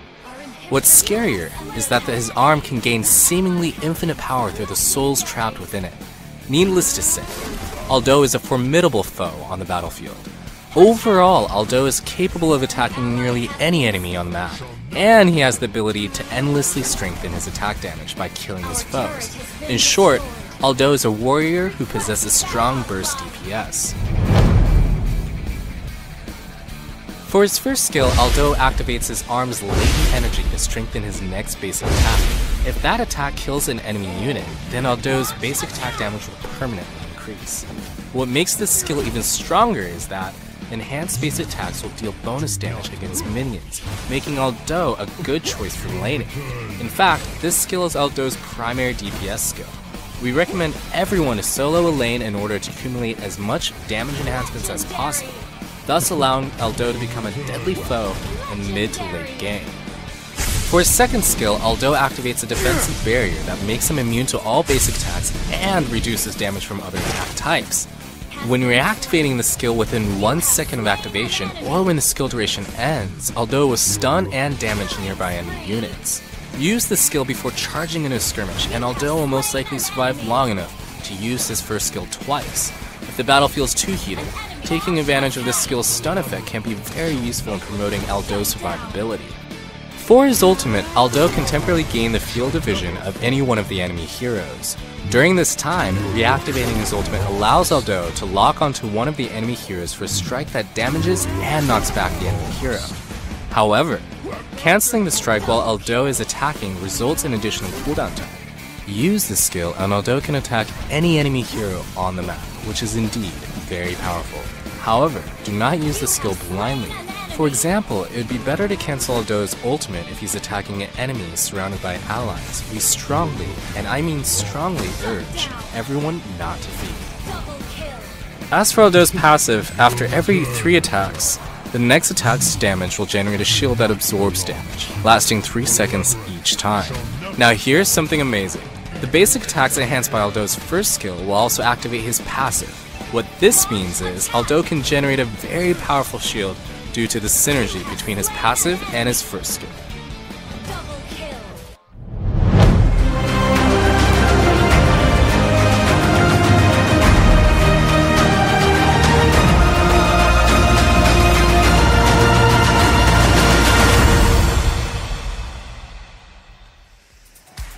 Hey guys, welcome back to MPL Season 2. My name is Sudo Jr. Success! His name is still Sudo. Well, you dug your own hole and decided to go in there. My name is Sudo Jr. My god, my train of thought just lost. MPL Season 2 is brought to you. I'm not even gonna try it. It's brought to you by EG Network and Moontoon. And what a game we just saw. I mean, really, what a series coming in. Either really good shot calling, just innate understanding of what was going to go on. And also, was it really telegraphed like, defend, we're probably going to lose, let me just get them lifted raw, let me just try this. Like I said, it's like the Hail Mary. It's like, you know what, we can't win team fights. Like I said, there's no way they can win a team fight unless they screw up that badly. Yeah, which they wouldn't have. Which they wouldn't have. And suddenly it's like, oh wow. And then they just push. Like I said, that was the only condition, and they took it. You know, props to Bruno Dragons to actually figuring out that they knew that, hey, team fight's not our thing. Let's push. We have a Hayabusa. He pushes so quickly. He has a Shadow Q. He has his Shuriken Toss. Why not just keep it go? And they, you know what? They took the gamble. They won the game. I mean, they definitely won the game. I think a lot of people here were shocked. I was shocked. They were, you know, unsure about what exactly was, you know, going on. There were questions within the chat here that was saying that, you know, why didn't Alpha teleport back? You know, all these few different questions that's there, but, you know. Yeah, unfortunately, Alpha actually was sharing his recall, but then he wanted to save Jawhead. Yeah, but also, like, the analysis that came through, it said even if Alpha had gone back, yeah, he can't really do much. He couldn't really do much. Because I think he would get solo killed as well, to be honest. Potentially, but all he needed to do was to kill off the siege minion. But even if that was the case, there was already another wave that was also going to be coming in. So. Unfortunately, that is the case. And, you know, fortunately for Bruno Dragons, they pick up a win, their first win in the league, actually. Because they went 0-2 against Air Saiyan. Perfect. And what a way to come in with your first point as well. You get your first point and you get a little bit of money back into your cash. You know what? Let's see whether you can continue. I'm not going to put any bets anymore. Come on! Okay, I'll do one more. Okay. Selena will be banned. Okay, Grok, I'll do it. So you're gonna say Grok will be banned? Grok will 100% be banned. Okay, and if not, you become Sudo Jr. Sudo Jr. for one whole day. Okay. For the next day, I cast MPL. I like the fact that you're going to be casting with different casters, and you'll be wondering, what is this? Why? Bruno Dragons, let me have a heart to you, okay? Listen, guys. You guys won really good Grok. You guys lost the first game because of a Grok. Ban Grok. Okay, it's sent. It's in Sabah now. Alright, we'll see. 50-50. I like the fact that I can hear production laughing out of this studio all the way to the other end, not even through my ears, like, as this is happening. So yeah. No, don't do this to me. Okay, Selena getting banned now. So, you know, going back to facts, so far the bans have been maintained, and if it continues this trend, they are not going to ban Grok. No. The enemy. Okay. Guys, all new. 25. All left. All new. Get to me. All new. Connect. You and I are one. You feel me? I feel you. Grok. Please ban Grok. Now you're really begging. This is like, please ban Grok. I'm just loving this. I'm not even worried. I know it's gonna be banning Grok. I'm not gonna look at it. Oh my god. Well, I think this is my last day of casting MPL, guys. It was a really fun journey. This is when you end your casting career, right? Just like this is a really fun journey. I really enjoyed. I hope you guys enjoyed the cast. My name is Matthew Chan. See you next time. Walk off. Alright, if I walk off, I think my producer will kill me. Anyway, back to it. Obviously, Grok's not bad. You're gonna pick it. Now, I think the strategy they're going for is that they don't want to ban Grok so they can have two, important picks. Jawhead. Because if you ban away Grok, we're gonna we'll pick up the Jawhead. Yeah, but you could also, ban something else. I mean, the Diggy here is now twice already. I'm not sure. Oh, bless you. Thank but you. yeah, so Diggy getting banned out. I think they just feel that Shanks Diggy was so influential. It was very pivotal. It was pivotal, except for that one ultimate. That time journey was always so on point. Yes, it was a look at that. bit off. They might want to take. Oh, they're taking away Vixana. Well, with a Bane as well. Okay. Changing every. I think this is too drastic of a change. I don't think it's that drastic at all. Really? I don't think so. I mean, Bane can be substituted for Chao in terms of zoning ability. That's there. You also have. Well, we'll see what the last two are specifically, but the Hayabusa goes back to there. Let's see whether it's an earlier Malefic Roar that comes through. That's a really one-time thing. I don't think they're gonna replicate it. It's not a strat that you train. It's like, okay, guys. So for this script, we're gonna fall behind for 10k gold. Yes. Wait for them to push in. Muhammad Aizat Aiman is saying ban caster please, because EGG asked who should be banned. Somebody said ban caster please, so we are officially banned and we will not be casting. Yes, good. Kaya, I do finally. like Martis is coming through, especially in combination with Kaya. Yeah, I like the Martis. The Decimate brings a lot of utility. The damage is so strong, and when you get a kill of it, you get an immediate reset. So it just works really well in synergy. Lapu Lapu, okay. It worked well. It worked well earlier in the day, so I don't see. Oh, wow. Okay, so I believe this was enemy is picking. 3 out of 4. Yeah, I mean, Bane Mana didn't exist then, but during the qualifiers, this was pretty much We Own World's lineup. Okay, fair enough. And okay, last pick, faster, quick. Last pick. If you get it wrong, Camo. No. Well, what do you think the last pick's gonna be here? I was gonna be. Really? There's too much damage. They need the front line. No, it's fine. I mean, they need a magical source of damage, and that's what they're opting to go for here. Interesting. I wouldn't have picked that. I think that maybe something like more tanky would work. So such as? Even an Arca or something, because they have good damage. No, I mean, I wouldn't go with that. So you're going to see like Kaya build a lot more tank. Yeah. To be doing that, so So this is gonna be a 100% last game, not only of the day but of the week of MPL week 2. Who's gonna win this? I'm gonna give it to We Own World. I still think that they were the better solid gameplay. Yes, Bonnie Dragon managed to pass one over them. True. But can they do it again? I think it's gonna be We Own World as well. They there was a small hiccup at the end of it. Hopefully they do, settle it out, make sure that they fix everything off. But this will be the last game. Game 3 between We Own World and Borneo Dragons. And it is going to be a feisty one. Can Borneo Dragons pull up their first win? Or can We Own World be the ones that get out of the end of the table? You're reading a lot of comments there, Su. I am, because we have Eric Weber that says permanent Pseudo Junior. No permanent. Eric O is saying Noobla Discaster. All troops deployed. People are loving it. Perfect. I'm not gonna be a permanent Pseudo Junior. Well, here we're gonna see We Own World and Borneo Dragon battling it out to see who will get that second point and close out the series, as everybody seems to be having a party down at mid. Yep, that's true. All new comes in, just slipping things through. We'll have to see. Remember, Grok is still 100% win rate in this series so far. Will it stay true? Will this Grok picks be so huge that it will allow We Own World to win this game? We'll have to find out and see if that will be the case, as you're going to see already the invade going in for the side of Borneo Dragons, even though they did not have the Grok. Okay. Yeah, they do even the Grok, and now they're playing a little bit aggressive. Ejector pushes X-Ray out, and that is a good invade and a good attempt. Borneo Dragons, I mean, really, they're feeling it. When the three of them are together, Kaya, Jawhead, and Martis, you're going to get a lot of disruption early on. And you can see now, one smoke. Good guidance barrier. That's what you want to do as a Grok, blocking out the path, but there's just not enough damage. Power of Nature will amp up good damage output coming out from the Grok. Looks like We Own World. They're trying to just contest this River Crab, this bomb site. Make sure Hayabusa doesn't get it for free. And yep, looks like they're Gonna walk around, just trying to get some farm here and there.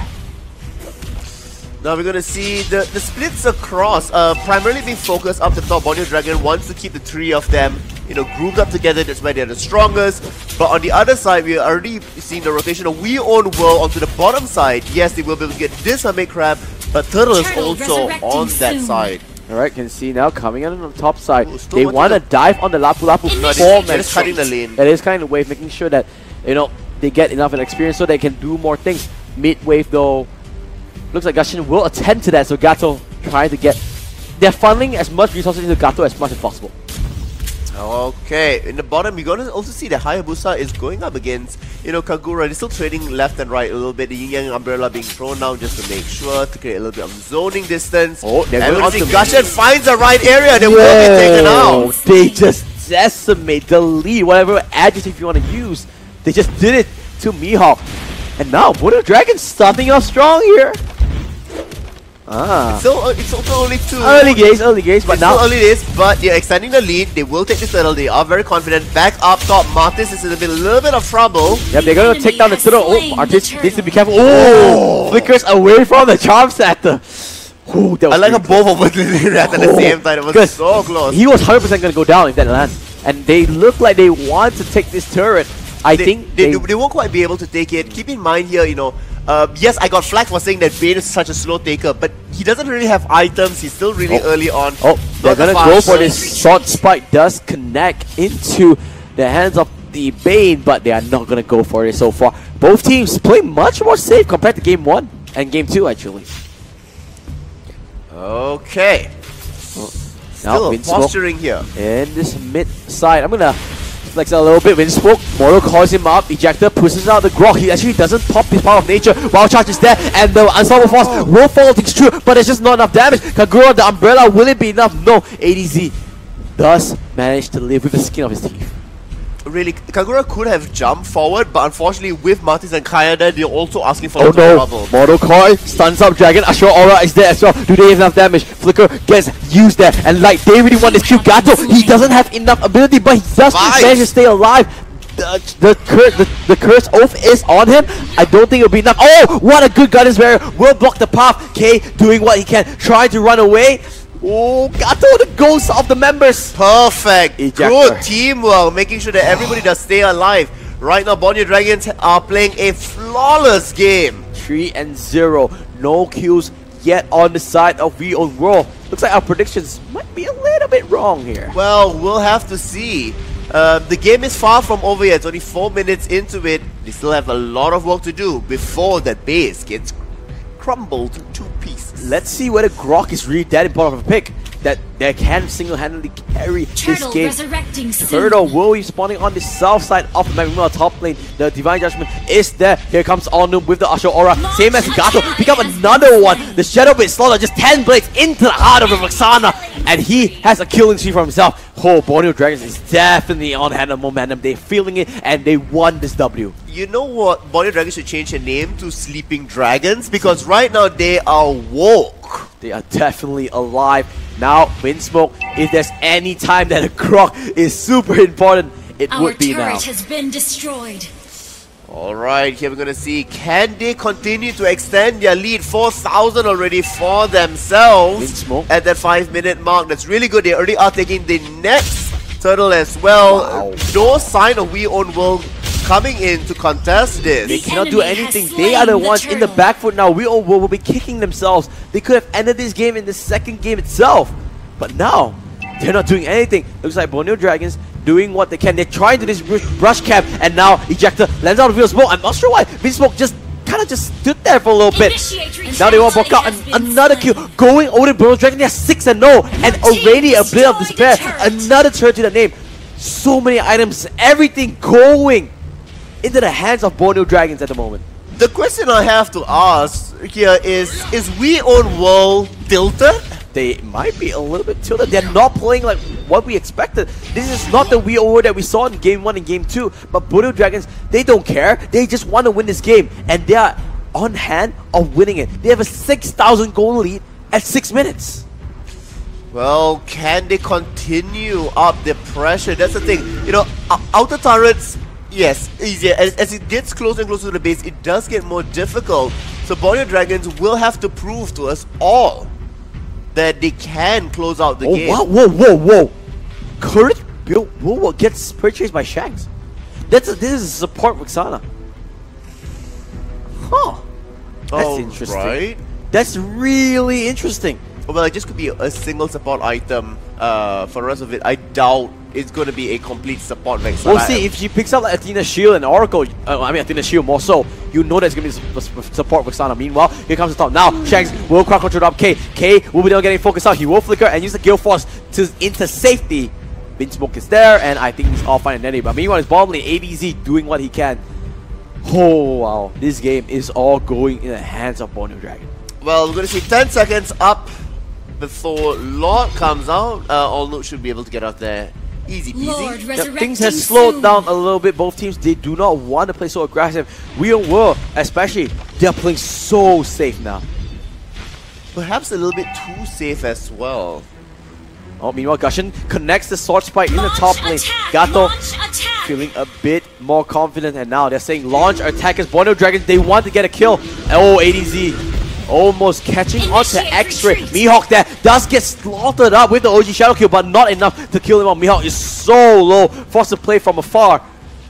Not enough. Oh, good Guardian's Barrier will block the path of Borneo Dragons. Gato doing what they can. They are splitting the team up. They're having this 1-3-1 comp where they're just trying to get as much resources as possible on the side of Borneo Dragons. And there you go. They get a turret to their name.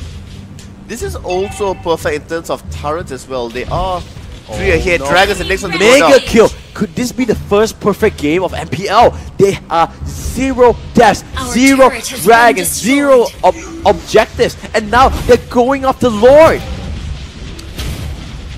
Jawhead and Kaya taking out Lord. They hear this, they know this, but they cannot leave. They cannot even go anywhere close to this.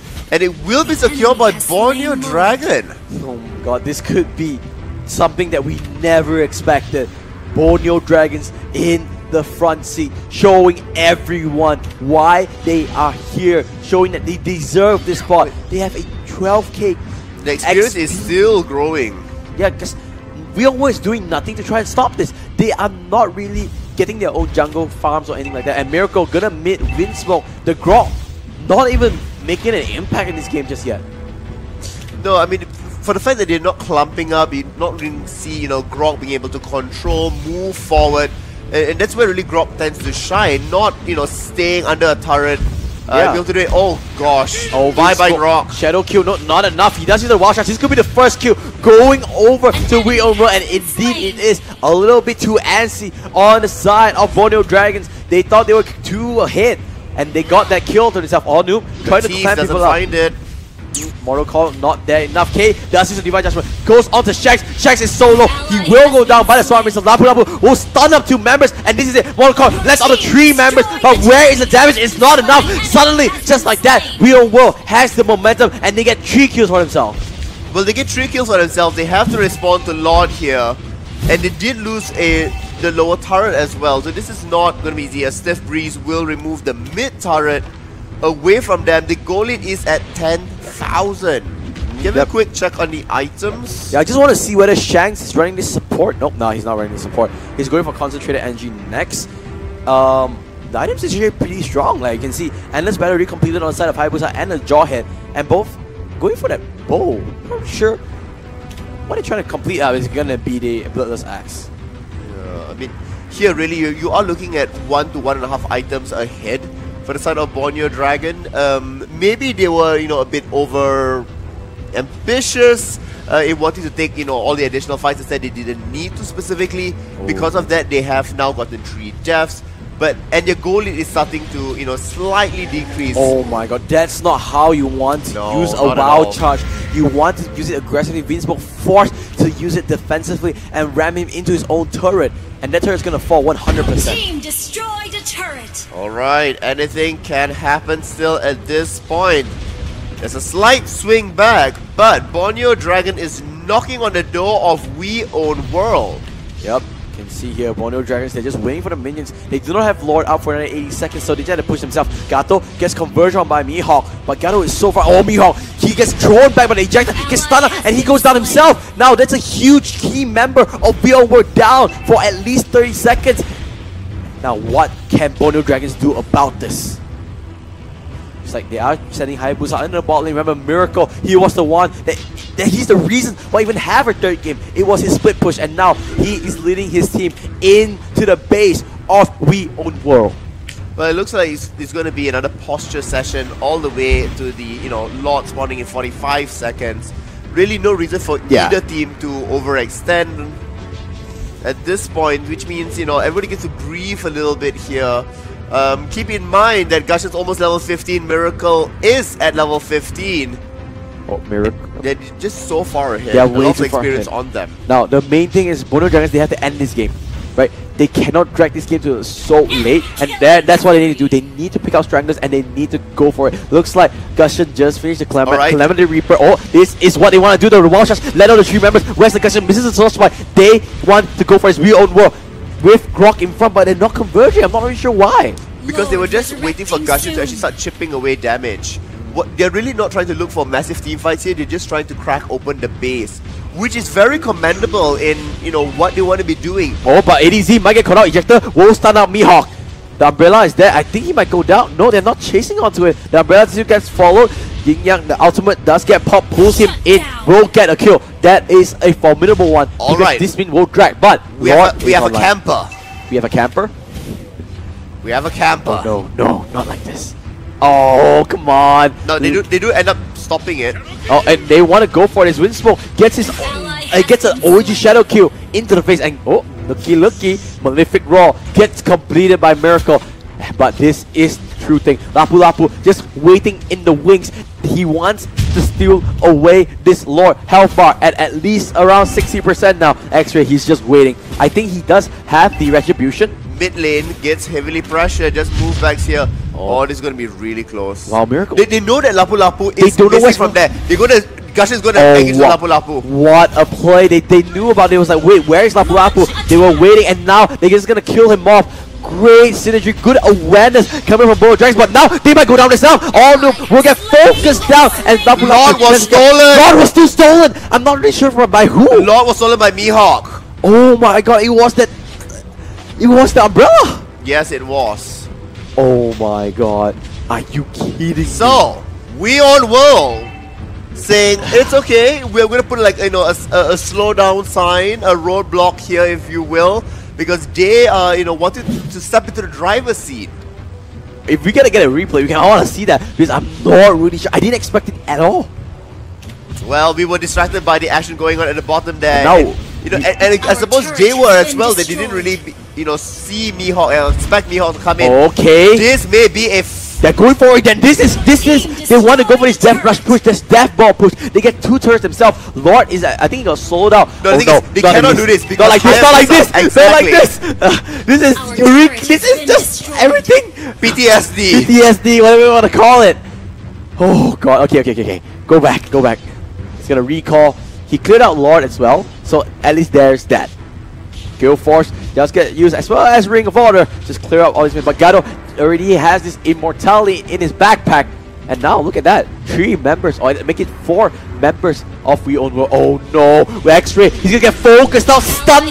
No chance whatsoever. And now the other We Own World need to be careful because everyone from Borneo Dragon is gonna converging. Shax misses the charm shatter. There will be no CC. There is the OG Shadow Kill doing tons amount of damage. The Wild Charge does land on the Miracle. Oh, will he go down? Looks like he will back up here, but they don't need it. K is there. But looky. Jawhead is coming from the backside. Here's surprise. Here is the mechanic together with a little girl. They do so much damage. They pick up all the 2 kills, and now Windsmoke, he will go down himself. That's 5 members down. Wiped out himself. Where is the minion? There is. They have 1 siege minion. They are gonna converge on this mid lane, and at Pseudo, are they doing it? They're gonna end the game. Ejector pushes K into the Nexus. They have that minion, and congratulations, Borneo Dragons. They are gonna win this series 2-1. And I guess we both were wrong. We were both wrong, and I'm really happy to be wrong about this. What a play. Hats off to Borneo Dragon. Really good stuff coming out from them. They managed to get a really solid early game, able to translate it in towards the end, and they were able to pincer move them as We Own World were way out of their comfort zone across the map, away from their base. Just look at this really quickly. The damage output from that Gashin Gato really showing up this game. I mean, 409, MVP at 10.4. Really impressive. I'm quite sure that he may be one of the MVPs of the week. I'm not really sure, maybe. Maybe. But this win puts them on board in the first win at Real World. They still haven't found a win themselves yet in the league. They have time. Yeah, they still definitely do have time. They should definitely go back and start brushing through all of this. I mean, the first 6 kills, really impressive. Having the 3 of them together there, Martis, Kaya, and Jawhead.